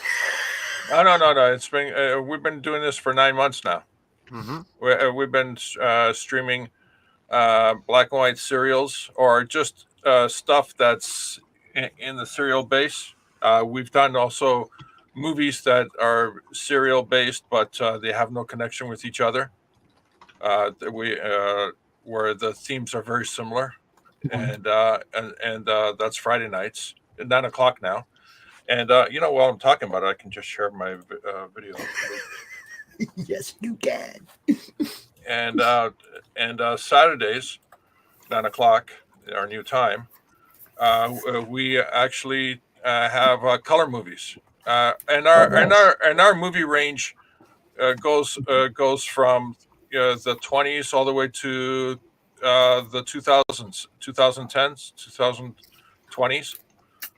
We find the movies that are not an issue with YouTube, clean them up.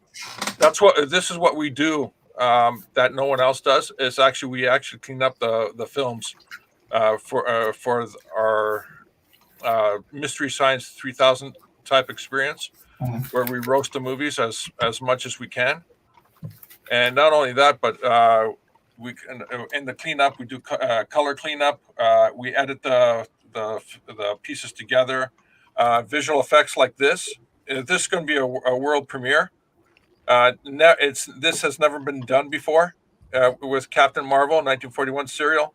In 1941, no one's bothered to actually go in and clean it up, edit it together. The entire 15-hour serial into 2 solid 2-hour movies.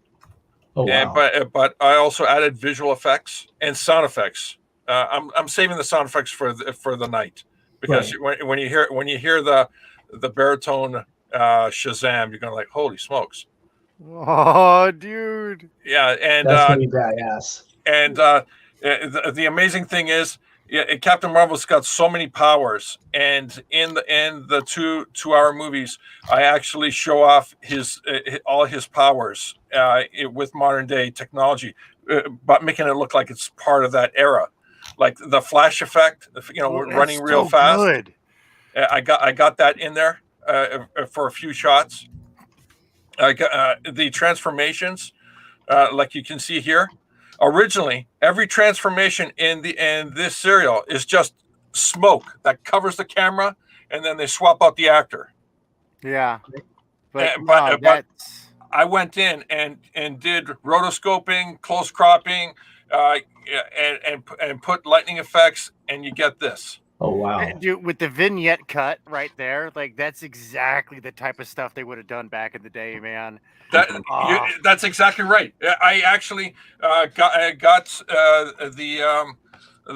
the idea to do that particular way of the transformation because I seen that happen in a few other serials and movies at that time. So I'm doing the visual effects, modern day technology, but trying to keep it to the look and feel of that time period. I think they did a cut like that in Things to Come. Yes, they did. Okay. Yeah. All right. Hold up a second. I need everybody to say say hi, Manny.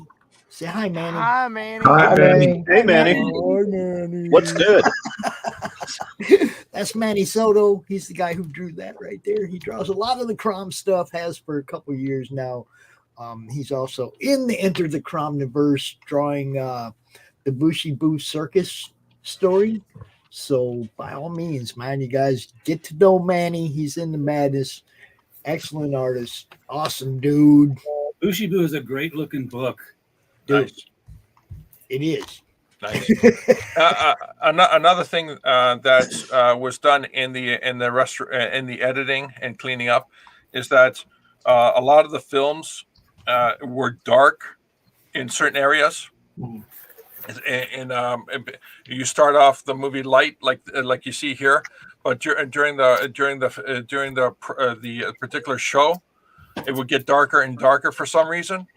And what I do is then I actually tweak the levels and the adjustments of the scene dynamically, so that way you maintain what we call a balance in light and contrast.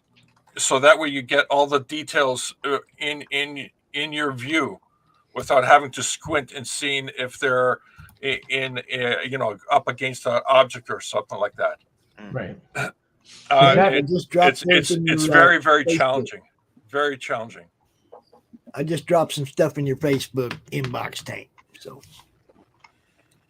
And also the best thing is that cutting the cliffhangers, finding the right moment to cut from one cliffhanger ending to the cliffhanger beginning, is really challenging, because a lot of the times I only discovered this because of what I was doing for the last 9 months, is that the cliffhanger ending, we all know, is not the same as the cliffhanger beginning. They somehow say, "Oh, he went over the car." You saw that in the end of the last episode. He went over the cliff with the car, inside the car. But the next episode, you see the guy jump out of the car before the car goes over the cliff. But if you put both cliffhanger ending and beginning of the two shows, you clearly see the guy go over the cliff in the car. so they did that kind of trickery a lot, and so I had to actually find the right moment in the scenes where I can actually cut between the ending of the previous episode and the beginning of the next episode, where it's seamless, and also actually marry up the audio until it flows without hearing a cut. For instance, the Superman Fleischer cartoons. There's a lot of copyright claims in that, even though they say it's public domain. Bullshit. There was a lot of copyright claims in that, and to the point where I actually had to remove most dramatic one was there was a symphony I had to remove out of it and put Mozart in its place. But then I had to actually go in and actually adjust the sound levels of Mozart, because there's a scene where Clark Kent's actually sleeping in the audience while listening to the music, and then it cuts to another scene where Lois Lane's in the back dealing with a bad guy, so you can actually hear a slight echo of the music that's happening on the stage.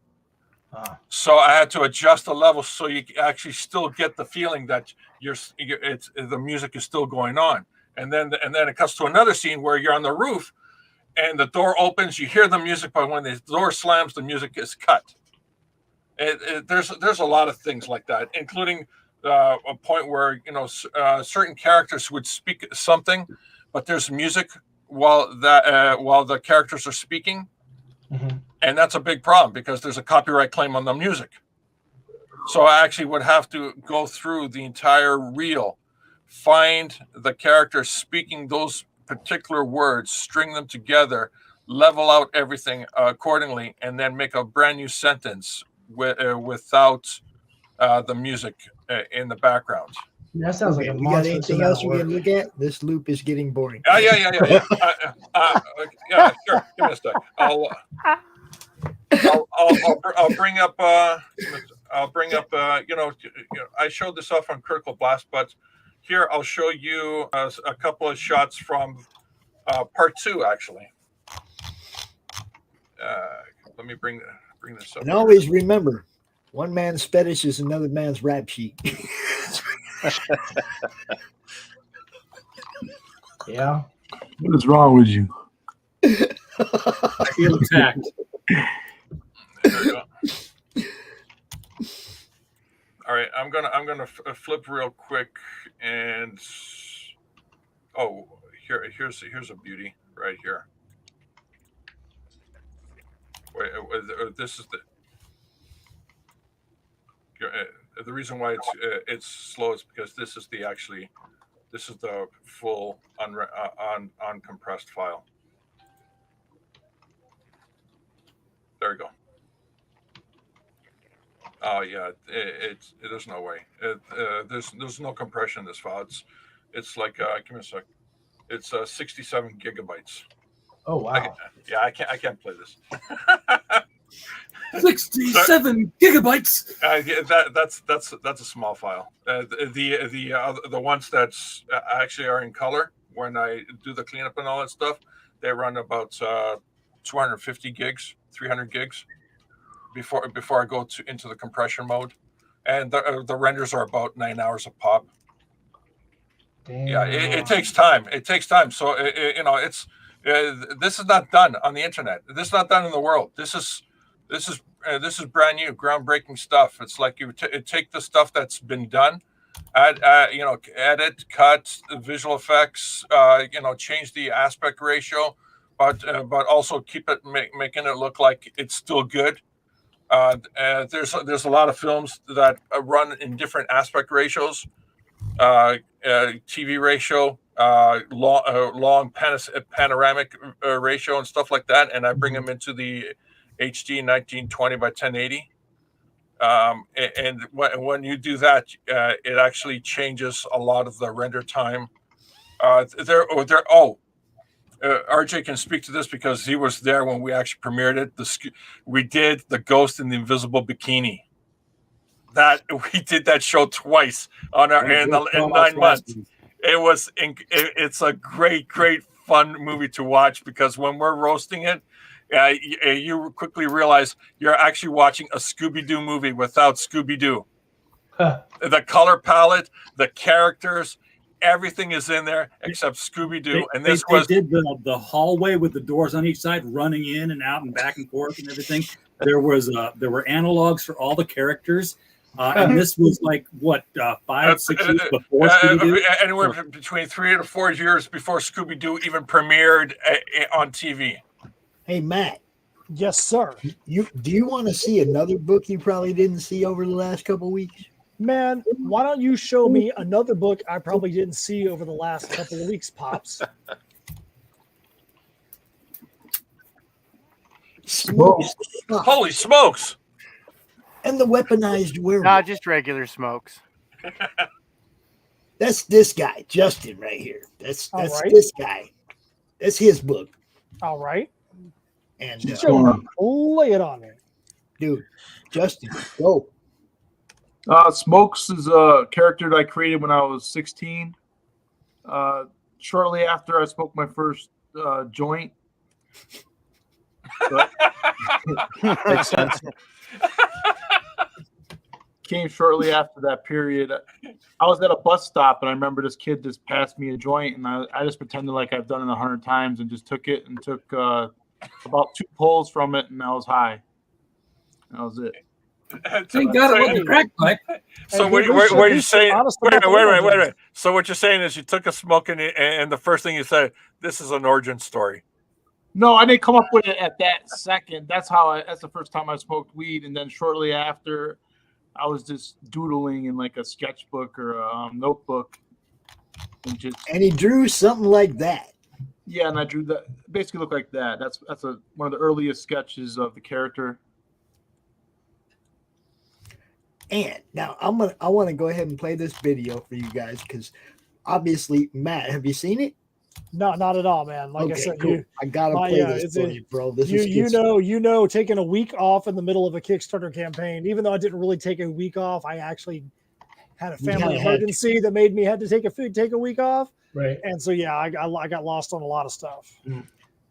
So I'm gonna play this for you. You got to check this out. You're gonna love this.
Man, that's a good looking video, man. I like the effects. I like everything the way you pulled everything in. It looks really good. Kurt Hathaway did that for me. That video. That came out good, man. 2 books in one campaign. 2 books in one campaign. Good stuff. Look at this. Great interior art. You got a dope smoking mutant fox. Look at this guy. Come on, Matt. Look at this. I gotta tell you. If you know me, you know I'm partial to aliens. So I was totally down with the alien guys in there, man. I'm down with the aliens. Hey, my mom was born in Roswell, so we legit talk about we gotta have alien DNA. Oh, absolutely. So we legit talk about we had to have alien DNA fused in our blood. She lived in Roswell when the Roswell incident happened. So this takes place. place. Look at this. Like 9 months after the crash. You know what? That is probably the story I need to amend the end of it for that to be the truth. It's not the truth, but it sounds better. Yeah. So are you familiar with Dulce Base then? Yes. Tim Vigil cover for the weaponized werewolf. Oh, it looks good, man. Like I said, it looks good. You got the Tim Vigil cover, and then this is where you get the underground, okay, the aliens, weaponized werewolf, bro. Good stuff. The Greys are working with the military in the underground facility. It's basically Dulce Base, but I don't call it Dulce Base. I call it Project Minotaur, is the code name for what they're doing. Okay. They're basically creating these hybrids, and Smokes was like their first test subject. They wanted to see what they can do, and Weaponized Werewolf is the strongest one of the bunch, but they don't get along. So the story basically, Smokes is so smart that he's able to escape this facility, and then Weaponized Werewolf is sent to go get him or to eliminate him. And it was a bad idea and a big mistake on the part of the colonel who made the order. Oops. It's definitely looking like it. And that's Weaponized Werewolf. He's not like a regular werewolf where he transforms from the moon or anything like that. He's always like this. He's always half wolf, half man. He was created in a lab. And this right here is like a field test, testing out Weaponized Werewolf's abilities. So he has these drones that follow him around. He's got that bracelet that kind of like tracks him, so they know where he is. And I was thinking later on, he's going to get these crazy drones, that have weapons on them and stuff like that. That's why he's Weaponized Werewolf. So this is the 0 issue where you see how he was created and what he can do. And this is a scene from the Alien Gray's world. His name's Sepoy in the book. This is his planet. I don't want to tell you too much of the story and give it all away, but Right. But you can see some of the names involved in this, Mike or Matt. Yeah, I got a bunch of people to get on. I was very lucky to get Mike Barron to write both books. I got Lee Oakes. You guys might not have heard of him, but he's a really good artist to do the interiors for Smokes. I got Barry McLean Jr. He's the artist for Cue Ball, if you're familiar with that book with Mike Barron. Mm-hmm. And he's also doing his own book called Billy the Kit. It's like this spaghetti western comic book. Right. Rodney Ramos is the inker. He's been around for a long time. He worked for Valiant and Marvel. I think he works for DC right now. Cool. And I got DC Alonso to do the colors in both books. He's done Expendables, Go to Hell, Replicator, Star Trek for IDW, stuff like that. Okay. And I got Kurt Hathaway for the letters, and he's my editor as well. He was actually the letterer on Rob Liefeld's Youngblood. Okay. One from the 90s, the original wow. run. So I went and tried to get the best talent I could and to make the best product I could. It took me 3 years to develop it. I mean, I could have probably made it a little bit faster if I wanted to, but I wanted it to be, I wanted it to be done right first time, and that's just how I am. I wanted to release a product that I'm proud of and not take don't short any corners. You don't want to cut any corners. Dude, you're not messing around. Yeah, you don't. Yeah, absolutely not. Dude, No, you this is are tight. you are bringing the game, brother. That's some serious talent. Don Yeah, Perlin, I got Tim Bob Vigil. Layton, Tim Bob Vigil, Layton. Kyle Ritter, Peter Palmiotti, Zebius. Come on, man. These guys are all beastly. Dude, Don is an awesome guy. I love He's a Don. great guy. He's just a great guy. Yeah, he came out and basically got a retirement to do this cover for me as a favor. I showed him the character, and he was like, "I'll draw that." That's exactly what he said. I'll draw Dude. that. And I was like, "All right." And it's sort of the same thing with Mike Barron, too. You kind of pitched your story, and he said, I'm in. Yeah, it wasn't that hard to get him somehow. Plus, my pitch was really good, I guess. I don't know. I never Good pitched stuff. a book before to somebody at the time. Really want to see this one get funded, you guys. This one needs a push. This one needs a big push. Almost to Every 50% show, right now. every show, everywhere. If you got a show, if you know somebody that's got a show, Can you play that next Justin video? It's on, only like get 20 Mike seconds Barron long. on. This one deserves boost. They all deserve boost. That's why I do what I do. I want to see these books all funded. I'd hate to see these 39 people be disappointed because this one doesn't fund. I'm one of them 39 freaking people. Back this book. Plus, all the backers are going to get a metal card. Can you play the next video? It's only like 20 seconds. Where? Oh, that one? Yeah, the next one. All right. Let me see.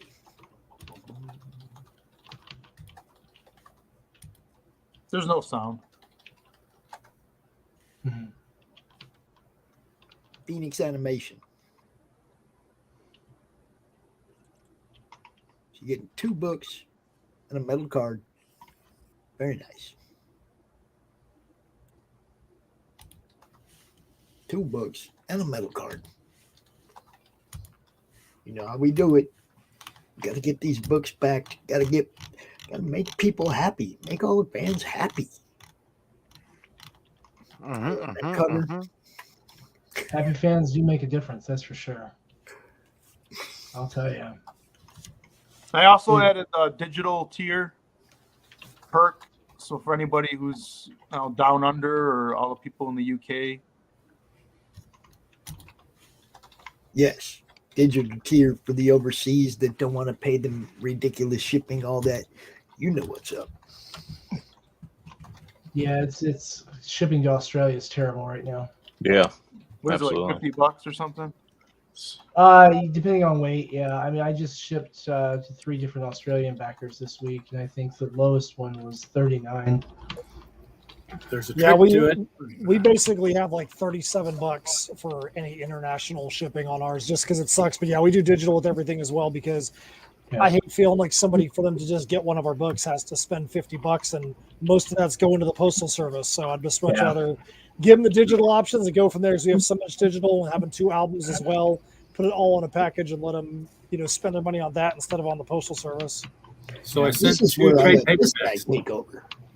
I sent 2 trade paperbacks for the rabbi. He had a client in Sydney. He had a customer in Sydney. Rabbi's my client. I get those 2 words mixed up. And he said, it's just one. I'm like, well, we can't bundle because it's one. So it is what it is. And I put it through the pirate ship thing, and it came up at $85 to go from me to Sydney, Australia. Like, what? He's like, well, that's too much. Plus, it's like, that's not right.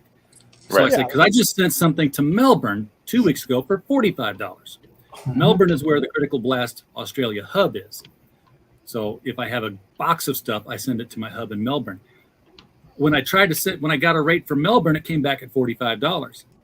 So rather than send the 1 book straight to Sydney for $85, I sent it to my guy in Melbourne for $45, and then for another $12, he shipped it over to Sydney, which ended up saving $20 by going the long way around Australia. There, it was really weird, because Melbourne's further away than Sydney is. That's crazy. That's so much more. Is that like the rates went up like 3 times in the span of 18 months, so that's like a 4th rate increase. That's crazy. Yeah. But there's just tricks and tips to getting books into Australia, and I'm learning new ones all the time.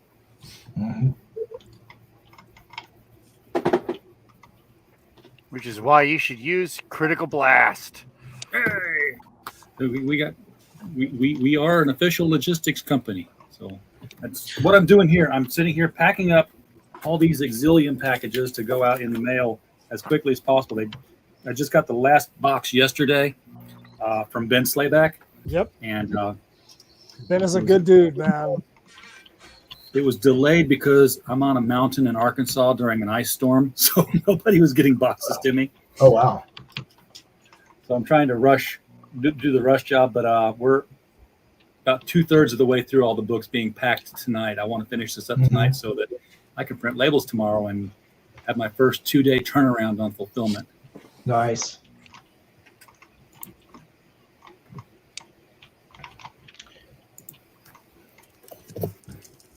Left. I guess share my screen. I can do it too, Pops. This is the flash effect, one of the many flash effects that appear in the film.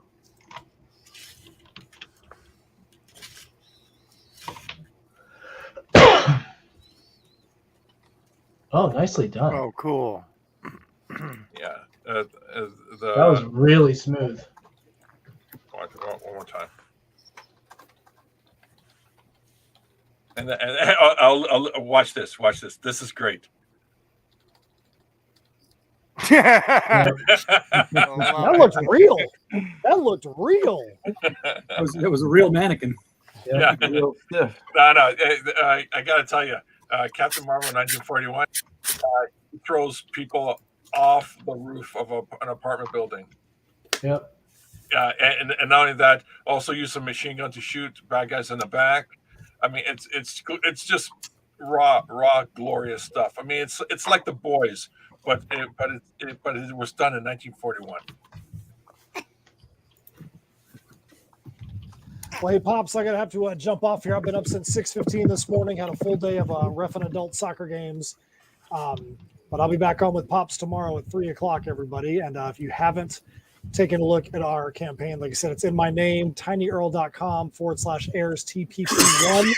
That is the quick link for Heirs of Isildur, the Perilous Prospects, Book 1. It is the first part in a 3-part series that we're going to do, a 48-page perfect bound book, apocalyptic sci-fi set in the steampunk world. Pops ran through the campaign earlier. We'll talk more about it tomorrow at 3. But if you haven't checked it out, we hope you guys will take a look. And Pops, I'll be back with you in like 17 hours or some crap like that. I got you, bro. All right. Thanks a lot, guys. Hope you guys have a great night. Have a great evening. Have a good one. Mike had to check out. He had an unruly 3-year-old. So, RJ, since the subject kind of moved toward the logistics and shipping part of this,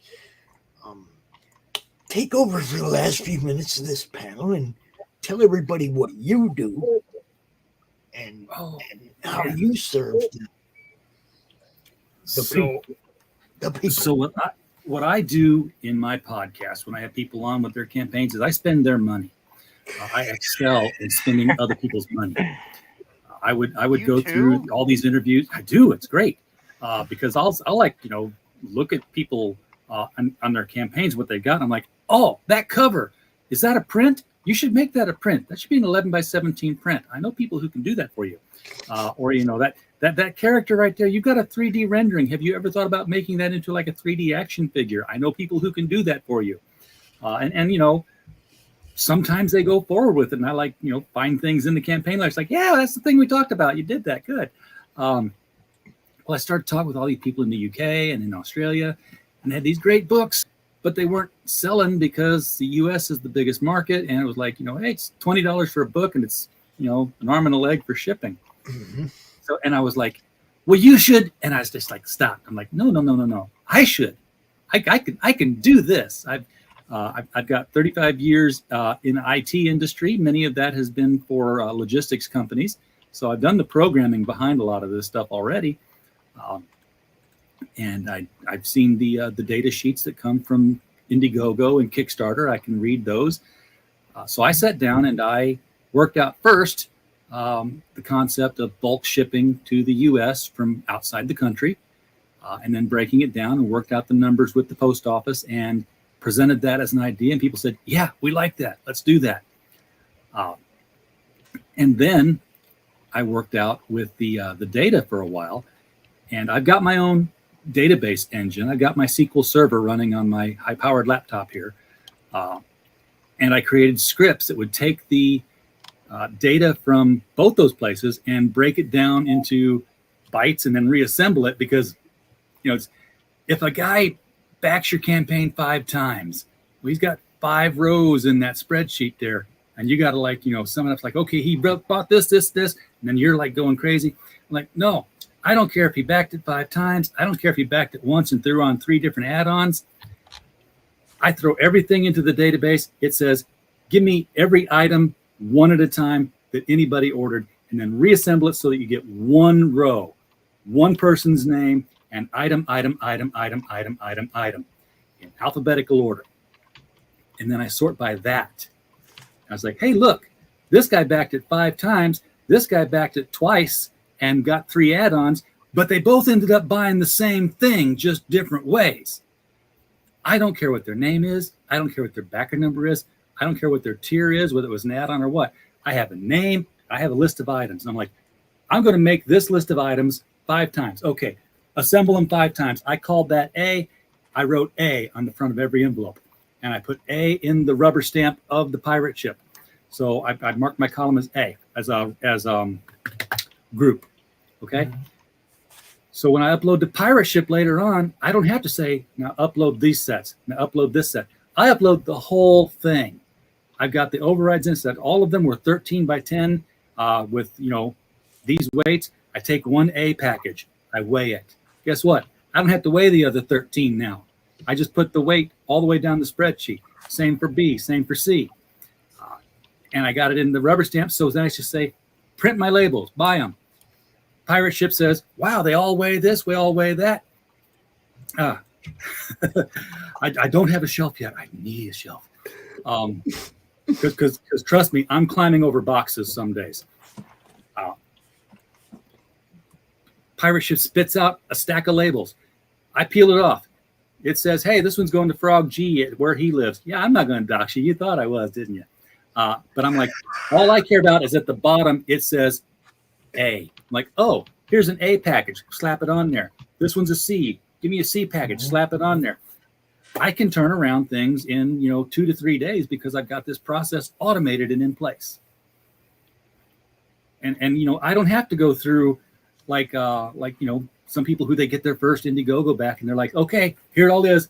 First one, he got this, this, and this. Let's make one of these, put it together. Now we got to print the label, put it on there, done. Now let's make the next one. No, don't do that. I got to interrupt you real quick. You're not interrupting. I'm done. Wears pants, bro.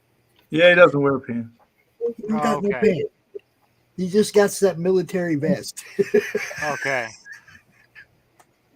What, do you want some sample material or some reference? Yes, please. Yeah. All right. Well, here. Oh, nice. That's fast. It's badass. Dude, look at this thing. This thing is outrageous. This is crazy.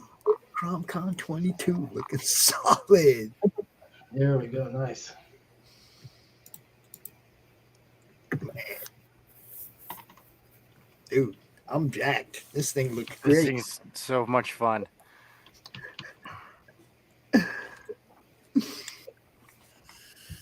That's awesome looking. Look at that. And this is just the rough, because after I'm done with that, I'm gonna be doing this. Whap!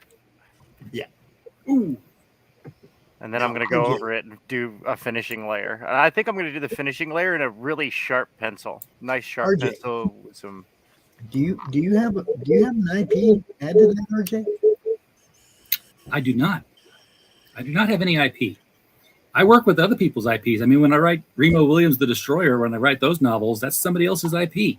I was just hoping you had something we could throw up in here. No, all I've got, is Marmalade and Hedge McMahon.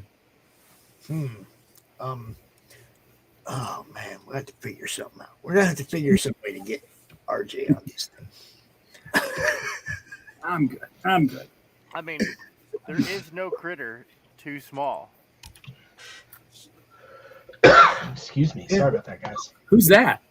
That is Ava, the crow from Animal Eyes, Cindy Kemp's book. Okay. And we also have a cat. Mr. Mooney, the cat from Beowulf 3. Yeah, look at all these awesome characters. Dude, it's been a blast. Lady Satan, Demon Bitch. Elizabeth from Pariah. I can't remember which one of the Journey of the Shadows girls that is, but it's one of them.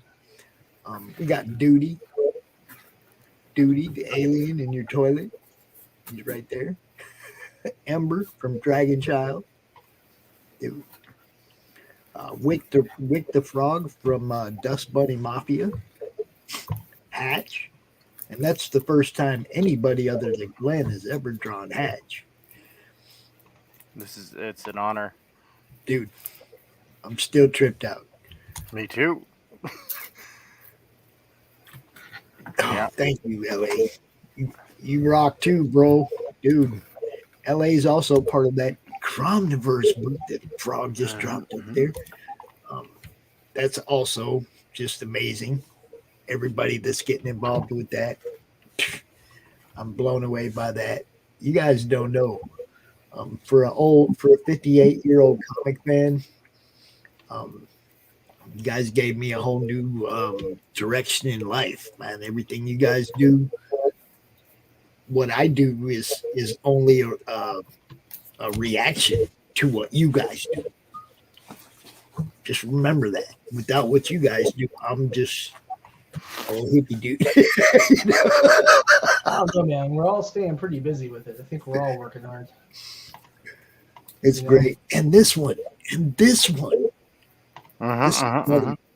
With all the work that Frog does in this community, I want everybody to jump all over that when it launches. Go sign up for that, dude.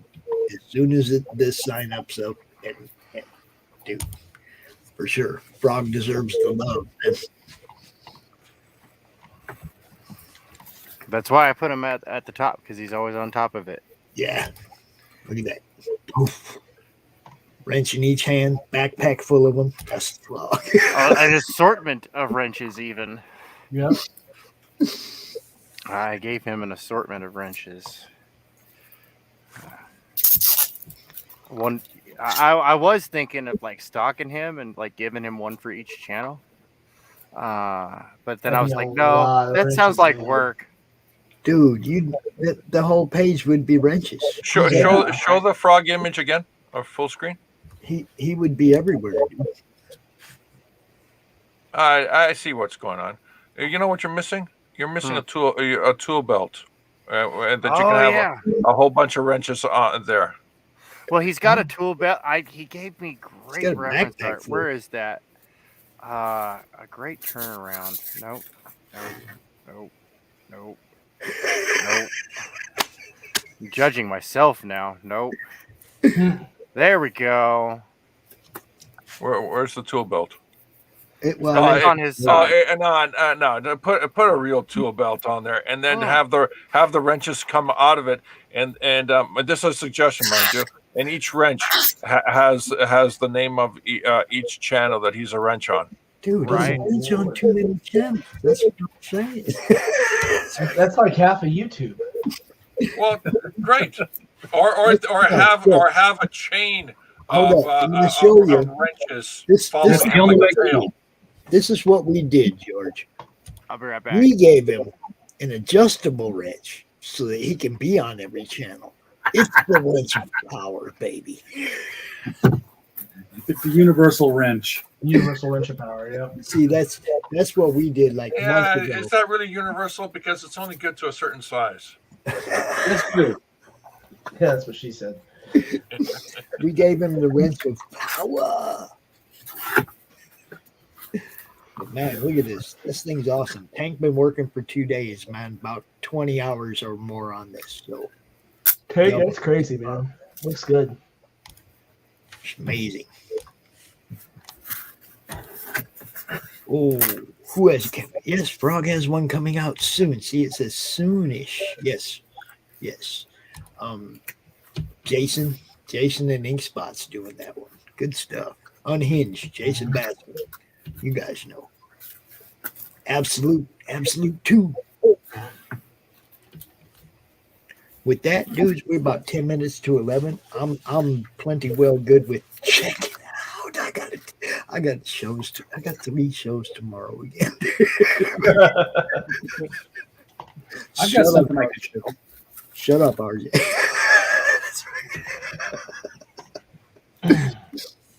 I'll tell you, I am going to send you one thing real quick, Pops, because this is something that just happened, and I think you're going to get a kick out of this. Oh, yeah? Yeah. So give me a second. I'll send it to you in Messenger because, like I said, I've got too much stuff open. I got contract stuff open right now, and all that kind of stuff. Jason's book right there, Absolute 2. Check that one out too. This is all about everybody, man. You guys know what's up. Justin, tell everybody where they can find you. And damn it, we're gonna get you funded, bro. We're good. Promise. I'm mainly on Twitter, at Justin Belmont with an underscore between my first and last name. I don't have a YouTube channel, but I do the one stream once a week with the Genesis crew. It's called the Love Stream. All right. We've been having Luke Stone was on the other day. We had what else do we have? Peter Palmiotti comes on there. You've been on there a bunch of times. Yeah, I know the place. There we go. Heirs of Ilsador just rolled up another backer. Congratulations. Say what? I was checking it. I was reading through the Heirs of Ilsador campaign, and they just rolled up another backer while I was watching. Nice. Critical blast. Woohoo. This is one of several trophies we've Nice. received in the mail. This is Best comic story, perfect 10. Very nice. Sweet. Oh, that's outstanding. Got them for Pal Rodricks for Best Comics Artist. I'm boxing these up and sending them out because I got to find addresses. We did the movies and the actors too, so we have already sent one out in the mail to Willem Dafoe, who got voted Best Actor for Spider-Man No Way Home, and to Sony for Spider-Man No Way Home for Best Picture. Tom Hiddleston's getting one for Best Actor in a Series. Best Series is going to Netflix for Squid Game. Oh, come on. Squid Game? Really? Squid Game? Witcher. Not Arcane? Arcane lost to Squid Game. Oh, that's horrible. I don't pick them. We vote on them. The world's gone mad. All the readers vote. The world's gone mad. Yeah, that's what I'm saying. But since we're going to talk about awards, thank you, Comic Books for Kids, for recognizing the Madness Comic Network and what we do. We appreciate you, and we will continue to encourage people to include Comic Books for Kids tiers on their campaigns or Comic Books for the Troops. Either way, adult, kids, however you do it. We love you guys. We're going to keep doing this, and I hope we can get another one next year, because this whole crew, Doc, Rich, everybody that helps out what we do, and everybody who comes out here and promotes each other, all you guys make this happen. Okay, it's not just because people like Pops. It's because people like indie comics and they love the stuff you guys are doing. That's why they tune into my shows. I see a lot of people out here that struggle to get their YouTube channels to 1,000 subs, or they'll get to 1,000 subs and they don't have the watch hours, which is what I usually see. They're struggling for watch hours, and it's like my channel had 4,000 watch hours when I had 500 subs. The content is good. People like watching it because you guys come out here and show them what you got. What you guys got kicks ass. Just saying. So keep doing what you do, and everybody wins. Everybody. Yeah. Just like that. Keep doing what you do, guys, because you kill it. All of you. Tank. Yes, sir. Tell everybody where they can find you, bro. You can find me over in the Brain Cage Multimedia channel here on YouTube. You can also find me on most social medias at Tank Ferret Art. Yes, sir. Yes, sir. And don't forget to back Gun Devil's Overture, my partner in fun, Greg Levitt. He's got that going on, and thank you very much for attending CRoM Con 22. Hell yeah. Hell yeah. 22 already? Yeah. Yeah. I know. Crazy, right? 2020's been a long couple of years, hasn't it? I'm telling you what. And I'm going to throw a little announcement out here for everybody. CRoM Con in April 24, the 2nd year anniversary.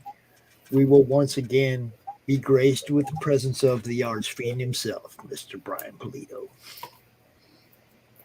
Oh, that's So fantastic. be ready for that, because it's going to be bomb. Every time he comes, it's awesome. George, tell people where they can find you. GeorgeBeardGats.com.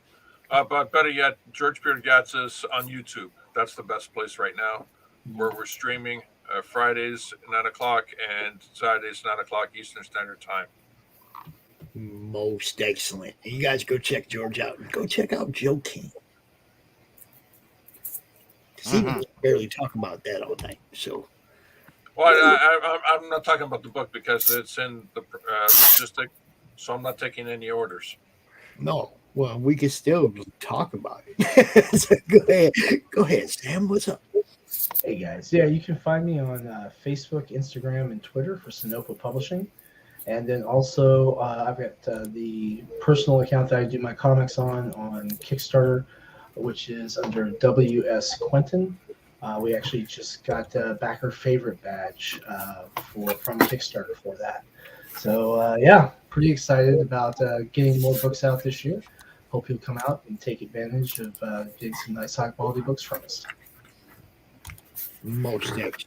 RJ. Pops, I have a problem. What problem do you have? I'm down to my last Gemini. I need to order some more. Can you tell me how I can get them cheap? Let me see if I can find something that'll help you out. That was kind of smooth how you did that. Bolt 10 is your Gemini mailer discount code, a 10% discount when you order from Gemini. Well, you don't have a slide for that? I don't think so. Well, you gotta have a slide for that. Yes, actually, I do have more Geminis. I have a whole box that just arrived the other day. So yeah, I need to order some. No, I always just drop this. I always had this banner. I just put the banner up there. Oh, damn, it's Gemini mailer discount code.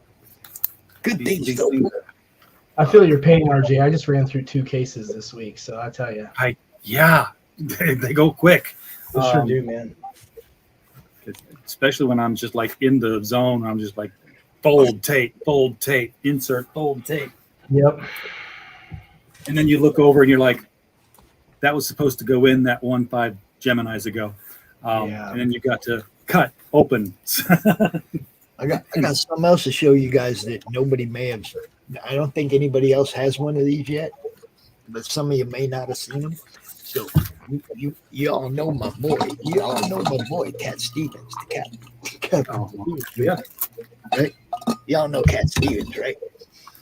I think this is the first one that anybody has. Oh, nice. That's a sticker mule all over it. Dude, is that beautiful or what? So you got a sticker mule shipment this week too, huh? No, Don sent this to me. He told me it's the first one he sent to anybody. Sticker mule fairy came to me too. Nice. My camera's kind of low res, but you just got to stay still long enough for it to focus. It's still looking at you. See? Yeah, I got too much caffeine. Too much caffeine in me, but yeah. All right. So yeah, Don Chen said that to me. He said, "This is the first one, Pops." I was like, "I love you guys, man. I love all you guys. You treat me right." Wait until tomorrow. Yes, sir. I put the references in the private chat and the link. Yeah, I already forwarded. Sweet. I forwarded it to Tank's Twitter DMs. So. Oh, cool. Yeah, I'm trying to be all over it. And I've actually got one thing I just got from King Link. I'm downloading it right now. He's roughing together a promo piece using the art that I did. So let me get that downloaded and uploaded. File open. Oh my goodness, I'm backing Graham Nolan on my show. Let's see when I can put him on. Say what? I'm scheduling Graham Nolan for my show. I'm just looking to see when I can get him in there now. Oh, nice. Dude, make sure you flip him over to the other side of the studio. There you go, Pops. You tell him it's like the guy on the other side of the studio. You too. There we go. Neon Revenant coming soon. Very nice. Yeah, baby. A lot of fun. But I had so much fun doing all of this today. And yesterday. Dude, and yesterday. 2 days, bro. I know, right? It's crazy. I just put Smokes the Fox references in your Twitter. That's what I was doing. Twitter I was grabbing that. Brain not good. Think hard. That is a lot of freaking characters, man. That shows you how many people we talk to every weekend when we do this. You know. No, that's something I wanted to show. Oh, where's the hold on, let me try this thing. Oh, there it is. It's download. Okay. And then another thing that's so cool about it is that everybody said yes. Except No, that one guy said no. Except George. Except George. Because George is George. I'm special. We know. What you can do is you can put George's body out there and put a critical blast emblem in front of his face. Right. Oh, let's see. That would put RJ on there at least. You can just put critical blast on one of the wrenches. There we go. Yeah, you can do that. Oh, dude, what the heck did it just do?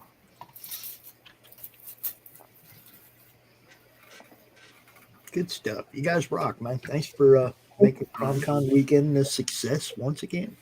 Thanks for the invite. Appreciate it. Let me open my new reference material here. Oh, look at that. Open. Boop. Nice. But he needs shorts though, like that. You should have shorts on like that. He wears blue shorts shorts with a white stripe. I see. Yeah, good. Awesome. And he wears like a Vietnam top, a uniform. He's got yeah. Like you see, he's got his sleeves rolled up. Army jacket. Yeah. Mm-hmm. Yeah.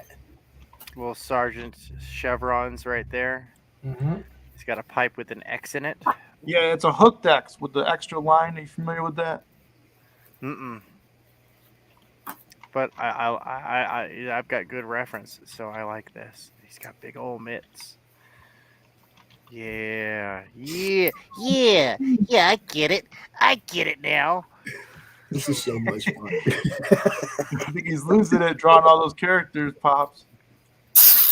I can't believe it, man. He did that all Got a in shovel. This is all I do. I've got this wall of just like reference pictures that I'm just scooching this through to get closer to the actual picture so I can just set it up next to it and be like, cool, now my reference is ready. Back to my picture. Yep. Excellent. I love you guys, go get some rest. Yes, sir. No promises there. Just No leave, promises just leave it there. on and watch RJ pack all night. Pack the book. I'm gonna be here all night. I want to finish this. I can see the bottom of the spreadsheet now on my page. I'm like, oh yeah. Isn't let's that go. just like one of the best feelings when you've been fulfilling for like 3 days straight? And you're like, hey man, I've lost track where I'm at and like which page is this? Oh, it's page 9. Great. How big is the stack of pull lists? There we go. We're almost to the bottom. Thank God. It's such a wondrous experience. Now look, I know there are a lot more potheads out there than 39 people. I know you guys want to back it. Don't worry about the stigma. It's a pothead book. So what? We all bought Freak Brothers back in the day too, didn't we? Just buy the book. You know you're going to love it. Just buy the book. Or he's going to come to your house. Dude, I love this kind of stuff, man. Oh, there you go. George's YouTube channel. Of course, you know, once you've got that in print, you need to contact Adam Watson and get it put in the dispensaries in Oregon. Well, yeah, I already told him about Adam and what Adam does. It's like we got to get it funded and get something printed first. I just lowered my price actually on the bulk retailer tier, so you can get 5 sets of books. So if anybody wanted to buy them like that, that guy wanted to buy them, or a dispensary or whatever. Well, yeah, I just sent him 50. So yeah, he gets a bunch at a time. Once he gets you in his circulation and gets like that book into the pot shops, the people are gonna buy it. Yeah, you know, it's just like I say, getting this funded, getting some printed, so you got some to send him. You know, yeah. Probably would. I mean, what was it when the first time you sent him books, Sam? How many did he want? I sent 300. Do you see what I'm saying, Justin? I sent. Yeah. He didn't order 10, bro. No, I sent 300. But I mean, He's distributing through multiple locations. So I mean, I get paid every month, so I'm pretty happy with it. See A lot what of I'm sales saying? that I didn't have to make myself. So We got to get this one funded so we can get this book on Adam's circulation. In Yeah. Adam's circulation, he's done a great job. He really has. And I like getting paid every month. I think it's pretty cool. Of course, that then we've got the ones that we're shipping to directly too. So big hats off to the folks at the Box and Gotham Underground, the Collective, Third Eye Comics. I'm forgetting like a bunch of people. Cowabunga Comics and I'm forgetting everybody. Sam's one of them people that gets on the phone. and That's calls. why I have a list, right? That's why I He have a calls list. retailers every week a certain amount. I think he said 5 a week that he calls. 5 a day. I call at least 5 a day. 5 a day. Yeah. That he puts in the work, guys. He's trying to get his comic on store shelves. Yep. He's not just sitting around waiting for the door to open. He's pushing on the door. He's banging on the door. It's what you got to do. So, which is why that stack keeps getting smaller. There you go, gentlemen. It's been wonderful. Oh, I had a blast. I'm getting out of here. That's my line. I'm hungry. More. What's that? What was that? This? Well, I had something I had to get together to send to Canada from a new customer. Oh, cool. Canada's a whole other ball of wax for shipping. Yes. But that's another conversation. That's one of those things where you send it to the guy who does the purchasing for the chain of stores, and then you see if you just want to have one of the Canadian printers from Mixum just shipped directly to the warehouse. So that's a conversation I'll be having probably next week. Nice. Can't screw around with it. You gotta put the numbers right. That's right. Now, if I could just get these campaigns funded higher so we can get them produced faster. There we go. Gentlemen, I'm going to play a couple commercials, and I'm going to get out of here. George, always good to see you, man. Tank, Justin. Fantastic. RJ, always a pleasure, bro.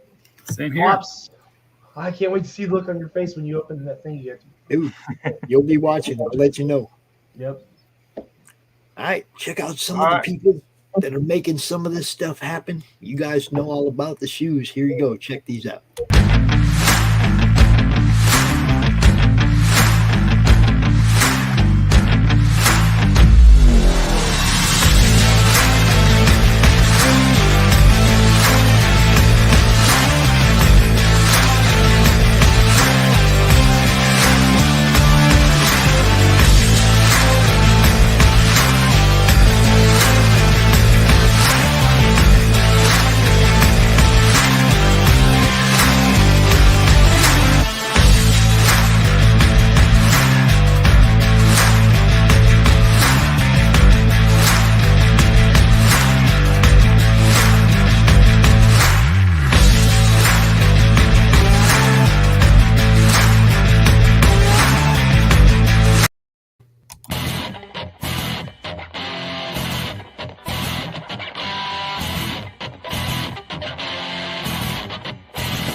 Yo, Pops here. Are you looking to be on Monday Madness? Is Monday no good? You need a special edition? Are you looking to be on the first timer spotlight on for you new guys? Launch parties, countdowns, CRoM Con monthly. We got it all right here at the Madness Comic Network, providing online promotional services for the indie comic community and proud sponsor of Comic Books for Kids provides comic books to kids in hospitals and cancer centers across the U.S. It's a place where we can all work together to make sure every child has a comic book. 100% of all proceeds go towards the kids. It's about making a difference, and while they're in the hospital, allowing them to fly like a superhero, battle dragons, or rescue teddy bears. We are in every state in the country and now support over 160 hospitals. Every month,